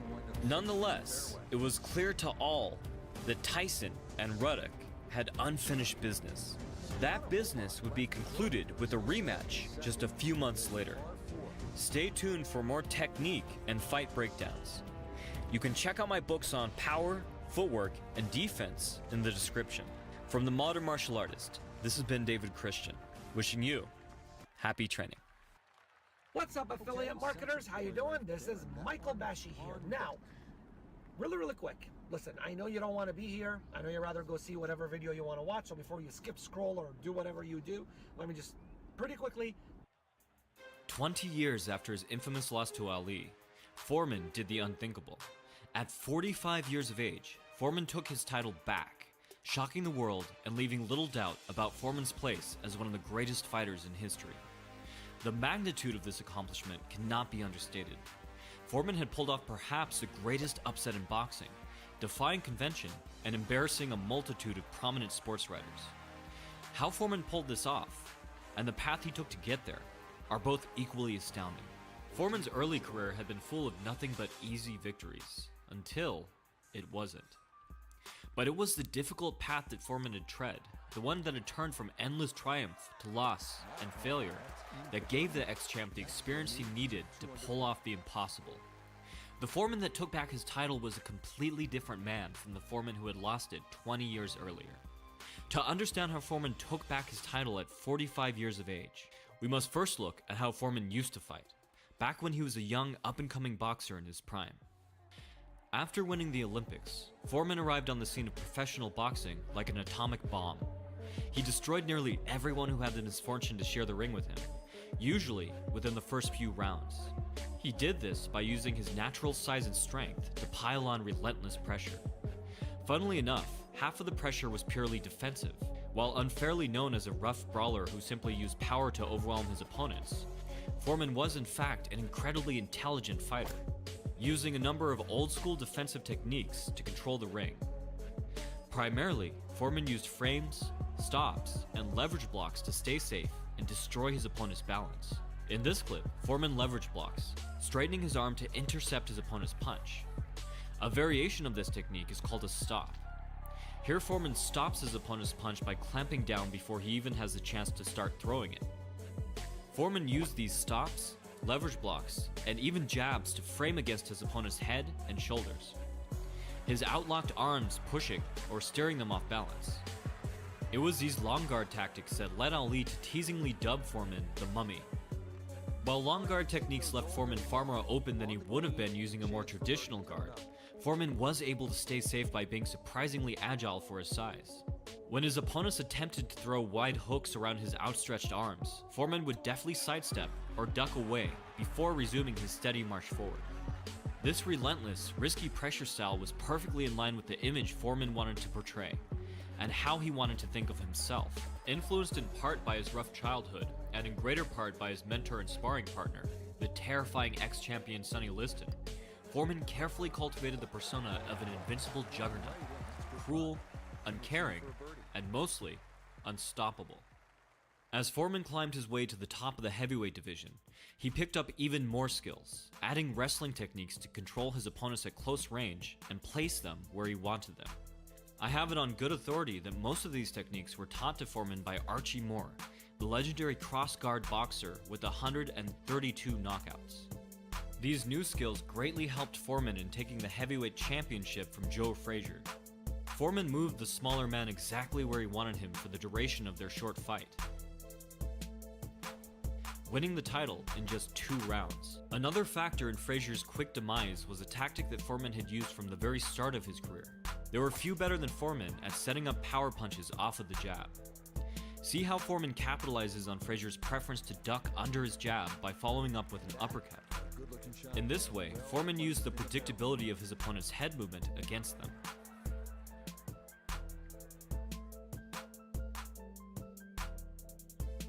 Foreman's loose guard also meant his punches were especially hard to predict. He had a tendency to start many of his punches the same way and then change their trajectory midway to the target. What looked like a hook might actually be an uppercut. What are you still doing here? You still have not downloaded Pi Adblock? You know I'm just gonna keep showing up on your screen until you download. Or a shot to the body may veer upwards to catch an opponent on the chin. These directional feints were something that seemed especially worrying to Ali. Nonetheless, after Foreman took out Ken Norton in only 2 rounds, a man that Ali had struggled against greatly, Ali was still ready and willing to fight Foreman. And Foreman, of course, thought little of the loudmouth ex-champion who lacked his size and power. The Rumble in the Jungle would become one of the most iconic moments in sports history. Ali used his speed to throw sharp crosses right through Foreman's open guard, and then out-grappled him against the ropes to tire him out.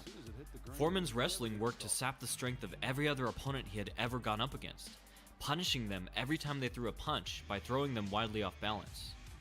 But now Foreman came up against someone who not only used similar techniques, but did it better. Encouraged by Ali's endless taunting and his own coaches, Foreman threw everything he had at Ali until he had no more. The champion became so tired that in time he would come to wonder if he was drugged before the fight. Still, Foreman never doubted that he was only 1 punch away from shutting Ali up for good. But then, Ali capitalized on Foreman's exhaustion and sent him crashing to the canvas.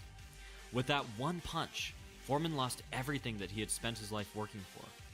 For the first time, Foreman began to doubt himself and the careful persona he had tried so hard to cultivate. This was the beginning of Foreman's period of self-reflection, but at first, he would rebel. Trying to prove that he was still the man he'd always been, Foreman set up an exhibition where he took on 5 men in 1 night. His hope was to re-establish his persona as an unstoppable monster, forcing Ali to take a rematch. Foreman ended most of the fights via knockout, but what he hadn't counted on was that the public had not lost respect for him as he thought they had. Rather than see Foreman as a fearless warrior fighting against impossible odds, which anyone who has even lightly sparred fresh opponents one after the other knows he was, the crowd instead rooted for Foreman's challengers, seeing them as brave everymen going up against an unstoppable giant. Although Foreman made his point, the night had achieved the opposite of what he hoped it would. What did win people over was an insane slugfest with Ron Lyle. The Lyle fight proved that Foreman had what it took to move past adversity. Foreman got back from being knocked down again and again, standing toe-to-toe with a man almost as tough and powerful as he was. According to Foreman, at the time, he would rather have died than lose again. And although it cost him, he eventually prevailed.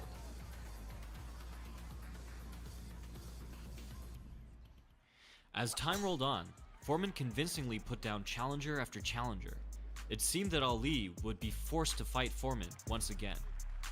That is, until the night that changed everything. Until the night that Foreman fought Jimmy Young. Early in the fight, Foreman had failed to press an advantage because the promoters had requested he make his fights last longer. But by the time Foreman wanted to end the fight, he no longer could. Like Ali, Young kept Foreman off his rhythm by flicking out a quick, loose jab, and then tied him up before he could fire off any shots of his own. Young went about this in a different way than Ali, sinking in deep underhooks to smother Foreman's punches. In the last round, Young sealed Foreman's fate by catching him with a right while he was off balance, forcing him to his knees, and scoring a timely knockdown at the very end of the fight. The judges unanimously called the fight for Young. The loss changed George Foreman forever, but this time, Foreman did not seek to reestablish his reputation. Instead, he embraced his loss. Foreman would soon explain to his friends that he had had a religious experience after the fight, that he had come close to death and had realized the fragility of life. Foreman took a hard look at what really mattered to him. He quit boxing immediately, eventually becoming a minister. After seeing the impact that his brother Roy was having teaching kids boxing, Foreman opened a youth center to help keep underprivileged kids out of trouble. But after someone he trusted stole a good portion of his money, something surprisingly common in the world of boxing and entertainment, Foreman realized he no longer had the funds necessary to keep helping his community. That was when Foreman made the fateful decision to return to boxing 10 years after he had lost his title to Ali. What's more, he vowed to once again become heavyweight champion of the world. As expected, very few thought that was possible. And it may not have been if Foreman hadn't gained the wisdom and maturity to take account of his remaining strengths and acknowledge his new weaknesses. Bringing back Archie Moore, Foreman became an apt pupil, mastering Moore's signature crossguard.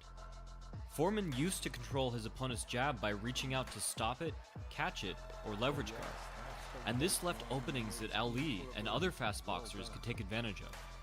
Foreman's new crossguard took away these lead side openings. This meant that Foreman no longer needed to use footwork or head movement to evade his opponent's attacks. He would instead rely entirely on his size, his lead hand jabbing and repositioning his opponent, and his rear hand defending against jabs or lead hooks. At close range, Foreman no longer needed to sidestep and turn. He could instead move in close in a crossguard, and from there, he could either lean on those that tried to crouch, or use his forearm to lift their chins and straighten up their posture. 3 signs your car accident is worth major compensation. If you've been in a car accident recently, there are 3 critical signs that could indicate your case is worth significant compensation. Foreman could still manipulate their balance by cross-framing off of his crossguard, and this also provided a safe way to exit exchanges. With this new system, Foreman could control distance with very little effort. He would use his crossguard when he wanted to move in closer, and utilize his old long guard tactics when he wanted to create space or reposition his opponent. All this was backed up by an even deeper understanding of the jab than Foreman had before. Foreman now jabbed from all angles. Notice how he uses an up jab here on a crouching opponent. Here he uses a flicker jab to set up his right. And here Foreman pumps out 2 stiff jabs, meant to hurt his opponent towards the ring. A true mark of someone who understands their own style is that they know where their weaknesses lie.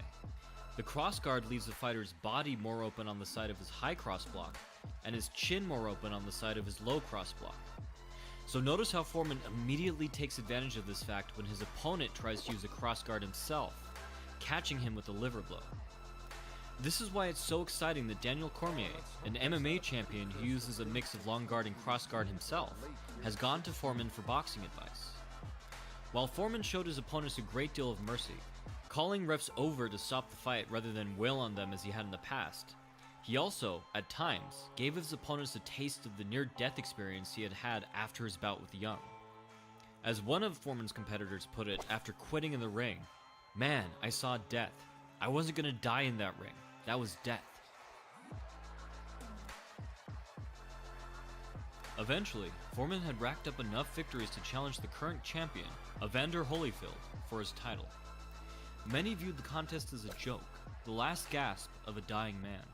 Foreman replied to all such criticism with the quick-witted humor he developed throughout his years preaching, and determined to let his fists do the talking the night of the fight.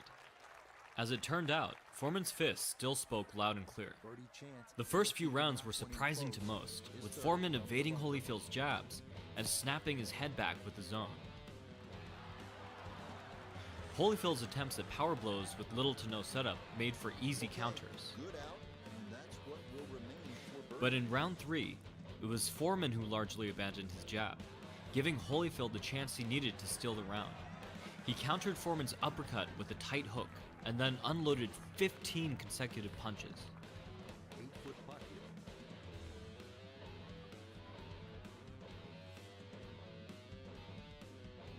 Perhaps it was this late round success that made Holyfield think it was a good idea to stand and throw right in front of Foreman. Foreman used this opportunity to take the punches on his guard and move into close range. Foreman's close-range body blows eventually took a heavy toll on Holyfield, whose work rate and footwork slowed drastically in the 5th. Foreman's body punches convinced Holyfield to lower his guard, and it seemed that Foreman simply couldn't miss with his right. At that point, Holyfield's corner understandably told him to move after he threw. Holyfield largely ignored this advice throughout the 6th, getting wobbled with a hook near the end of the round, and then chose to stand right in front of Foreman again in the 7th. We can be glad he did, because round 7 became one of the most exciting in boxing history. A Foreman overhand right crashed into Holyfield as he tried to cut an angle out of the corner, and Big George went on the offensive, picking his moments to skillfully arc his right over Holyfield's shoulder. Holyfield had a tendency to lead with his head, and as such, had always found some measure of safety at close range. But Foreman's crossguard meant that Holyfield would simply bounce his head off of Foreman's elbow. Things looked great for Foreman, but then, all defensive options taken away, Holyfield did what so few of Big George's opponents had done before. He went on the offensive, throwing 20 punches in a row. Holyfield was taking advantage of the fact that Foreman couldn't counter well from his crossguard. As such, Big George was forced to adjust his guard as best he could until Holyfield stopped punching. And Holyfield wasn't stopping. Luckily for Foreman, the crossguard does a great job at catching punches halfway out, dispelling their force even if they do connect. Even throwing off an opponent's follow-through after they've already made contact can help take a lot of the sting off. Even so, enough punches hit clean that it was a small miracle Foreman was still standing at the end of Holyfield's barrage. After a brief respite, Foreman went right back on the attack, feeding Holyfield several of the same uppercuts that had finished Ron Lyle all those years ago. Now both men seemed too spent to do anything, and it was anyone's guess how the remainder of the fight might play out. In round 8, both men seemed content to take a break, Holyfield circling and jabbing and throwing sporadic 2-punch combinations. Foreman simply marched forward, taking the brunt of the shots on his guard. However, in round 9, it was clear that Holyfield had recovered while Foreman had not. Holyfield scored 2 beautiful combinations which Foreman had no answer for, and Big George ended the round in deep trouble. You found a place of complete focus. You ordered your thoughts and mastered. But then, in round 10, Foreman surprised everyone one last time. A quick timeout mid-round to wrap Holyfield's glove gave Foreman an extra moment of respite, and Foreman put the spot of good luck to good use. He came out at a much faster pace, cutting off Holyfield's lateral movement with wide body hooks and goading him by dropping his hands. It worked, and Holyfield again stood toe-to-toe with Foreman. Both men landed, but in the end it seemed to be Holyfield who was most hurt, wincing and backing away. Big George knew a hurt fighter when he saw one, and landed a thudding 1-2 combination, forcing Holyfield to clinch. Too tired to follow up, Foreman would allow Holyfield to clinch for the remainder of the round, although he did land a final parting shot just at the bell. However, the last several rounds had given Holyfield an obvious lead in points, and it was clear to all watching that Foreman now needed a knockout to win. The 11th was much the same story, with Holyfield penetrating Foreman's guard with fast combinations, but eventually paying the price for standing too close to the fire. Midway through the round, Foreman countered Holyfield's right with a right of his own, landing what Holyfield would later describe as the hardest punch he'd ever been hit with. Returning to his corner, Holyfield had to ask if all of his teeth were still in, as his entire mouth had gone numb. The 12th was like a microcosm for the entirety of the fight. Holyfield outpointed Foreman by throwing quick flurries, adding on just enough punches to penetrate Foreman's crossguard once or twice before fading out of range or clinching. Foreman desperately tried for one last knockout blow, but Holyfield remembered the punch from the 11th and wasn't about to get knocked out the last round of the fight. He clinched so long that the ref had to forcibly push him off. As the clock wound down, Foreman landed the occasional bomb, but not the one punch he needed to put Holyfield on the ground. Finally, the final bell rang. Foreman had given his best, but after a tremendous fight, it was Holyfield that took the bout with a unanimous decision. Foreman lasting 12 rounds in a competitive fight with the champion of the world, a fight where he was on the edge of achieving victory several times, seemed to many to be an incredible last achievement of a highly skilled but aging fighter. Who could ask for more?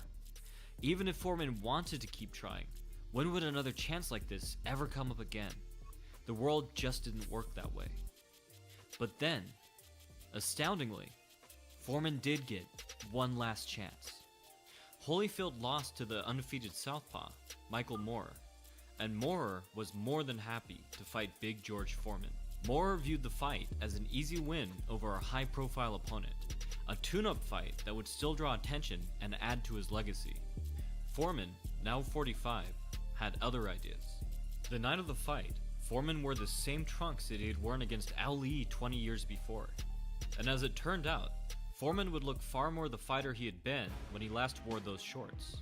For instance, many were surprised to see that Foreman had completely abandoned his crossguard. Instead, he fought like the Foreman of old, pawing at his opponent's gloves and using long guard tactics to block and smother punches. There are a number of plausible reasons for why Foreman chose to do this, but perhaps the biggest was that Foreman wanted his hands to always be in position to counter, something near impossible in the way that he implemented the crossguard. The effects of Foreman's style change were apparent immediately. An obvious con was that Foreman was much more open, and as a result, a lot more shots got through his defenses than normally did. This was confounded by the fact that, in an open stance, where fighters have opposite feet forward, it's much easier to connect with your rear hand. The upside was that Foreman's right was finding a home as well. But the strange thing was that Big George's punches didn't seem to have the same effect on Moorer that they'd had on Holyfield, a man with a much better chin. To many watching, it must have seemed that age had finally caught up with George Foreman. Moorer's corner, Teddy Atlas, seemed to think this was the case. Atlas gave Moorer two pieces of advice. The first was to mix up his range. Excellent advice. The second was to relax, as he now had the full measure of Big George. But, as it turned out, Foreman's lackluster punches were all part of his plan. Over the next several rounds, Foreman's power remained bizarrely absent, but as he got into a rhythm, his boxing skills seemed to return better than ever. Like many orthodox fighters, Foreman could have been expected to do worse against a southpaw. Instead, the lead hand battle that comes inherently to the position fit Foreman's style perfectly. Moorer's head and shoulder were closer to Foreman's lead hand, making it even easier to manipulate his guard and knock him off balance. Moorer liked to sidestep and slip off his jab to set up a new angle for his next punch. But Foreman now used the extension of his own jab to help Moorer along, unbalancing him and moving him directly into his punches. The open stance position did mean that Foreman's rear hand was now usually too far away to effectively stifle Moorer's. However, Foreman could cross-frame with his rear hand on Moore's lead shoulder, and this effectively shielded him from both hands as he exited safely outside. Besides, Foreman wasn't looking to be defensive, he was looking to counter. Although Foreman was a slower man, his years of experience helped him to better read punches, and he intercepted several of Moore's rights with his own before Moore even had the chance to extend them. These tactics, combined with a heavy dose of return jabs, ensured that even though Moore might get off more punches, he would pay some kind of price for each of them. Building on his success over the last several rounds, Foreman began to pull down Moore's lead hand to make way for his right. But despite Foreman's power punches getting through, Moore maintained a comfortable lead on the scorecard and seemed perfectly happy to trade with Big George. By the end of the fifth, Teddy Atlas had begun to sense something might be up and implored Moore to fight more cautiously, asking him to get his shots off first and then immediately move out of range. Moore ignored him. After Foreman tricked Moore into ducking or slipping into several right hands set up off his jab, Moore seemed to lose his cool. He decided to stand and slug it out with Foreman. Foreman took Moore's punches and landed several of his own. To all watching, it now seemed certain that Foreman had lost his legendary fight-ending power. Then again, Moore found himself inexplicably stumbling over his own feet the last few seconds of the round. In the seventh, Foreman switched things up by circling inside, the opposite of what traditional wisdom says to do against a southpaw. Because both fighters stood squared up at mid-range throughout the fight, foot position had mattered less than it generally would. But what did matter was the statement that Foreman was making. When Moore moved inside, he was betting Foreman that he could still beat him with his superior speed. When Foreman moved inside, he was saying he didn't care. Although Moore got the better of several exchanges, he also took a great deal of hard punches that he either didn't see or simply didn't care to defend. By the end of the round, Moore's work rate had slowed considerably, and even though he had landed more punches, he was backing away. Moore himself might not have understood why his body wouldn't do what he wanted it to do, but George Foreman certainly did. The eighth started out well for Foreman, the bigger man landing several right hands. Are you sure your tax expert is right for you? Switch to TurboTax Full. This prompted Moore to finally follow the advice that Atlas had been giving him about upping his pace. Late in the round, the champion found an opening and piled on, unloading on Foreman until the bell granted him a brief respite. Moore continued his assault into the ninth. Foreman's tight, snappy rights kept making their way through Moore's guard, but were barely noticed by both the audience and, oddly enough, by Moore himself. It now seemed a certainty that this would be a repeat of the Holyfield fight, with the aging ex-champion coming close, but falling just short in the end. And worse, it seemed that Big George had lost the power that had given him a puncher's chance in the later rounds. In his corner, the great coach Angelo Dundee pleaded with Foreman to take charge, telling him that they were way behind. Essentially, it was now or never. And that was when Foreman showed the world the trick he had been playing all along. Foreman came out twice the man he had been the round before. His punches twice as fast, hitting twice as hard. For the first time, Moore got a taste of something close to Foreman's real power. Now Moore's head didn't just snap back, he was knocked completely off balance. Foreman only upped the pace, swinging wide looping hooks that stunned Moore through his guard, and mixing in the same short, tight crosses that he had throughout the fight. The difference was that now they had weight behind them. Moore backed up, no doubt just as confused as the spectators. The truth was, Foreman had been baiting Moore the entire time. When Foreman had learned that there was no 3 knockdown stoppage rule, he had determined he could not show his full power right away.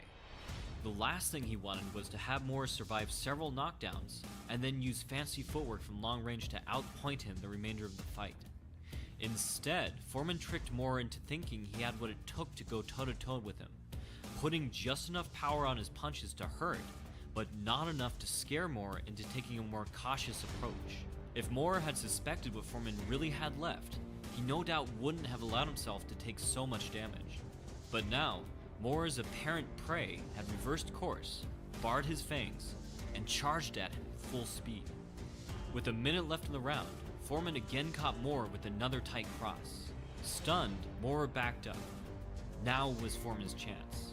To quote the big man himself, "I threw a sharp left jab, then a strong right that caught him on the forehead and made my hand hurt. Not wanting to wail on him until he fell, I decided to bring the shot a little lower."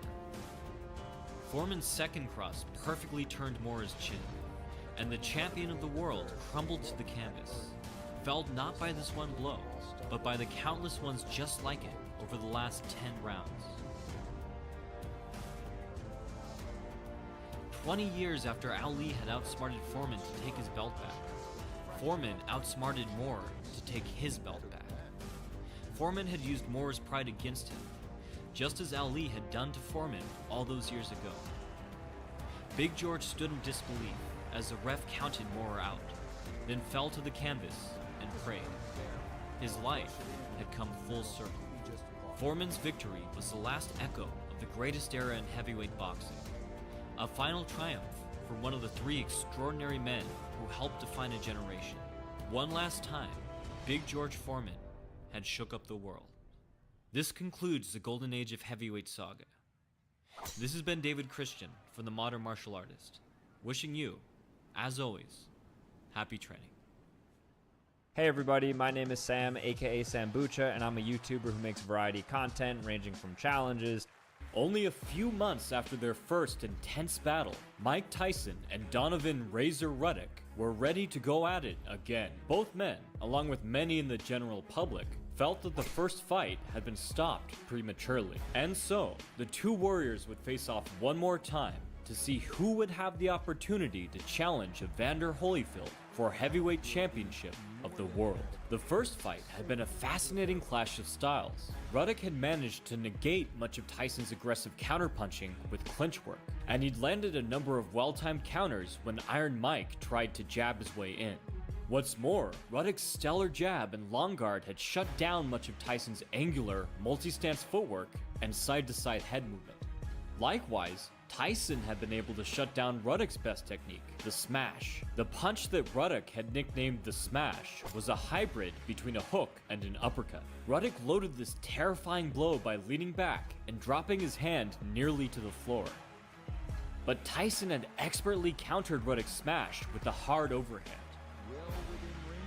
But Ruddock was also no slouch when it came to the sweet science. He had in turn countered Tyson's overhand with a sharp left hook uppercut combination that very same round, hurting him badly. However, the next round, Tyson found a way through, and it was Ruddock who had handed him the keys to the door. Having trained his entire life in the peekaboo style of boxing, Tyson was tailor-made to counter power shots and punish the smallest mistakes. Ruddock had led with his right hand, and that was all Tyson needed. He slipped and countered with the right body hook, lead head hook combination. Ruddock stumbled back, and Tyson went for the finish, battering him with 4 wild, unanswered punches. The ref had ended the bout, and a real fight had erupted in the ring. So now, it was time to get a definitive answer on who deserved a shot at the title. Both men charged forward to center ring, but it was Ruddock who blinked first, hastily retreating from Tyson's slick counter jab, then circling away from his wild right body blow. Ruddock wisely made use of the entire ring, circling and stiff-arming Tyson to keep him at range and stifle his head movement. Even so, it wasn't long until things heated up. Ruddock slipped outside Tyson's jab to load up a hard lead uppercut, but Tyson took the shot well and immediately countered with a tremendous overhand. But Ruddock managed to take away some of the impact by moving with the punch. Tyson immediately went back on the attack, but Ruddock stood his ground. And this one exchange would set the tone for the rest of the fight. Both men willing to stand at range and prove who was the better puncher. Throughout the round, Ruddock's lead uppercut continuously frustrated Tyson's head movement. Ruddock caught Tyson as he attempted to slip to his favorite inside head slot, effectively stopping him from loading his lead hook.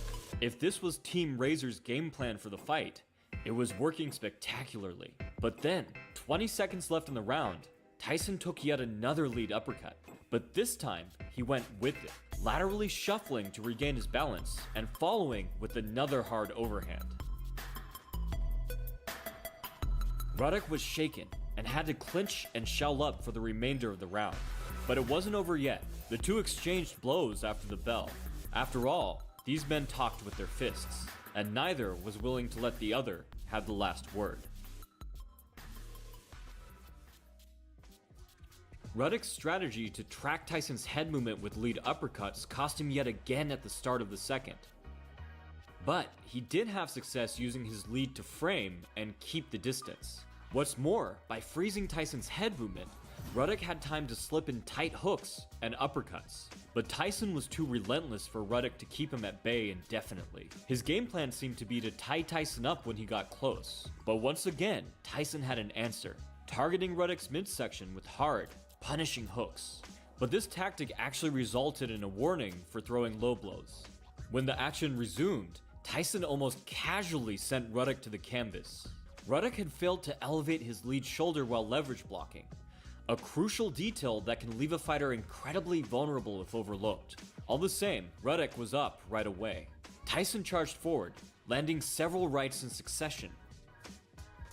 But despite drilling in his signature rear hook to uppercut combination, Ruddock remained conscious and willing to engage. He managed to keep Tyson at arm's length the remainder of the round. It seemed that for Ruddock, his long guard would be a double-edged sword.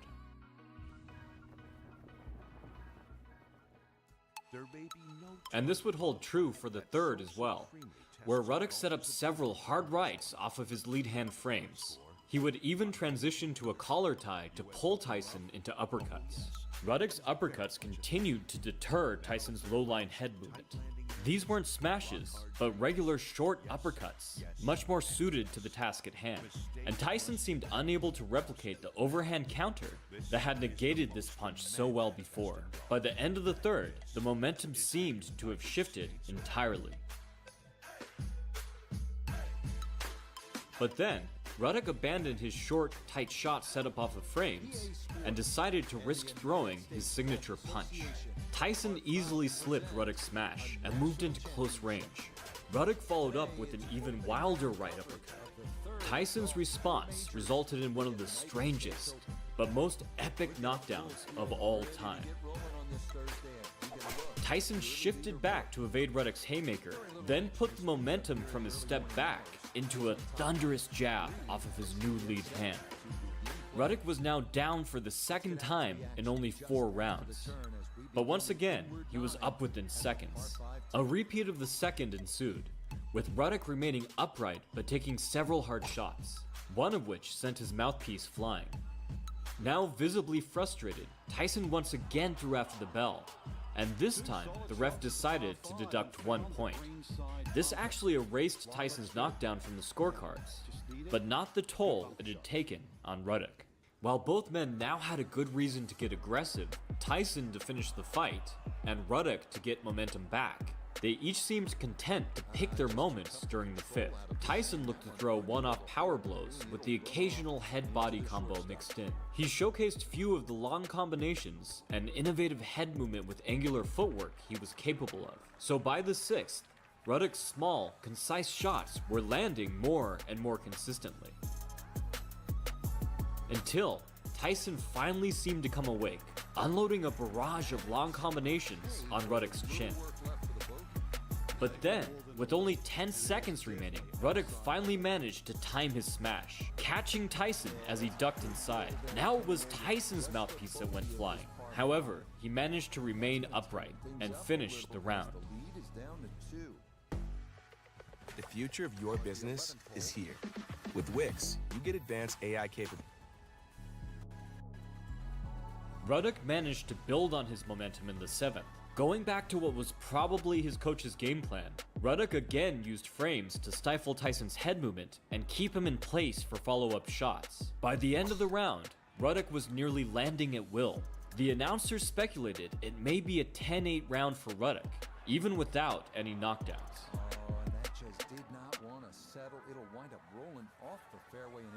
And Ruddock pulled off this same feat in the 8th, unloading shot after shot. Tyson threw one last punch right at the bell, prompting an enraged Ruddock to throw one last shot at Tyson that was clearly after the bell. So now, it was Ruddock's turn for the ref to take a point away.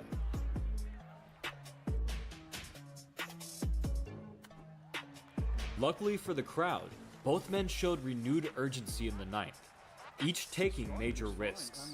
Sometimes these risks paid off, and sometimes they proved costly. Tyson was deducted yet another point for a low blow. And then, the slugfest continued uninterrupted until the bell sounded the end of the round.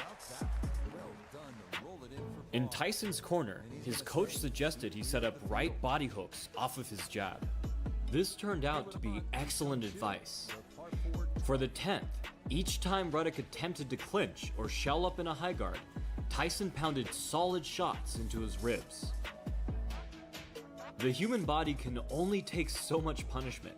Eventually, Ruddock attempted to block Tyson's crushing body blows, but this opened up his guard for more varied shots to get through. However, yet again, this resulted in a low blow point deduction for Tyson. Tyson seemed not to mind and continued his barrage. But eventually, Tyson committed to a hard jab with no setup or head movement, and this allowed Ruddock to connect with a thunderous check hook. Now it was his turn to pile on the pressure.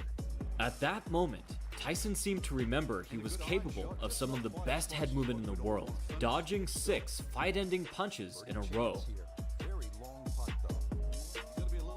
Ruddock reset and landed a crisp leading cross.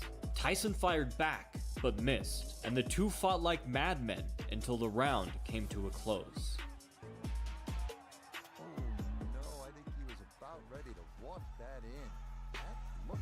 Tyson did not seem eager to make adjustments.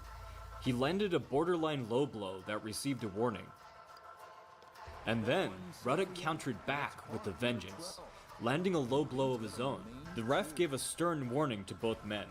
Ruddock went to touch gloves, Tyson refused, and the action resumed. The 11th was all in all a close round, both men throwing caution to the wind. They were both landing hard blows, but also leaving themselves open to taking return fire. This fight had at times been a strategy-driven game of chess, and at other times a complete free-for-all brawl. The 12th would be no different. And this was because Tyson's numerous point deductions, mixed with some dominant moments for Ruddock, put into question exactly who the judges thought was ahead. After all, at times it's difficult to predict a judge's scorecard even when the fight was a complete blowout. For both men, it was better safe than sorry. A knockout would ensure victory, but each man only had 3 minutes to achieve one. Tyson began by reverting back to his classic footwork, shifting with lateral movement to land a lead hook that partially connected. Ruddock's check hooks and uppercuts remained an asset and a liability. Tyson was countering with full combinations now, and they were working. If the counter didn't land, the second or third follow-up shot had a good chance to. But Ruddock was finding the mark as well, and Tyson was running out of time. At 1:20 left, Tyson's hook got through Ruddock's guard to connect with his temple. However, Ruddock remained standing. With 1:10 left, Ruddock slipped Tyson's jab to land a beautiful counter cross.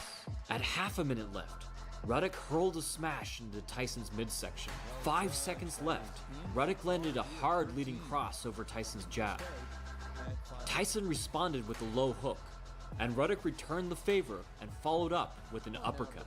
The bell rang, and Tyson hurled one last overhand. The two smiled and embraced. It was a punishing fight for both men, and now it was in the judges' hands.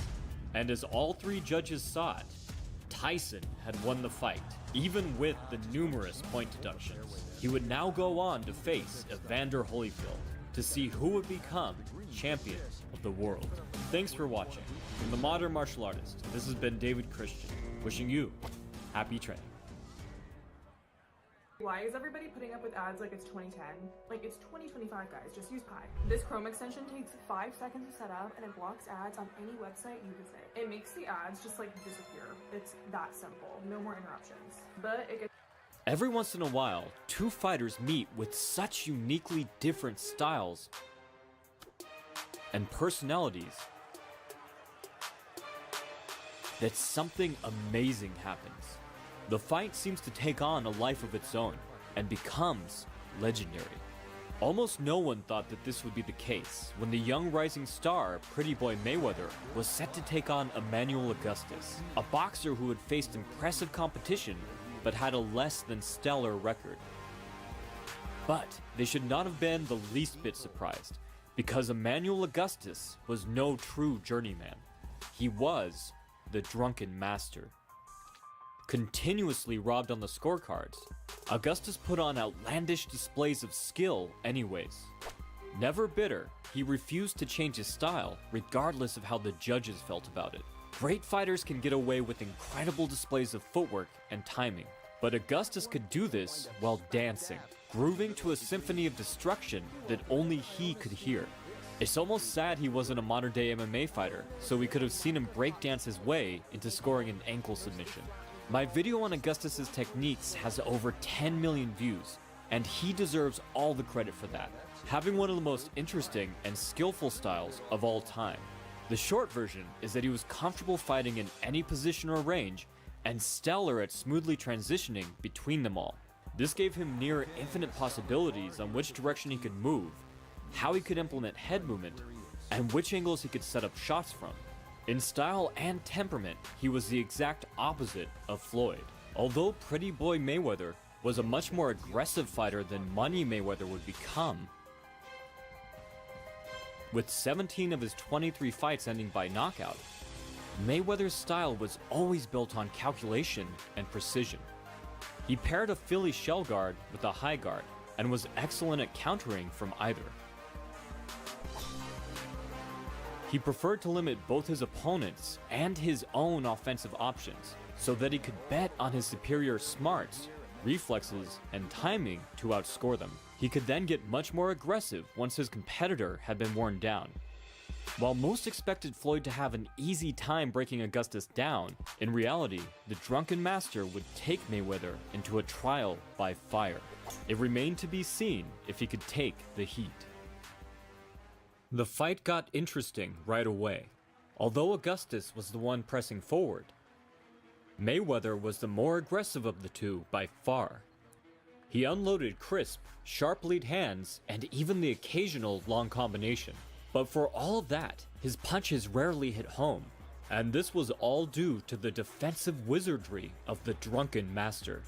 Augustus feinted and lunged, playing with rhythm to create constant threats and disrupt Mayweather's offensive timing. And although his own Philly shell guard was not as polished as Floyd's, when combined with his head movement and footwork, it was more than enough to get the job done. When was the last time you saw Mayweather miss so many shots? Extravagant as always, Augustus even jumped to switch shift into southpaw just to block one shot before switching right back. Meanwhile, the drunken master's broken rhythm and strange timing was making it hard for Pretty Boy to time his own defense. In a few instances, Mayweather got caught with seemingly blatant shots.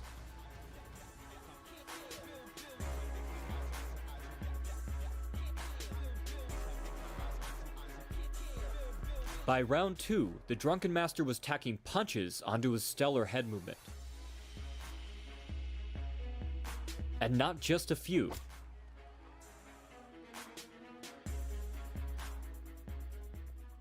Mayweather's style requires a lot of subtle adjustments predicated on incredible reflexes to stay safe. But Augustus was overloading his capacity to keep up with countless punches from all angles, a ridiculous anime-like tactic that was actually working in real life.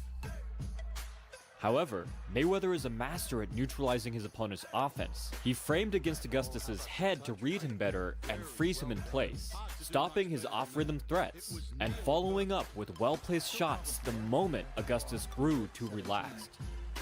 In truth, Mayweather was such a sharp boxer that he'd actually tested out this tactic at the tail end of round 1. But when Augustus got hurt, he pressed forward even harder.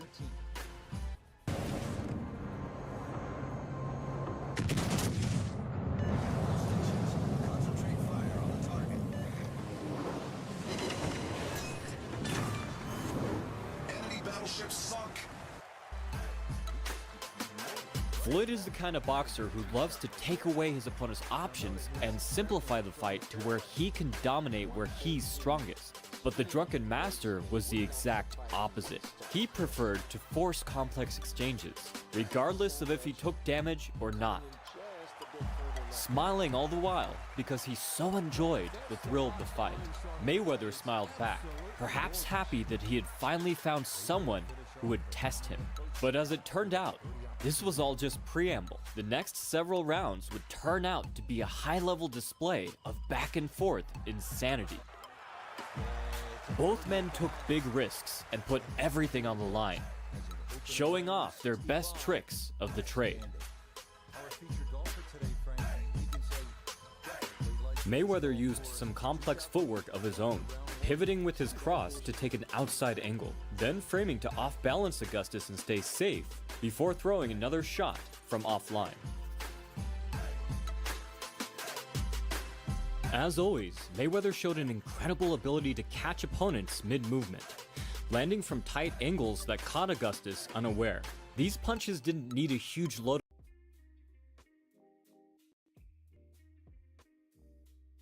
up to do damage. They hurt because of their timing. And while Augustus had the ability to counter mid-exchange, even after taking a shot, Mayweather had the endurance and concentration to last longer and end the exchange with a punctuation mark. What really helped Mayweather here was just how strict he was in maintaining his balance and positioning at all times. But for all of that, the Drunken Master was putting on a jaw-dropping performance. Mayweather liked to fight on the center line, but Augustus kept finding ways to cross that line. He linear shifted past Mayweather, turning to catch him from southpaw as he tried to exit the exchange. Speaking of, his ability to adjust his feet to any position from any stance also allowed his torso complete range of motion, which meant that it was much easier for him than most to angle in punches through the small cracks in Floyd's armor.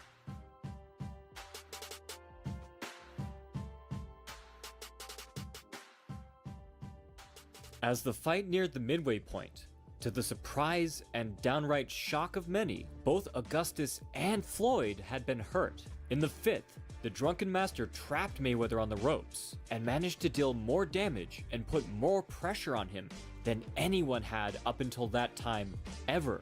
But Mayweather proved himself to be an incredibly brave fighter with a lot of heart. He endured the barrage and fought his way off the ropes, getting aggressive once the Drunken Master had finally run out of steam.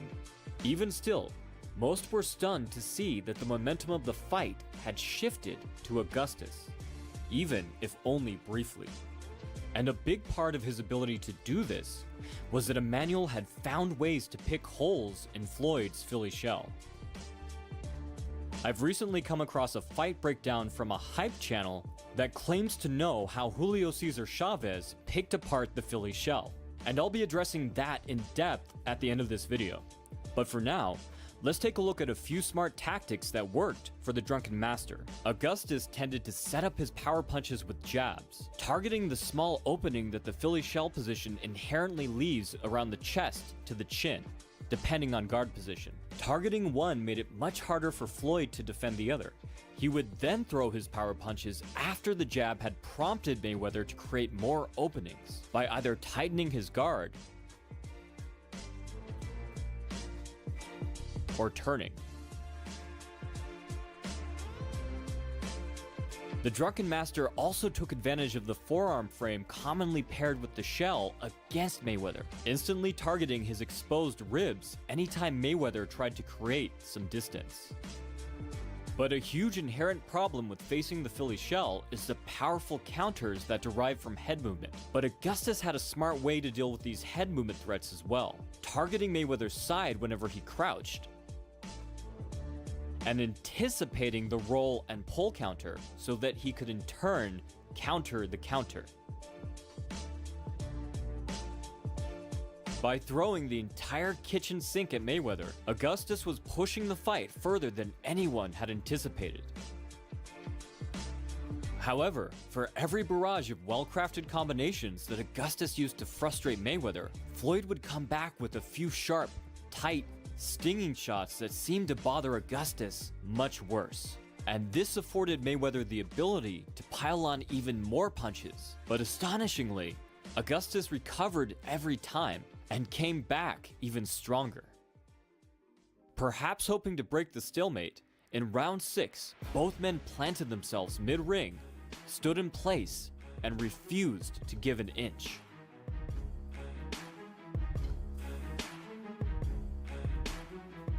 In the end, it was Mayweather who broke the standoff, walking himself back to a defensive position on the ropes. After the bell sounded the end of the round, Floyd, a man who would later shrug off an intentional groin shot like someone on the street was trying to hand him a coupon, seemed uncharacteristically fired up. Then, bizarrely, in round 7, Mayweather switched to southpaw. Whether this was because he had injured his hand, as he would later reveal was the case, just looking to give Augustus another look, or simply showing off because he felt Augustus was done, we may never know. What we can know is that Mayweather had his best moment of the fight from a stance he rarely, if ever, fought from, pummeling Augustus with a barrage of well-placed punches. In round 8, Augustus returned the favor, switching to southpaw himself and targeting Pretty Boy's body like it owed him money. By the standards of the rest of the fight, round 8 was fairly slow.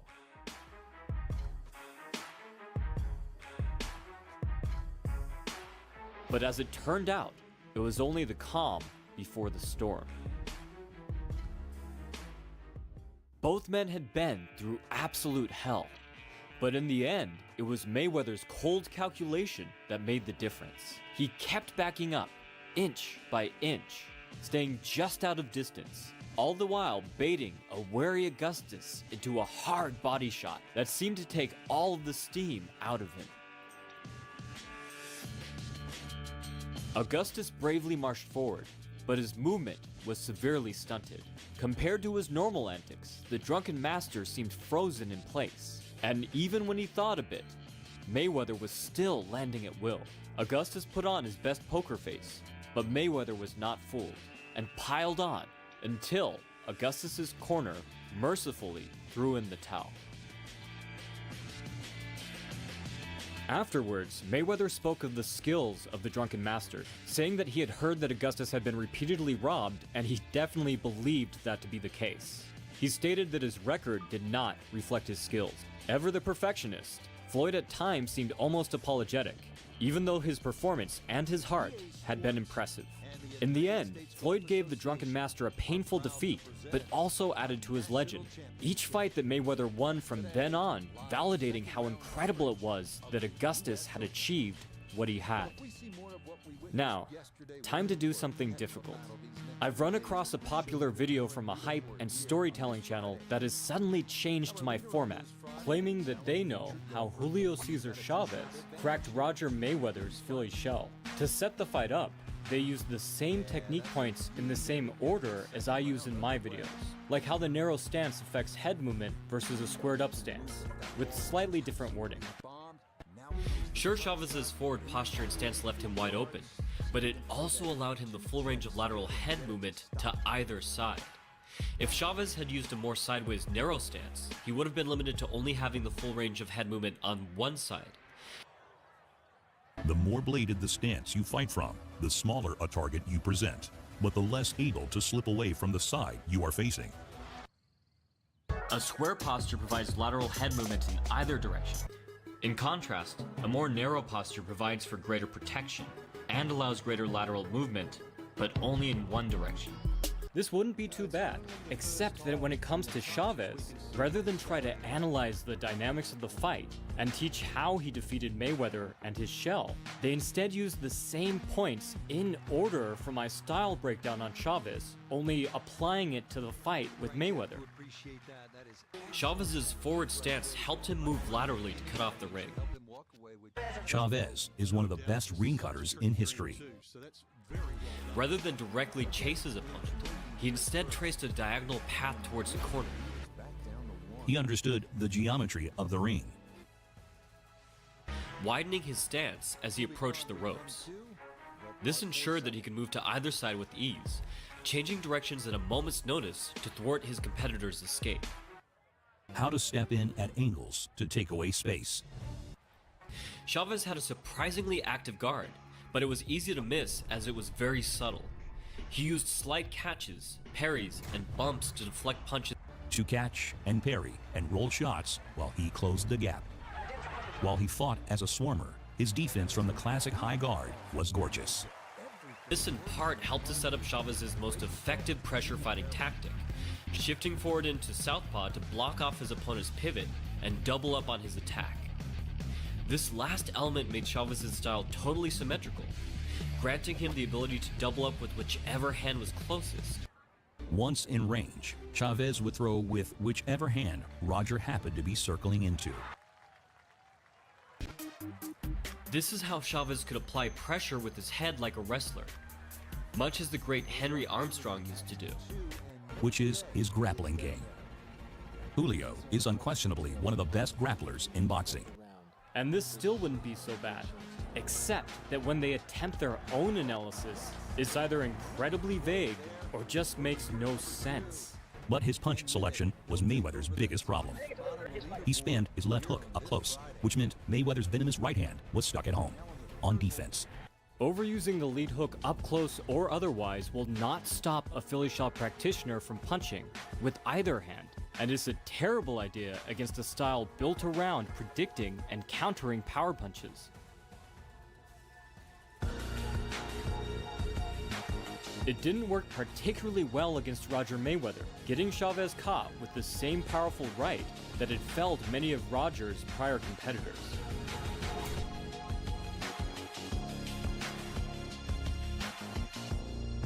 Not to mention, it gave Mayweather several opportunities to escape the ropes when he would have otherwise been stuck.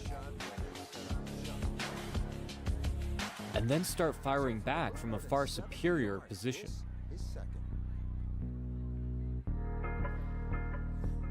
This is because, far from having their rear hand occupied by the lead hook, the Philly shell practitioner can either turn and block to counter from a tighter inside angle, or use head movement to duck,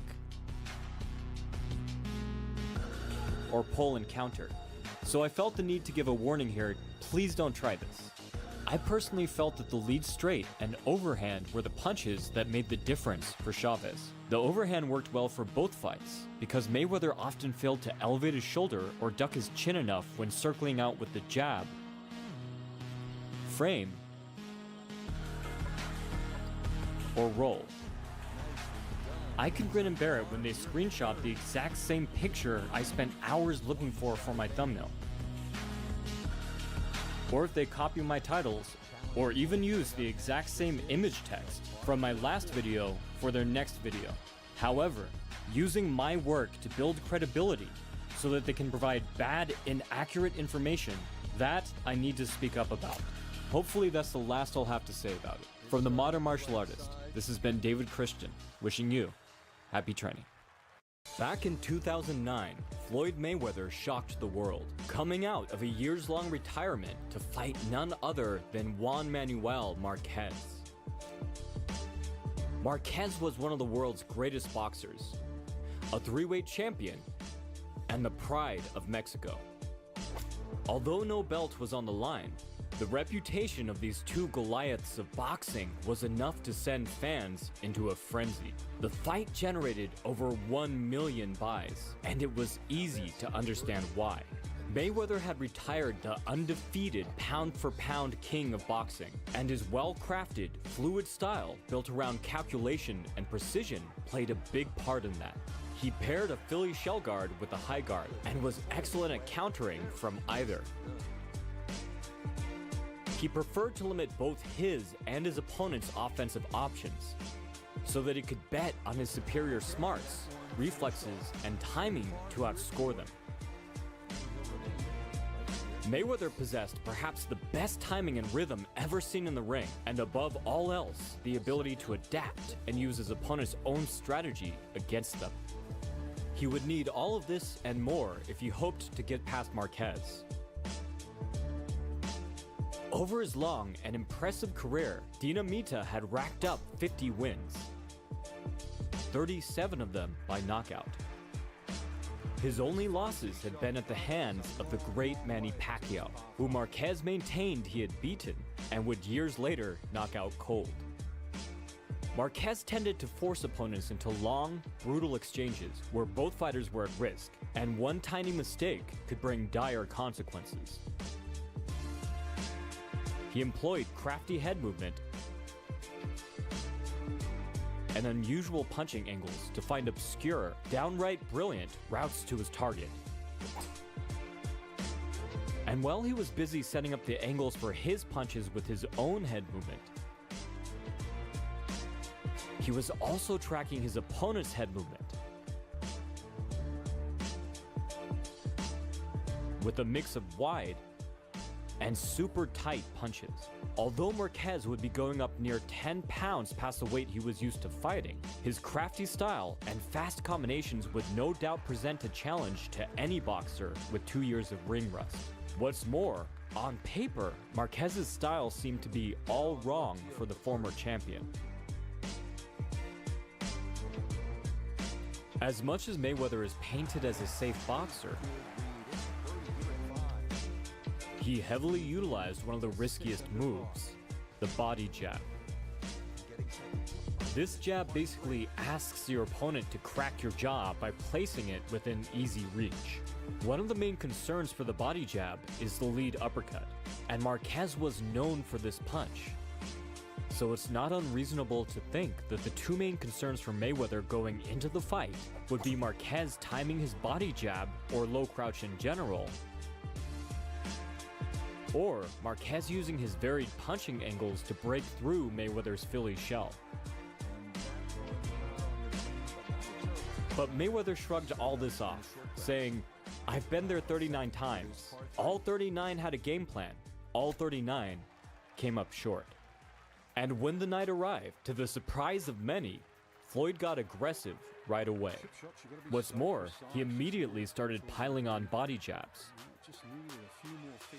Marquez tried to counter, but somehow he was missing every single time. To explain why, let's quickly listen to Tyson's coach, Customato, explain this position to Muhammad Ali. See, same thing. Bang! That's what I would do next. Well, now, you knew what I was going to do too. No, but I tried because I knew that I only left great areas you could hit. What about, first of all, when I did the shuffle, your move was here. Which left you over here? No, that's what you did. No, wait, you saying that. I could do. I was not open. I never do. Never do. So Mayweather, of course, knew there were only a few counters to this mostly closed-off position, and it's always much, much easier to react if you know what's coming first. On top of these body jabs, Mayweather started blitzing out gazelle hooks. It seems that Mayweather's response to Marquez's toe-to-toe style was to fight fire with fire. But Mayweather's strategy went far beyond being randomly, recklessly aggressive. There was a lot more at play here. Notice that Mayweather sets up his body jabs and lead head hooks from the exact same starting position. Flaring out his arm like this was a necessary preparation for lead hooks, given the tucked-in Philly shell position Mayweather was fighting from. But by using it for both attacks, Mayweather turned a telegraphic liability into a clever trap. In the second, Marquez read Mayweather's preparatory motion as a cue to block a body jab. Instead, Mayweather's arm circled around and over Marquez's rear hand block to catch him flush. Marquez fell to the canvas. This was a major surprise for most everyone. However, for Marquez, this was almost a tradition, as he had gone on to get knocked down and then knock his opponent out several times. He was up right away, and now it was on Mayweather to finish the job. Mayweather went in for the kill, but ironically, this was to his detriment, as Marquez easily countered the more direct, telegraphed attacks. He gave jabs for jabs, and body hooks for lead hooks and crosses. It's truly fascinating that all it took was a tiny bit less nuance and preparation from Mayweather for Marquez to start dominating exchanges, even after being knocked down. But Floyd was back in form over the next several rounds, controlling the action with erratic timing, controlling positioning through brilliant grappling,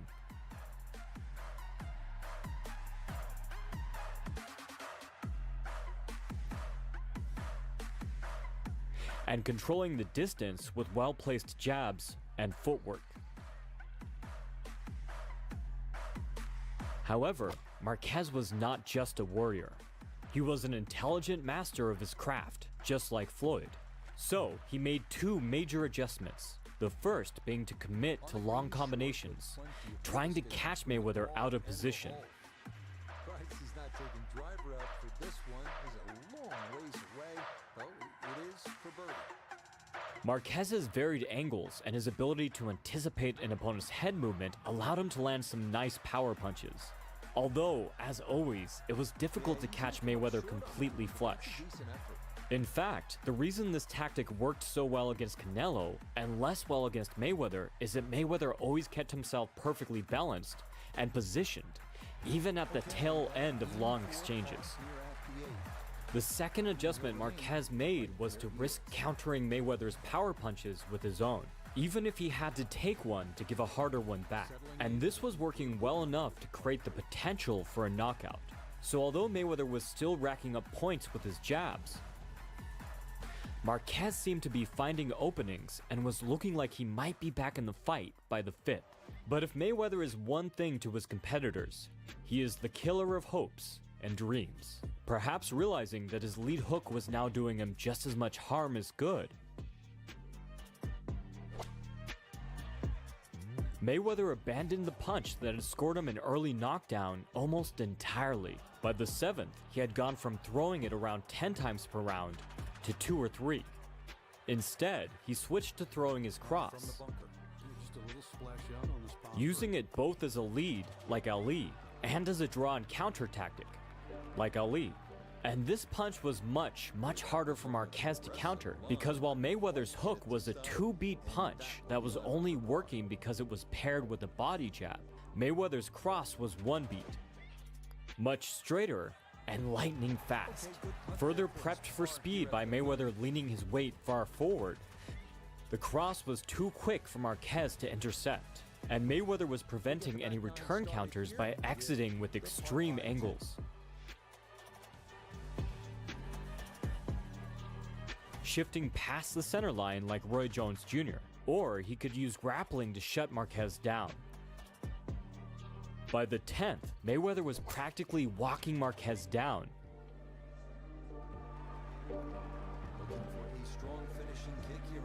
even keeping his hands low to taunt and draw counters.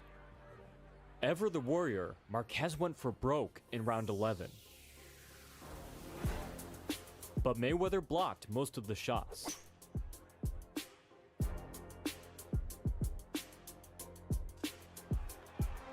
And then landed nearly at will.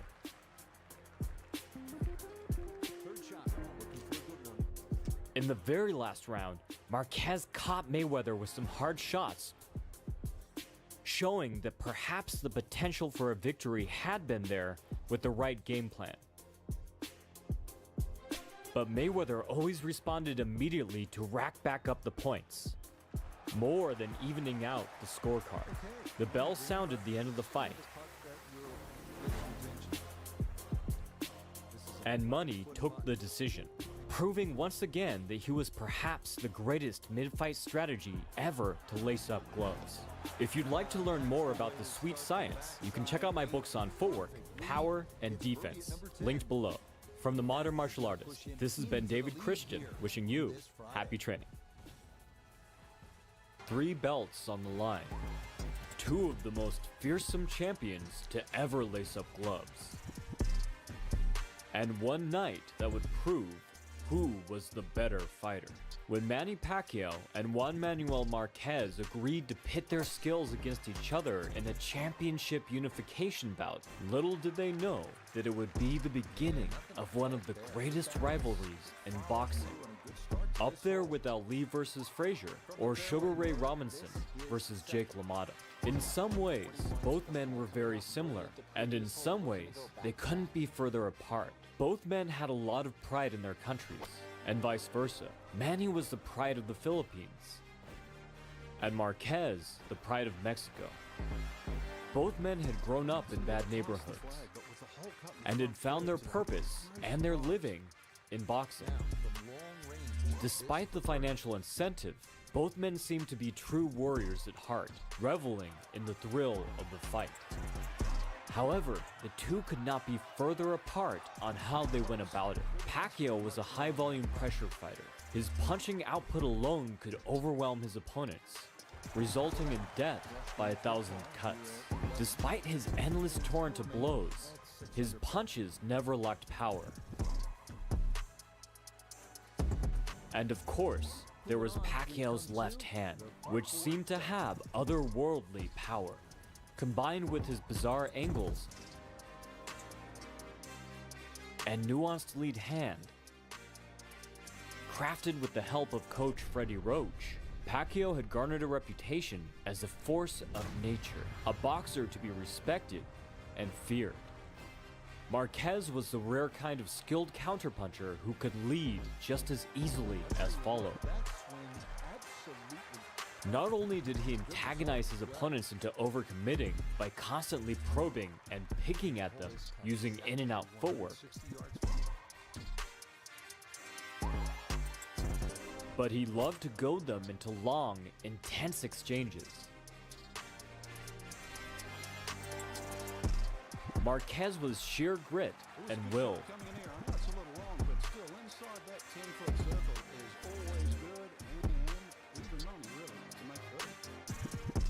The kind of boxer who preferred to put himself and his opponent into dangerous situations. Because he knew when the cards were down, it was his competitor who would be dealt the bad hand and fold. Understandably, the fight gained a lot of interest, and not because there was yet any heated rivalry between the two. If anything, fans were complaining at the lack of trash talk and the downright respectful, immaculate conduct of each fighter. Marquez, he trained hard, and he won't lead his countrymen down. And me too. I don't want to disappoint my countrymen. Instead, the interest came from the fearsome reputation of the two warriors, and the hopeful imaginings of what would happen when these berserk but crafty titans of the sport met inside of the ring. The pressure fighter and the aggressive counterpuncher would pit their two iconic styles against each other. It was anyone's guess what would happen. As most expected, fans did not need to wait long to see some action. Just halfway through the first round, Pacquiao landed a solid 1-2. Sending Marquez flying so hard to the canvas that he slid to a stop. Marquez was up right away, and Pacquiao went in for the kill.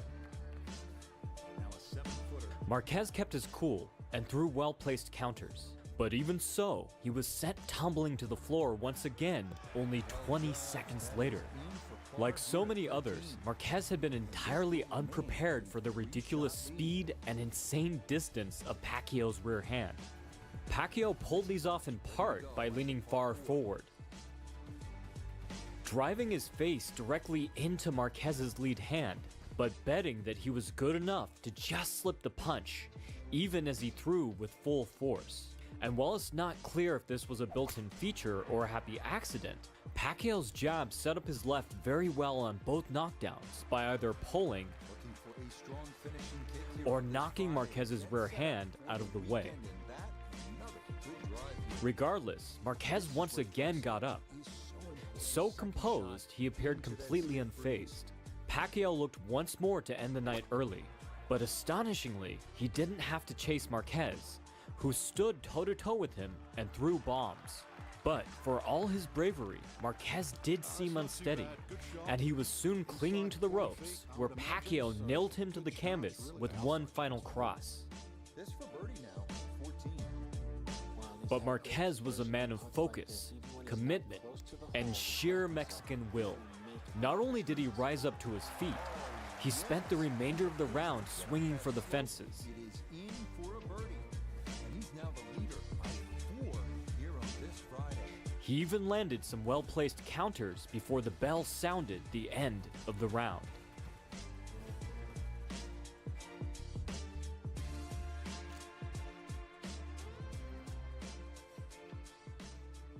Marquez had survived, but no one could have expected what happened next. Round 2 started off with a bang, Pacquiao partially connecting with his first left and then stepping full force into his second, which missed. But then Marquez countered, slamming a hard rear uppercut to the body and flowing right into another rear uppercut to the chin. Now it was Pacquiao's turn to back off. Manny's tendency to crouch at close range made it relatively easy for a skilled counterpuncher like Marquez to find his mark. His punches were still finding a home, but then so were Marquez's.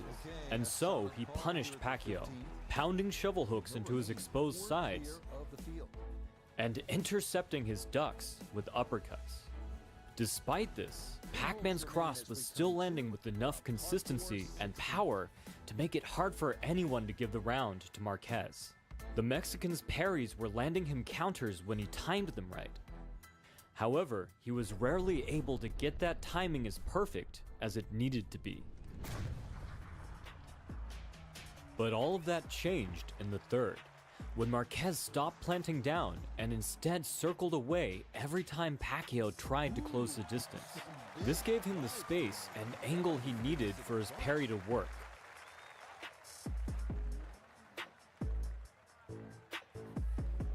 The primary threat greatly lessened. Marquez could pick his spots to throw riskier counters off of head movement.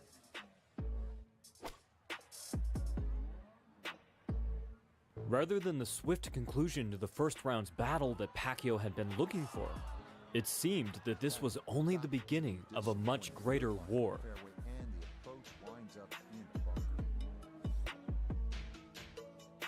Over the next several rounds, Marquez almost completely neutralized Pacquiao's offense and dealt out a lot of damage while doing so. Marquez's ability to turn with Pacquiao and stay sharp under fire helped him to follow Manny as he tried to disengage.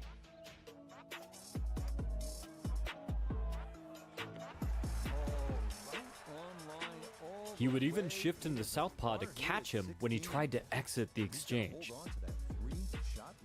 And while Juan was busy degrading Pacquiao's angular movement with brutal body shots, he somehow still found the time to set up hard lead hook counters. The Filipino's offense now blunted, Marquez started building on his own offense. He used a simple strategy as old as boxing itself. He would alternate between throwing rear body hooks and rear head hooks, making it difficult for Pacquiao to discern where Marquez's looping haymakers were going. In the sixth, a head hook rocked Pacquiao, who retreated to the ropes. As unlikely as it was, Marquez was evening out the scorecard, erasing Pacquiao's first 3-round knockdowns. And more importantly, he was dealing major damage. Things were looking exceedingly bad for the esteemed champion.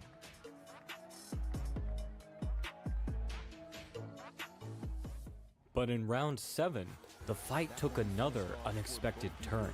Roach advised Pacquiao to double jab before throwing his rear hand. Roach has a long history of pulling fighters out of the fire, even giving MMA great GSP crucial corner advice that led to a knockout. But after the Filipino champion again got countered immediately after executing Roach's plan, it was up to him to take back the fight. And so, Pacquiao began to counter Marquez's counters, lengthening the already lengthy exchanges until he paid Marquez back with interest. Even though Pacquiao often took a hard shot first, he seemed to have decided that he would get the last word of the fistic argument.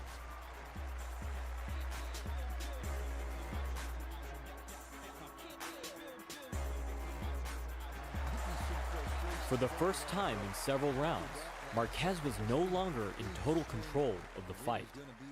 big result. Second shot. Good look at the green. Manny's strategy seemed untenable in the long term, or at the least, very unwise. But there was a method to Pacquiao's madness. He had never actually given up on defense. He had just fought on anyways if it failed. And over the next few rounds, he got much better at anticipating and timing Marquez's counters, meaning that he could execute the same strategy from the 7th while taking much less damage.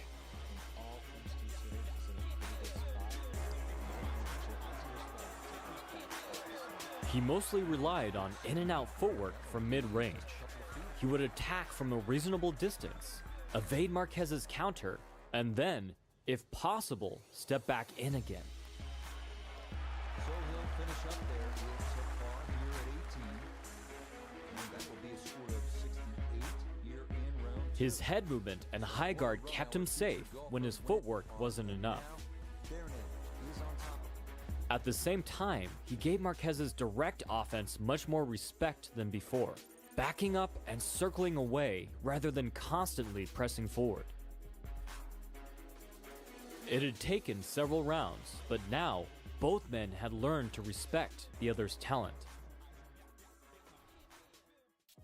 During the breaks, Marquez's coach warned him to keep his hands up, then begged him not to lose any more rounds.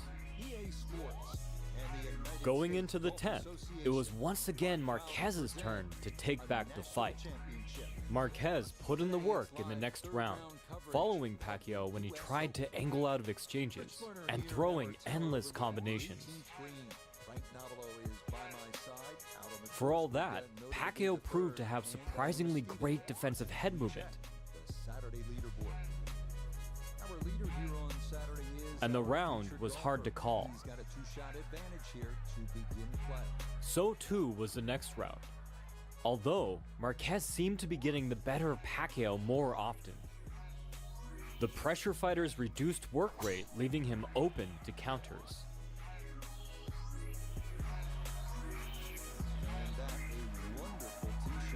That said, the judges really had their work cut out for them trying to decide which rounds went to which fighter. Any veterans of the sport must have known that everything would most likely come down to the 12th and very last round. Then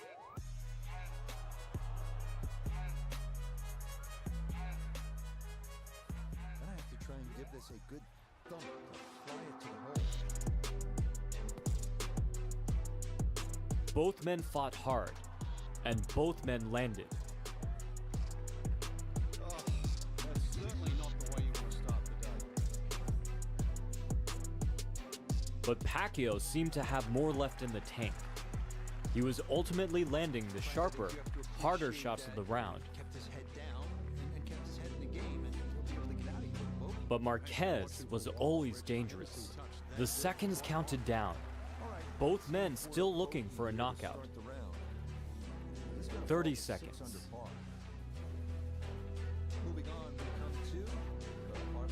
20 seconds.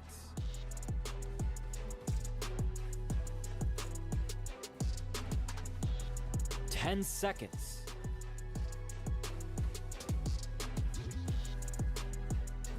And then the bell sounded the end of the fight. The two embraced and then eagerly awaited the judge's decision. The first judge scored it 115 to 110 for Pacquiao. The second scored it 115 to 110 for Marquez. And the third scored it 113 to 113 for a split decision. Now, the last judge had accidentally not counted one of Pacquiao's knockdowns on his scorecards, and his oversight inadvertently set in motion one of the greatest rivalries in sports history. These two gladiators would fight 3 more times, each fight just as exciting and inspiring as the first. Stay tuned to see them all here. From the Modern Martial Artist, this has been David Christian, wishing you happy training. Meet Asana, a work management platform that helps companies get more done and save more time. Teams can stay connected while they track updates and visualize timelines. Asana, a smarter way to work. Try it for free today at asana.com. Inside 5 feet. You wouldn't think that's possible.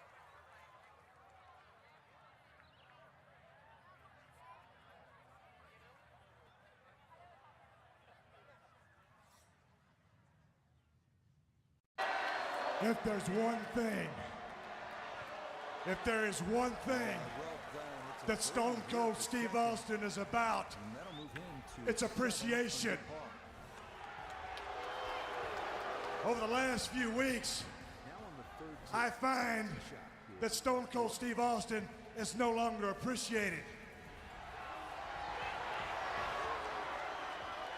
Vince McMahon, every time I turned around, I saw you hugging Kurt Angle behind my back. You're hugging Kurt Angle like he's something special. You're hugging Kurt Angle because you want to replace me. You know, Vince, a hug used to be something special between Stone Cold Steve Austin and Vince McMahon. But no longer. You want to hug Kurt Angle because you're grooming him to be the next WWF champion. Austin's paranoid. What's wrong with Stone Cold Steve Austin? What's wrong with me? You're an asshole. There ain't nothing wrong with me. And what's worse than that, every time I turn around when I walk in your office, oh, I see you on the phone. I see you dialing that little number. And I know who you're talking to, Vince. You're damn right. Stone Cold knows who you're talking to. Oh, yeah, you're calling. You're calling The Rock.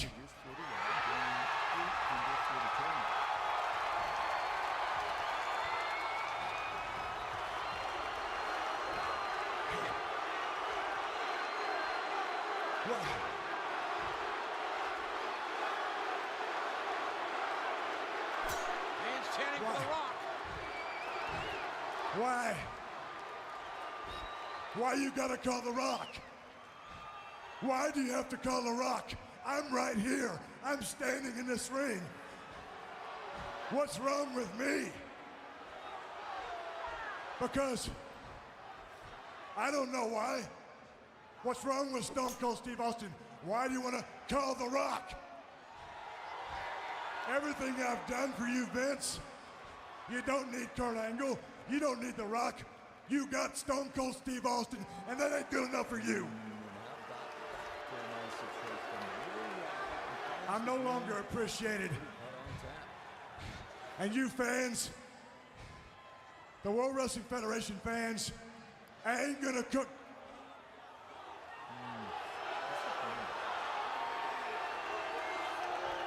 That's what I'm talking about.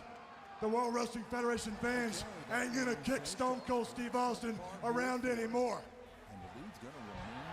All the blood, the sweat, and the tears that I've given for this business as the #1 icon in this business, you're not gonna kick me around no more. Oh no.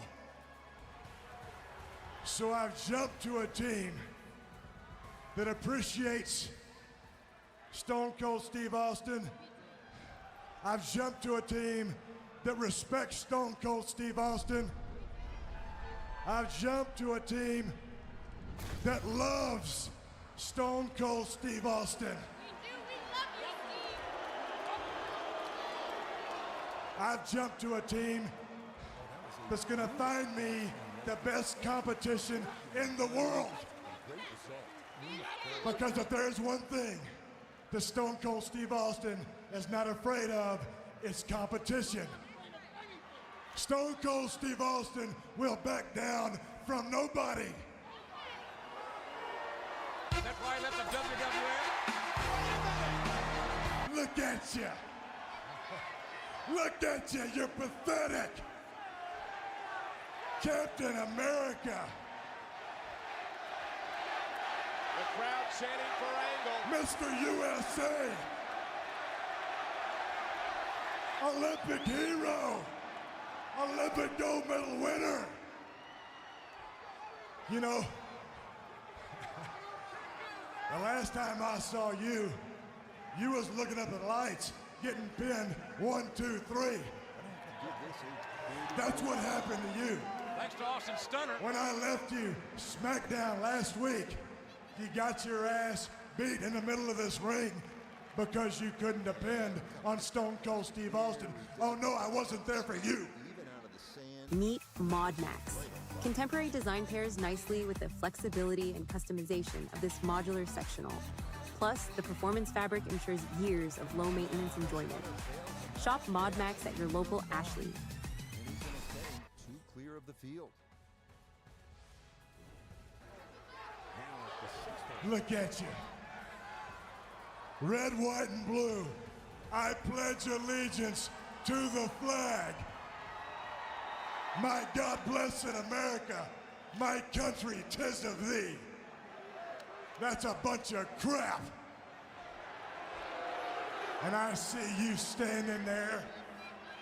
I see you standing there, and you come out there like you want a piece of Stone Cold Steve Austin, but I see the fear in your eyes. You're scared, ain't you? You're scared to death. Look at you.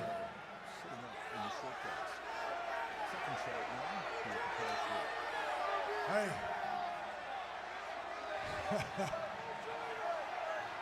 You want a piece of Stone Cold Steve Austin, you son of a bitch?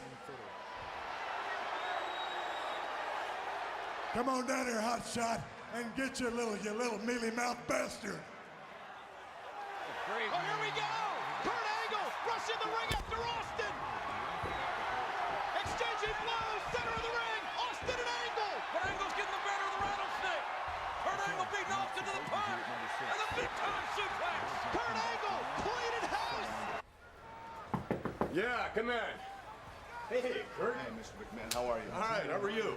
Doing all right. Yeah, good, man. It's good to see you. Good to see you.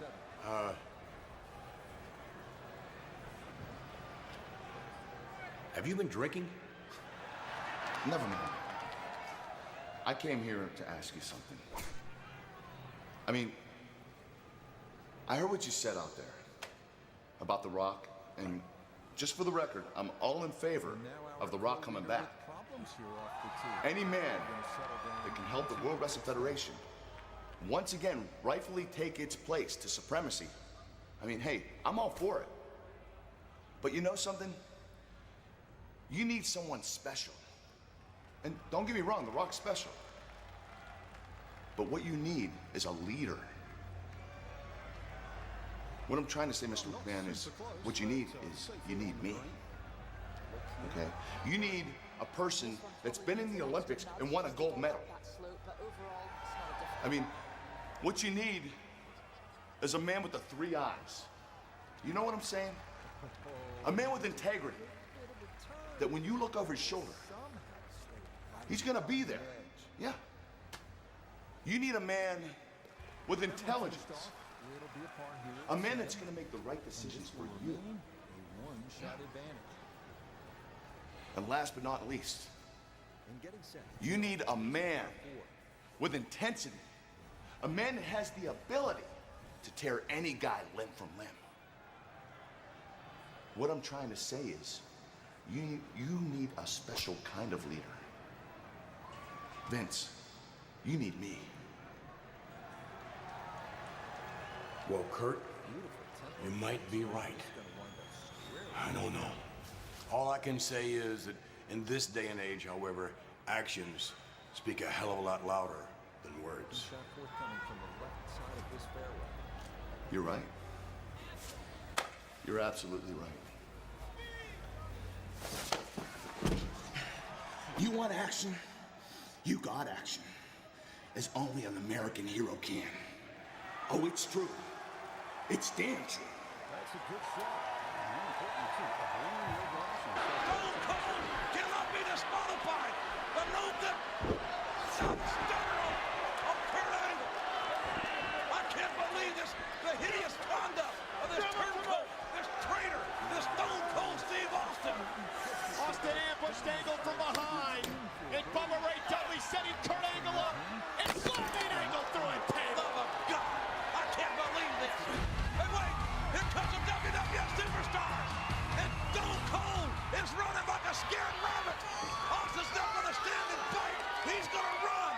And when's the last time you saw the vaunted Stone Cold Steve Austin run away from a fight? Now hold on a second. Home of the gold. Well, you people can stand there with all the gold you want, but none of you will ever be an Olympic gold medalist. He's absolutely right. You want to talk about home of the gold? Well, this is my gold. And this is Pittsburgh, PA.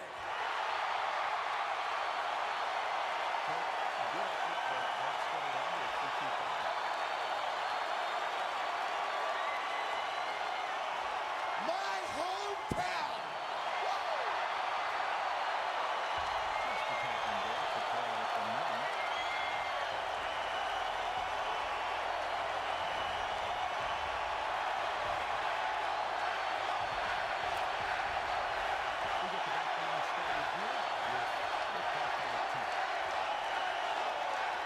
And nothing would please me more than to face Stone Cold Steve Austin right here tonight. All right. I agree with that. Let's get it on. And bring the WWF title back home where it belongs. Oh, it's true. It's still true.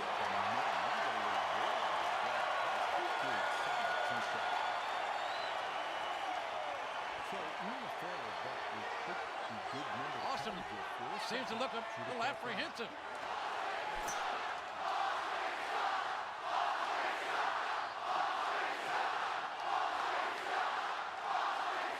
And Stone Cold is paranoid.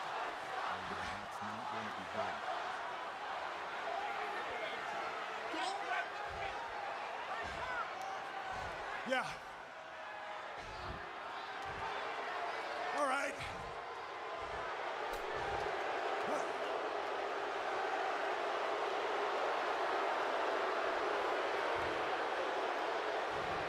You want to face Stone Cold Steve Austin tonight in your hometown?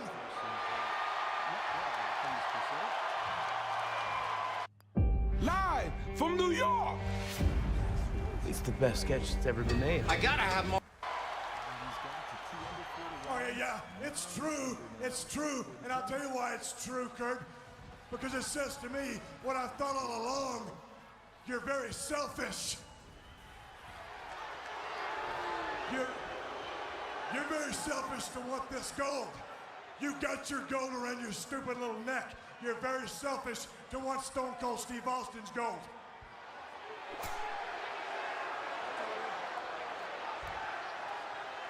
But you see, the problem is, Stone Cold Steve Austin is very selfish too.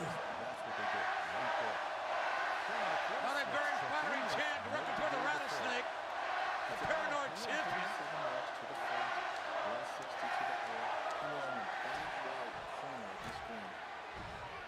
So right here, in front of this mealy-mouthed bunch of steel workers,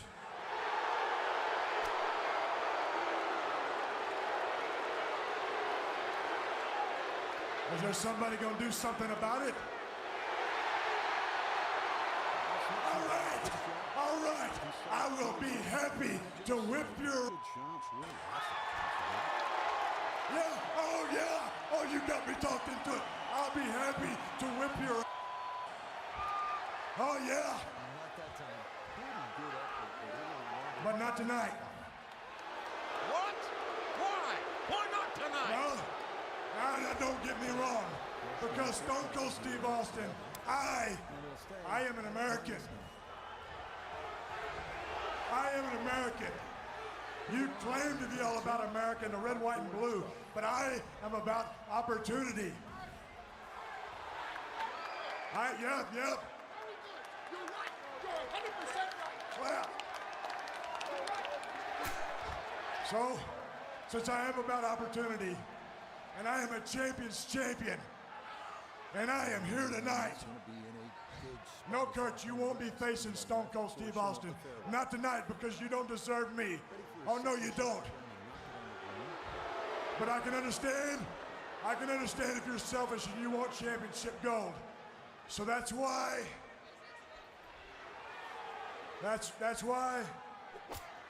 tonight you'll be fighting Booker T. Booker T? That's right, Booker T.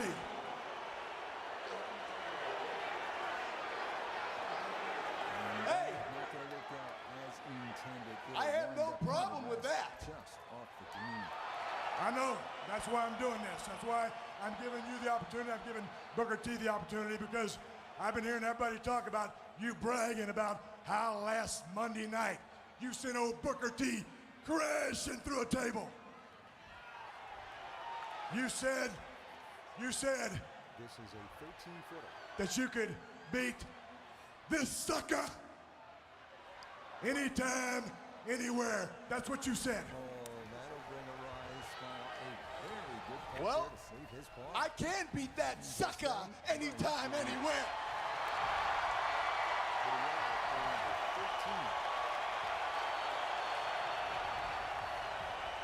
He didn't say that.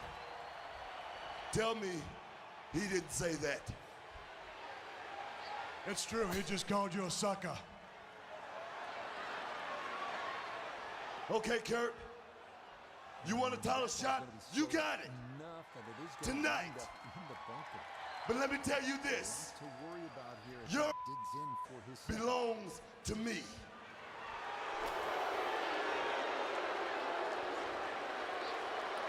First of all, Booker, my belongs to no one. You see, it's like this. After I kick the crap out of you, Booker T, tonight for the WCW title, Stone Cold, you're next.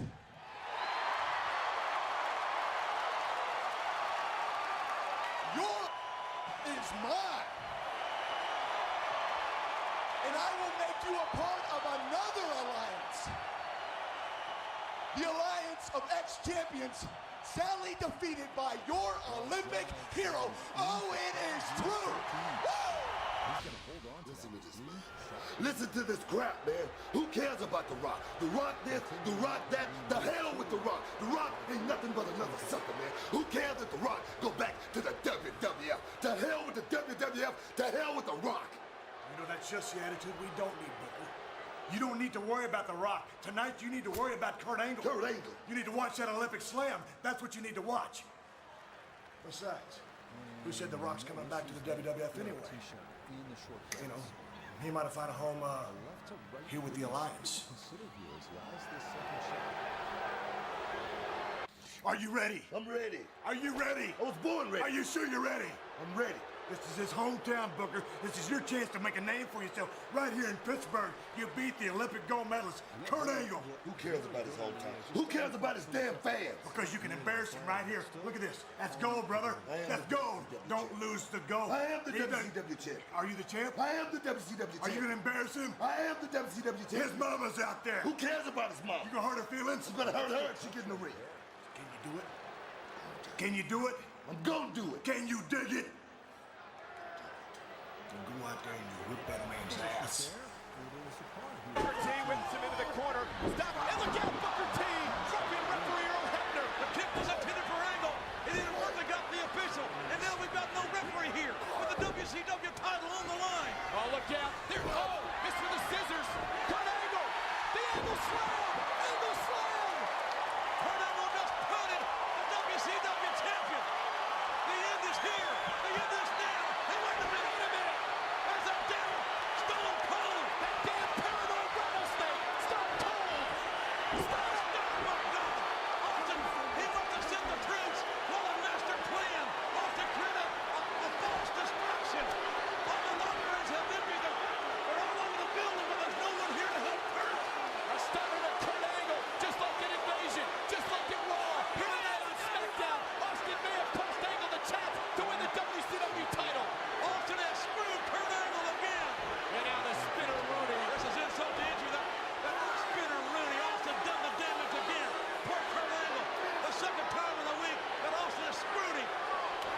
Away. Wait a minute. Angle. The ankle lock. The ankle lock.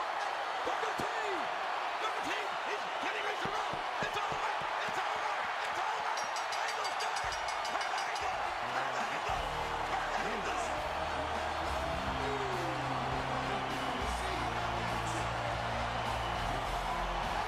And Stone Cold Steve Austin is shocked. He can't believe Angle was man enough to get up from the stunner and make Booker T tap and win the WCW title. It was a master plan by Austin that did not work on this occasion. But by God, Kurt Angle never gave up. He continued to fight. That's the reason he's a gold medal winner. Against all odds, Kurt Angle has put the WWF right back in the ball game. Look out, 'cause here I Have you always had trouble with your weight? Me too. Discover the power of Wegovy. With Wegovy, I lost 35 pounds. And some lost over 46 pounds. And I'm keeping the weight off. I'm reducing my risk. Wegovy is the only weight management medicine proven to reduce risk of major cardiovascular events such as death, heart attack, or stroke in adults with known heart disease and obesity. Don't use Wegovy with semaglutide or GLP-1 medicines or in children under 12. Don't take if you or your family had MTC, MEN2, or if... Welcome back, Rock. Welcome back. Steve, excellent idea. Sharing this room with yourself, The Rock, Booker T. It's one big night. It's what a champion's champion would do, and that's what I'm doing. The WCW, ECW Alliance right here. Look, Steph's got the sunglasses, and look, The Rock's gonna love those. I got him 4 bottles of champagne. And look, the best thing, The Rock. I brought him his own cookies. It's a nice touch. You guys, what? And I made the famous Deborah cookies just for The Rock. Yeah. Yes. Are they? Boy, they smell good. You want some? I'm dieting, Go ahead. really. You sure? Hey, what's up? What the hell's going on here, man? The Rock's coming in, man. I got a big match tonight. I know you got a big match, and that's what you need to worry about. Don't worry about The Rock. He's with us. Come in. Listen, don't worry about The Rock. Okay? Hey, I've got it on good authority that Rock is on his way right now in his limo, and he's only about 5 minutes away. We'll take care of this. You get ready for your match. Okay? Big night. Big night. Let's go. Come on, All right, let's go. 5 minutes. All right. Let's go, Steph. It's all about The Rock. What's the deal about that? Because he's with us. Don't worry about it, man. What you got to worry about is Kurt Angle. Last time, you spin on your head like a damn top. Spin-a-rooney, whatever you want to call it. It makes me sick, Booker T. You had the man right where you wanted him. Tonight, no disqual... Too bad, Frank. That one rolled right off the ground. Aren't they good? Okay, go ahead, champ. They're pretty good, ain't they? And you know what? I have like 3 other types in here Look, too. there's 3. Which one did you Yeah. get? These kind with these little sparkles on them. These are tremendous. Go ahead, guy. Get you. Oh, You can have as many as you want, but just save a couple for The Rock. She made up for The Rock, but that's cool, right? We're tight. We're friends. Oh, we love it. Give me, yeah. You need some Try more? to try that. You probably want some milk? That's my favorite. No, you don't know. We gotta bulk you up, man. You gotta have some energy. Listen, no disqualification. Listen, can you dig it? Cheat. Break the rules. Do whatever you want. No disqualification, Booker. This is your time to shine. Make an example out of Kurt Angle. That's what I want you to do. This past Thursday on SmackDown, you single-handedly stopped the momentum of the Alliance, winning the WCW title from Booker T. Tonight, you put the title on the line against the same man in a no disqualification match. Do you feel that your title reign may be in jeopardy? Jeopardy? Michael, you know who called me the other day? Mary Lou Retton. Oh, that's right. Little Mary Lou, who hasn't been seen since 1984, was so inspired by my win, she had the confidence to show herself in public again. And that's what this is all about. Confidence. I'm confident that I can beat Booker T. And you know why? Because I'm better than him. And Booker T, I couldn't believe it. After I beat you, you were crying? If there's one thing I can't stand, it's a man who cries after he loses. It's okay if you cry after you win. But if you lose and then you cry, you're nothing but a 2-time loser. And speaking of losers, there's another guy that I know that I'm better than. And that's Stone Cold Steve Austin. And Stone Cold, I'm a better athlete than you. I'm a better competitor than you. Heck, I'm even a better singer than you. Which is why I have the confidence to challenge you to a match at SummerSlam for the World Wrestling Federation title. A match in which I intend on bringing the WWF title back home to where it belongs. And that's not a wish. That's not a promise. Oh no. That, my friend, is true. I don't think I need to say a lot to you, Booker, do I? A picture's worth 1,000 words, so what's this? It's gold. What is this? It's gold. That's right, Booker, it's championship gold. And you know what? You ain't got none. Yeah, you know why? Because last Thursday night against Kurt Angle, you're spinning around in your head like a damn top. Bill Rooney. Whatever you want to call it. You can't do that with Kurt Angle. He's a dangerous human being. What are you thinking? What's wrong with you? I don't know, man. I got butterflies for some reason. Your stomach? Yeah, man. I feel about 10 pounds heavier. You can beat this man, Booker. You ain't got butterflies. Your stomach's bothering because of them stupid cookies Deborah made. What do you think of eating them? What you tell me? You reached over and snatched one so damn fast I couldn't stop you. Last time I had 3 or 4 of those, I crapped for 3 days straight. But look at me, you didn't have but 1 or 2. You're gonna be fine. Maybe it is butterflies, but it's no disqualification, Booker. Go out there, cheat, bend the rules, break the rules. It don't matter, no DQ is right up your alley. If I had my guitar, I'd sing you a song that'd fire you up and you'd kill that man. And you know what? You'd have your championship gold back. I'm already fired up. All right, then you go out there and you make an example out of Kurt Angle. This is the last time. Become a champion like Stone Cold Steve Austin. Angle continues to block Booker T. Again, and the angle slam. Kurt Angle scored with his angle slam. And the end could be near for Booker T. And Angle now with the ankle lock on Booker T. And wait a minute, Paul. Stone Cold! Stone Cold! Champion, the paranoid rattlesnake. Austin. Shane McMahon on the apron. And Austin looking for the stunner. Oh my God. Earl Hebner knocked out of the ring. Booker T now with a great opportunity. The scissors kick. And down one Angle, but the referee knocked inadvertently out of the ring. And now Shane McMahon waving somebody. And it's the Alliance referee, Charles Robinson. 1, 2, 3, he got him! No, he didn't get him! Kurt Angle kicked out! Kurt Angle kicked out! What does it take to put Kurt Angle away? Well, it's not going to take the referee because Robinson's been eliminated. Another Olympic slam. Oh, Austin's up. Stunner! Damn it. Stone Cold Stunner! The paranoid rattlesnake got the stunner in the no disqualification match. Shane McMahon puts the referee back in the ring. 2. Come on, not this Now one. it's 3. That's not. Damn it, that's not right. Here is your winner and the new WCW champion, Booker T. How's this for honesty? I'll say it loud and proud. Stone Cold Steve Austin just cost Kurt Angle the WCW title. And Angle's not going to take it lying down. Angle making a beeline toward the paranoid WWF champion, Stone Cold Steve Austin, while Shane McMahon and Booker T celebrate in the ring. How much does Booker T have to be proud of? It was Austin who did the damage with a Stone Cold stunner on Kurt Angle. They're still fighting in the locker room area. The WWF and the Alliance, the Hardys. And Austin, well, they want Austin right there. Stone Cold Steve Austin running away from Kurt Angle, Paul. Stone Cold Steve Austin picking his shot, JR. Stone Cold Steve Austin being abusive and elusive. And looks to me like the paranoid WWF champion has got the limber tail. Austin wants no part of Kurt Angle. I think that's quite obvious. Yes, sir. Kurt just got shafted. Well, ladies and gentlemen, the Dudleys wanted it. The Dudleys have challenged The Undertaker and Kane for a tag team table match.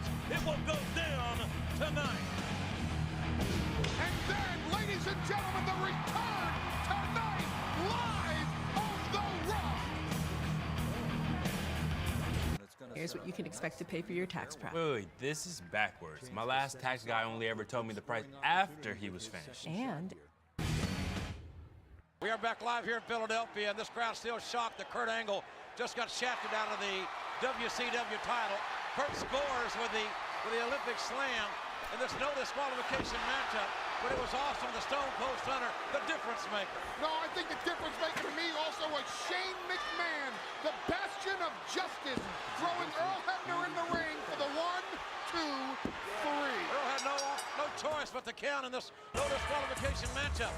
Then Shane McMahon and Booker T celebrating the tainted victory, in my view, as Austin got a bad case of the limber tail, and Austin running away from Kurt Angle. Stone Cold Steve Austin did the damage, and rightfully so. The man left the building. Why should he stay? Why? How about the fight? He's paranoid. He'll fight when he gets paid to fight Kurt Angle. He ain't gonna do it for free.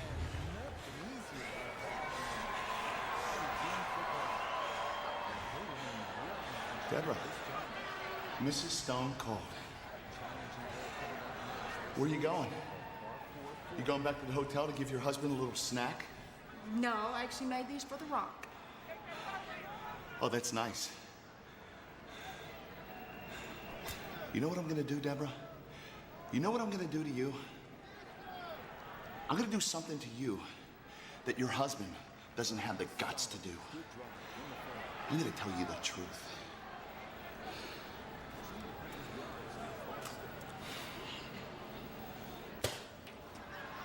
These cookies suck.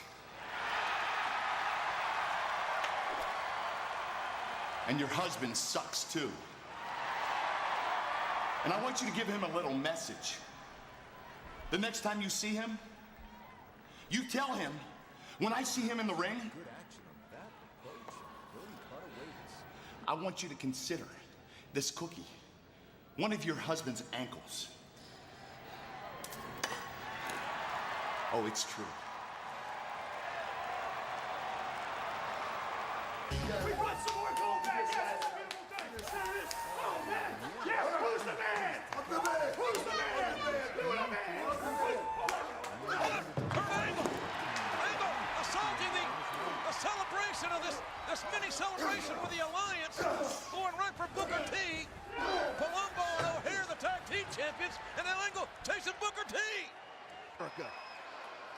Last Monday night on Raw, your Olympic hero faced Booker T with the WCW title on the line and lost.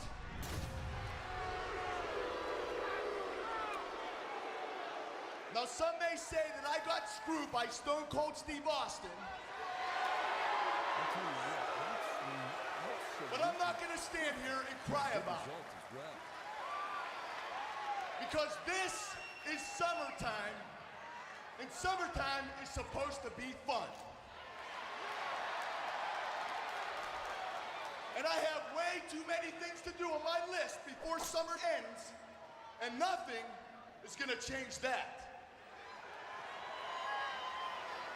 I'm still gonna polish my gold medals, learn how to surf, and oh yeah, go to SummerSlam, kick Stone Cold Steve Austin, and win the WWF title. Woo! Austin has not accepted the challenge yet. Oh, don't worry, he will. And Austin, the fact that I'm no longer WCW champion doesn't change a thing. I still plan on beating you at SummerSlam, and do you know why? Because this is the United States of America. And here, you can do anything you want. You can win an Olympic gold medal. You can win NBA titles for the Chicago Bulls, retire, come back, and lead another NBA team to another NBA title. It can happen.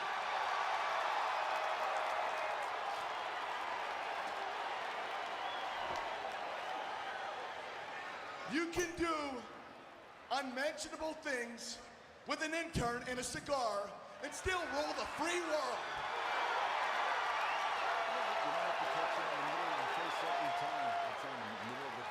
But most importantly, Gonna have to take pretty much as an a full American, swing at this one with the putter because you can get screwed by a guy one day, and the hole is cut back. get up, dust yourself off, face that same guy at SummerSlam, and snap his redneck ankle in two.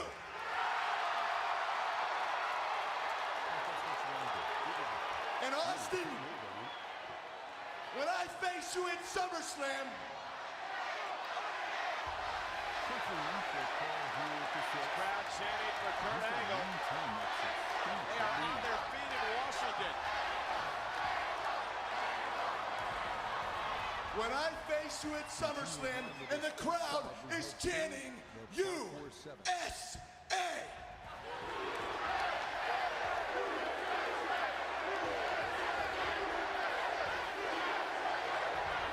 like they're doing now at the MCI Center. It's gonna stand for you submit to Angle.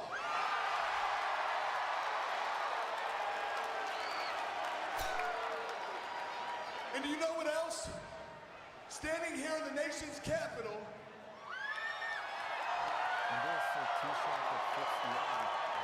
I'm kind of getting a little choked up. In fact, this may sound a little corny, but I'd like to lead the entire crowd here tonight with a rendition of the Pledge of Allegiance. Did you just say what I thought he said, Pledge of Allegiance. Now you can all join me if you like, or not, it's a free country.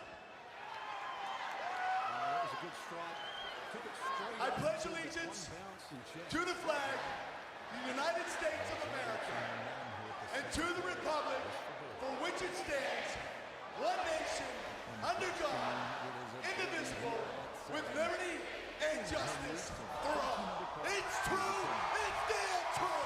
Woo! That was great. Thousands of people. I hate to break it to you, but I did face a Canadian in the Olympics in the second round. It lasted about a minute. Way to go, eh? And this city in particular has one of the highest crime rates in the world today.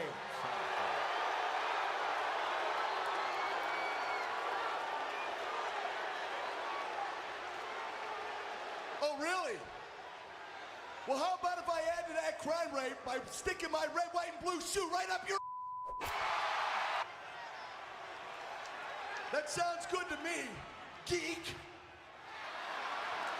And after I'm done with you, Austin, I'm coming after you. Wait a minute! A chin shot! The last storm! Kick to the face of Kurt Angle! Austin. Hey, man. How you doing tonight? Great. And I don't know if you realize this or not, but I just got done listening to Kurt Angle challenge you again to another match at SummerSlam. He did? He sure did. You got a hell of a physique on you there, kid. Thanks. You ever think about getting in the wrestling business? Be a natural. Well, Mr. Austin, I'm part of the Alliance. Kid, you have a little fun with you. Of course you're part of life. I had my eye on you. Hey, and I'm so happy that you are a leader, you know? I mean, it's just... Listen, I got my eye on you. You'll be a great superstar here. I got my eye on you. You're a great kid. You mean the world to me. You're part of the organization. All right. Go get him. Thanks, man. You got it. Good luck to you. Thank you. Who was it? Steve, he's in the Alliance. Never mind. Hi, Steve. Hey, Stacy. Did you hear that Kurt Angle challenged you to a match at SummerSlam? Yeah, I did. I'm starting to get a little tired of it. I got some cookies here for you. I noticed that. Would you like one? You mind? No, go ahead. I love cookies.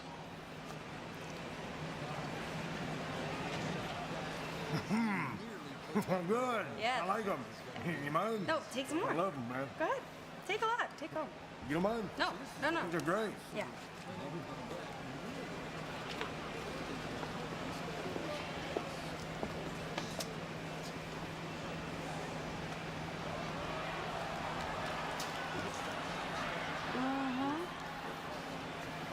What are you doing? Hey, Deborah. What are you doing? What's going on? Let's stand here getting some coffee. Oh, just drinking some coffee. Well, I missed you. You okay? It's I've tasty. been better. You can't cook at all. Well, horrible. I'm just drinking coffee. I just want to tell you, you look great tonight. Mm-hmm. Your data is worth more than gold to hackers, and they sell it to the highest bidder. Are you protected? I was just standing there drinking coffee, and she come up with some stupid cookies. What do you expect me to do? Hurt her feelings? Yeah, you I have hate to them. eat them. You don't even eat my cookies. I didn't eat them. I thanked every one of them. Come in. Somebody's here. Let's talk about this. Okay. Lance, hey, good to see you, man. Good to see you. You look great. Hey, I just want to let you know I got Kurt Angle tonight. When I get through with him, there's gonna be nothing left of him for you at SummerSlam. You are gonna accept his challenge, aren't you? Oh, of course he's going to accept it. I mean, he's Stone Cold Steve Austin. Deborah! You sit down. I'm trying to talk. Can we be serious? I'm trying to talk to Lance Storm. Thank you very much. You can go out there and you make an example out of Kurt Angle. You do it for yourself. Do it for your country. Do it for the Alliance. Do it for Stone Cold Steve Austin. Go out there with that man. Good luck, Lance.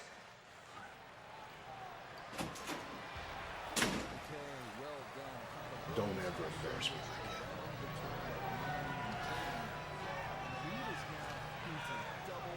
Right out of you. Yeah, my stomach is killing. I am so hungry. If I just had a hamburger, some broccoli, a vegetable tray, anything. Honey, you have one of my cookies in your hand. What's your point? The point is, as a cookie I bake, you need to eat that cookie if you're hungry. See, it's always got to be about you, doesn't it, Deborah? Look at me. You got to be so damn selfish with your stupid cookies. I don't care what you did. I'm trying to think. I got a lot of things on my mind. I'm starving. I'm dying over here. I'm hungry. And you want to eat my cookies. They got some cookies. Take that stupid tray and get your ass out of here. I'm hungry, I'm tired, and I'm off. Fine, I will. I'll let the door hit you in the ass.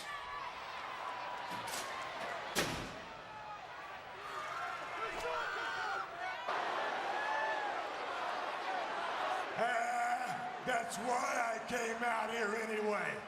Kurt Angle, you come out here in this Mickey Mouse town called D.C. It's the worst day of my American life. You come out here and you pledge allegiance to the flag. Let me tell you something, Kurt Angle. You challenge Stone Cold Steve Austin, SummerSlam, World Wrestling Federation title on the line. I accept. And what I'm pledging, what Stone Cold Steve Austin is pledging, is to whip your red, white, and blue sorry-ass Olympic ass. And that's the bottom line. Because the World Wrestling Federation champion said so. I would love for you to come out with us. It's been so long. Me and Matt were planning on going out, but I would love for you to come with us. We had a blast last time. Were you lying to someone on your stupid little cell phone now? Is that what you do? As lies like you told Deborah is gonna get your little boyfriend's ass whooped tonight. Do I make myself clear? Look, Steve, I think it was just... Who?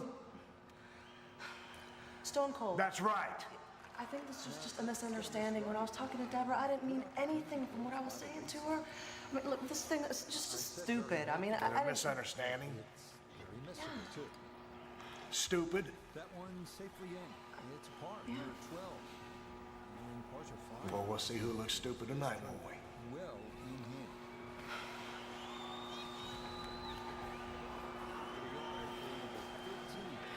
Man, Austin, what a bully. What a bully. You think... Rock. Now, I know we haven't always seen eye to eye. And I don't like you.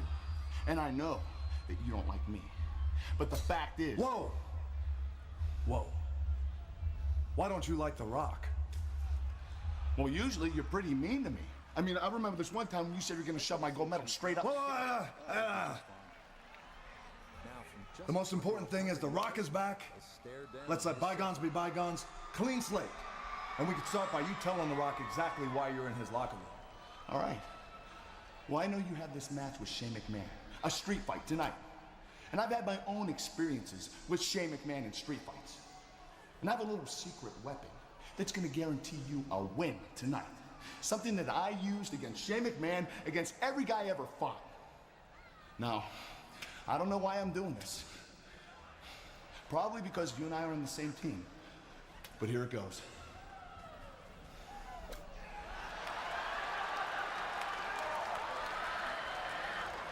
What in the blue hell is that? It's got calcium. It helps you build strong bones. And above all, it's delicious. Let The Rock understand this. You come walking in The Rock's locker room without knocking. And of all the things you could offer The Rock, first night back, Raw's War, live in front of millions and millions of Rock's fans, you offer The Rock a glass of milk? Yeah. But fortunately, this one. Well, you know what The Rock is going to do, Kurt, with that glass of milk? He's going to take the glass of milk, he's going to turn it sideways, and you know what The Rock is going to do?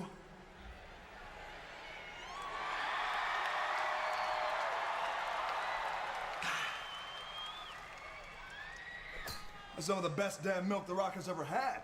Oh, I know, I've had it. The Rock appreciates that. Oh, you're welcome. Thank you. No problems there. But, that's going to wind up safely in the fairway. For future references, Kurt, the next time you bring The Rock a glass of milk, and it's this delicious, bring The Rock some pie. I got you. Huh? I got you. You got The Rock? Oh, I'll bring you a lot of milk, and I know this place that makes great apple pie. I'm with you, Rock. I'll bring it next time. It's true. I'll do it for you. Thanks, anyway. Thanks for the milk. Good luck. I have to finish writing this paper. I'm swamped. Just get Grammarly. It's free.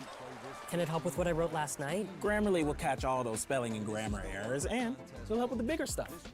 Grammarly can also give you ideas to make your writing better. Add more background, add specific examples, focus your conclusion. This sounds like me, but better. A less damp me. You think a less damp me could get that internship? A less damp you can do anything. Download Grammarly for free. Uber Eats is delivering more deals so you can watch more basketball. Right now, get buy one, get one 6-piece chicken McNuggets from McDonald's to get food to watch basketball. And then more food to watch more basketball. Order now, only on Uber Eats.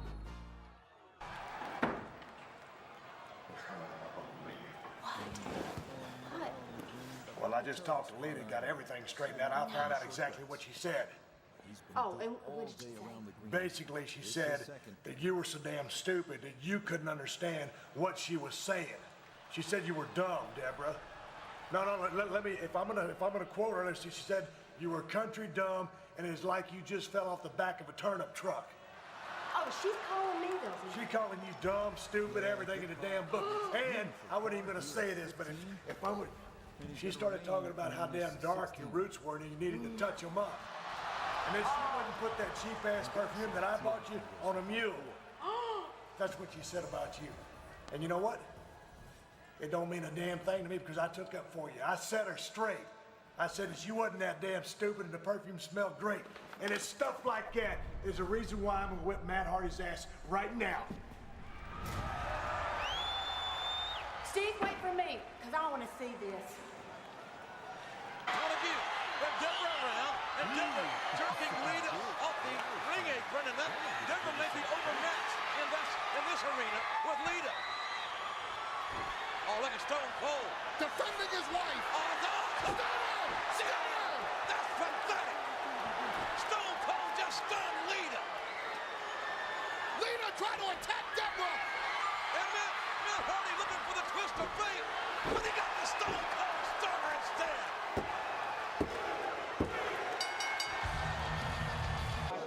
All right, guys, come on, listen up. I got some important things to say. Hold on, before I get to that, Let me tell you guys, I look around this room and I see unity. I look around, I see on your chest, you're flying the WCW, the ECW colors, and it makes me feel good inside. It makes me realize that this unit is coming together. It makes me realize that the World Wrestling Federation ain't so strong after all. Nobody can stop us, man. Nobody.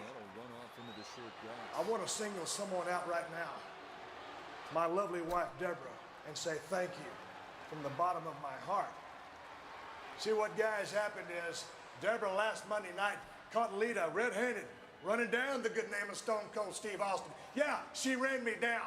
Oh, she ran him down. And that ain't gonna happen. That ain't gonna happen to Stone Cold. That ain't gonna happen to anybody here because we stand together. Fortunately, this one So what did I do after we caught Lita running me down? I challenged Matt Hardy to a match, and I got in that ring. I wore his out. 1, 2, 3, stunner in the middle of the ring. In the middle of the ring? Yeah. That's one of the proudest victories in recent memory for Stone Cold. And then I stunned his little girlfriend Lita. Why? Because I wanted to. Why? Because I think she's weak. Why?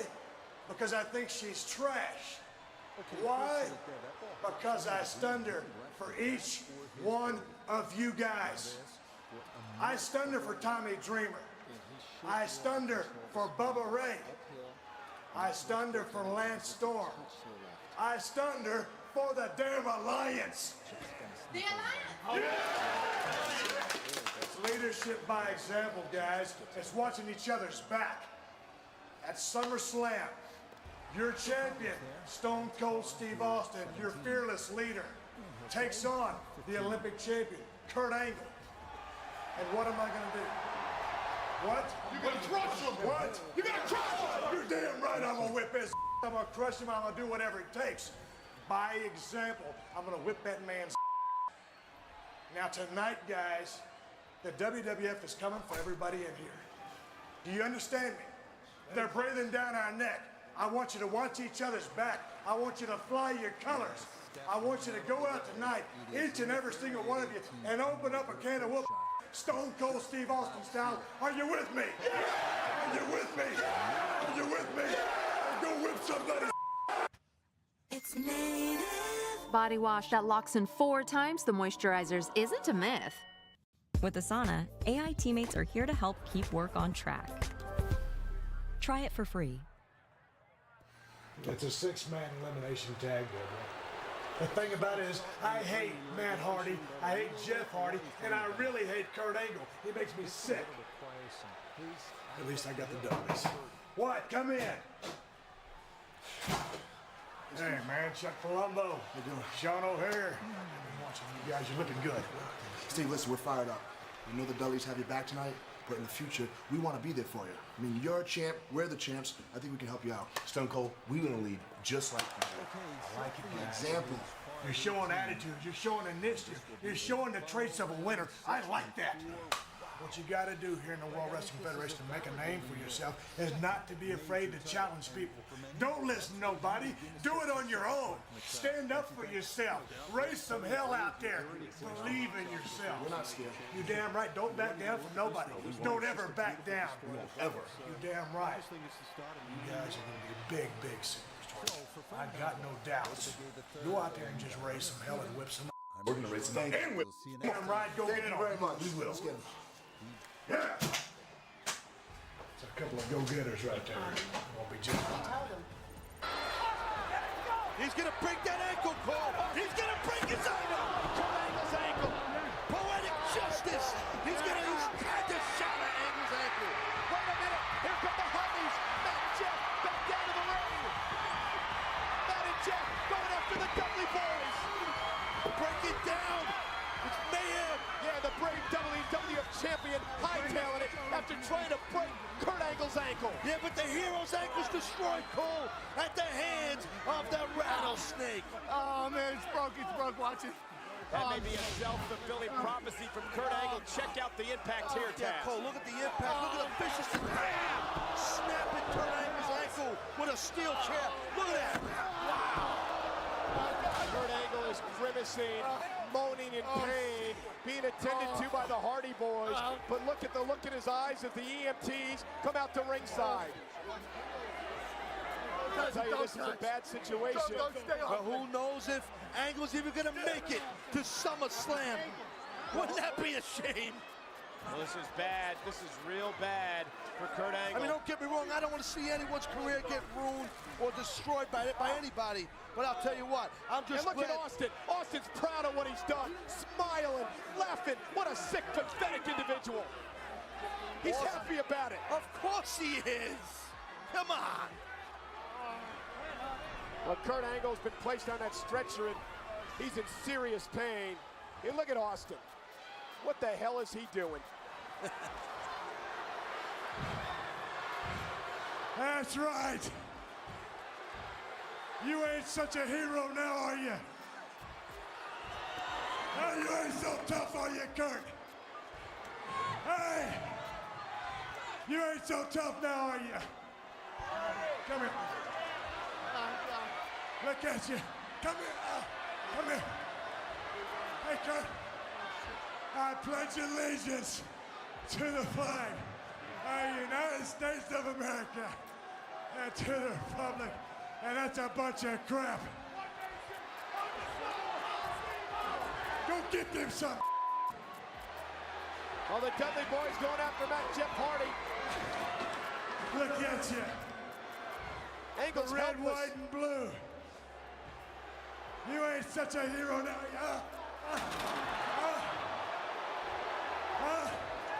you ain't such a hero now, are you? This is sick. I pledge allegiance to the flag of the United States of America. Kurt Angle is helpless. This is a piece of trash. A red, white, and... Wait a minute! Whoa! Kurt Angle! The ankle lock on Austin! Whoa! The ankle lock! Break the damn ankle! Get him, Austin! Tapping! Austin tapping in the ankle lock! How the hell did he do that? Kurt Angle being restrained! But the Hardy Boys, they don't want Angle to injure himself anymore! The bottom line is this, Cole. The toughest SOB in sports entertainment today has just been unleashed. The intensity and fury of Angle. The rage of Stone Cold, which will win out in 10 days at SummerSlam. The question is, what is the condition of Kurt Angle's ankle following the vicious attack by Stone... Kurt, a couple of questions. First off, what is the condition of your ankle following that brutal attack by Austin on SmackDown? And secondly, will you accept Rob Van Dam's challenge for a hardcore championship match here tonight? Michael, I'm not going to stand here and cry about it. But yeah, Stone Cold hurt my ankle pretty bad. And yeah, it is a little sore. But you see these babies? You know what these are? That's right, gold. And I won these buttes in a lot worse condition than I am right now. And never in my life did I ever back down to a challenge. And I'm not about to start right now. So yes, I do accept a hardcore match against RVD tonight. And furthermore, Stone Cold Steve Austin... Oh, look out! Hugh Morris assaulted Kurt Angle. Kurt Angle being assaulted by the Alliance Hugh Morris. Kurt Angle, he may not make it to RVD tonight, or then again, he may. Look at this.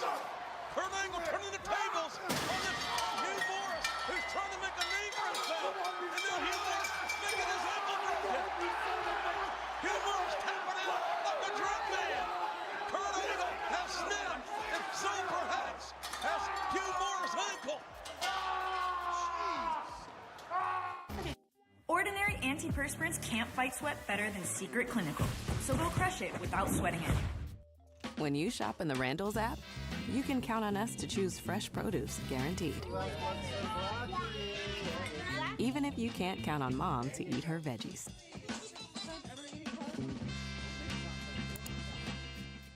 That you're gonna beat Kurt tonight. I mean, Steve beat him last week. I'm 100% sure. That's right, I did beat him last You week, did. Deborah. But don't forget who he is, RVD. He's an Olympic gold medalist. And I've seen everything you've done, land of the hardcore, land of the extreme. Yeah. You topped everybody there. Yeah, I have. You have, haven't you? But this is your chance right now, tonight, to show the world what you can do against a Kurt Angle. I'm listening. Do you think the Olympics ever saw an athlete like RVD? Not like RVD. Come in. Mr. Austin, listen, I'm sorry to interrupt, but I just got to tell you how excited, how inspired I am with not only you being the leader of the Alliance, but your speeches are phenomenal. I mean, they've got me so pumped up, I don't know what to do. You pumped up? Yeah, man. You don't know what to do? What's your name? Sean Stasiak. Oh, you're the Stasiak kid. You're the kid I'm taking under my wing. That's right. That's right. Yeah. I did a little checkup on you. Oh, yeah? Yeah, wasn't your dad the former World Wrestling Federation champion a long time ago? Yeah, he was. What are you gonna do about it? You just gonna be the son of a former WWF champ? Is that you gonna be content to say that? Or are you gonna go out there and make a damn name for yourself? Absolutely. I'm firing you up. I inspire you. What? Look at me. What are you gonna do about it, Sean? I'm gonna do something tonight that you're never gonna forget. What? I'm gonna do something tonight that you're never going to forget. Okay. Come in. Oh, Kurt. Hey, Commissioner. How are you? Hey, Tajiri, awesome match. How much say congratulations? I'm sure he'll be very thankful you said that. Yes, that's it. Look, now, I know you're an Olympic gold medalist and you have this tremendous fighting spirit, but I mean, you've just been attacked by Hugh Morris and, you know, this week, Sunday, you're facing Stone Cold Steve Austin at SummerSlam for the WWF Championship. I mean, you're not at 100%. Do you really need to face Rob Van Dam in a hardcore championship match tonight? I mean, nobody will think any the less of you if you don't. You could take the night off, take it easy. Now, Commissioner, I respect your concern. But there's one thing that you don't understand, that you can't quite possibly understand. What's that? I'm an American. And Americans don't back down from any challenges. No offense. I mean, let me tell you a little story about Benjamin Franklin. Now, Ben wasn't in the best of shape, but...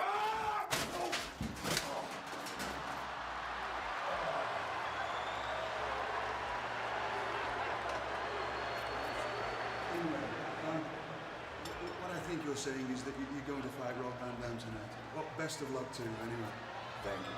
I appreciate it.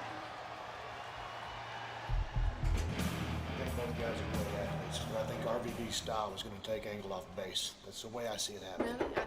I think Come in. I think you're right. Hey, Mr. Austin. how you doing? Hi, how are you? You good about yourself? What are you doing? I guess go ahead and have a carrot. Bye. Who are you? Hurricane Helms. That's right, I got my eye on you. You're gonna be a hell of a superstar here, man. Thank you. What are you doing? Man, I saw the inspirational speech you gave out there. I'm ready to do something. That's cool. What's that? It's a tattoo. I know it's a tattoo. What the hell is it? It's the Green Lantern. What? Oh my God. I cannot believe he's got a picture of the Green Lantern on his arm. Oh my God. What's a Green Lantern? Superhero. A what? Superhero. Man, he beat Superman one time. Punch you right, bam. One punch, all the time. Your name's Hurricane Helms. And you got a tattoo of a Green Lantern who's a superhero. Yeah. That reminds me of Kurt Angle. He thinks he's a superhero. He's He not thinks Green just... Lantern. He couldn't be the Green Lantern? No. He got a couple gold medals. What do you think about that? He couldn't beat the Green Lantern, I don't think. It's the Green Lantern. Does the Green Lantern fly? Hmm? He flies? Yes, all over the place. Can you fly? I try. I'm talking about tonight. You can't fly out there and make a name for yourself, can you?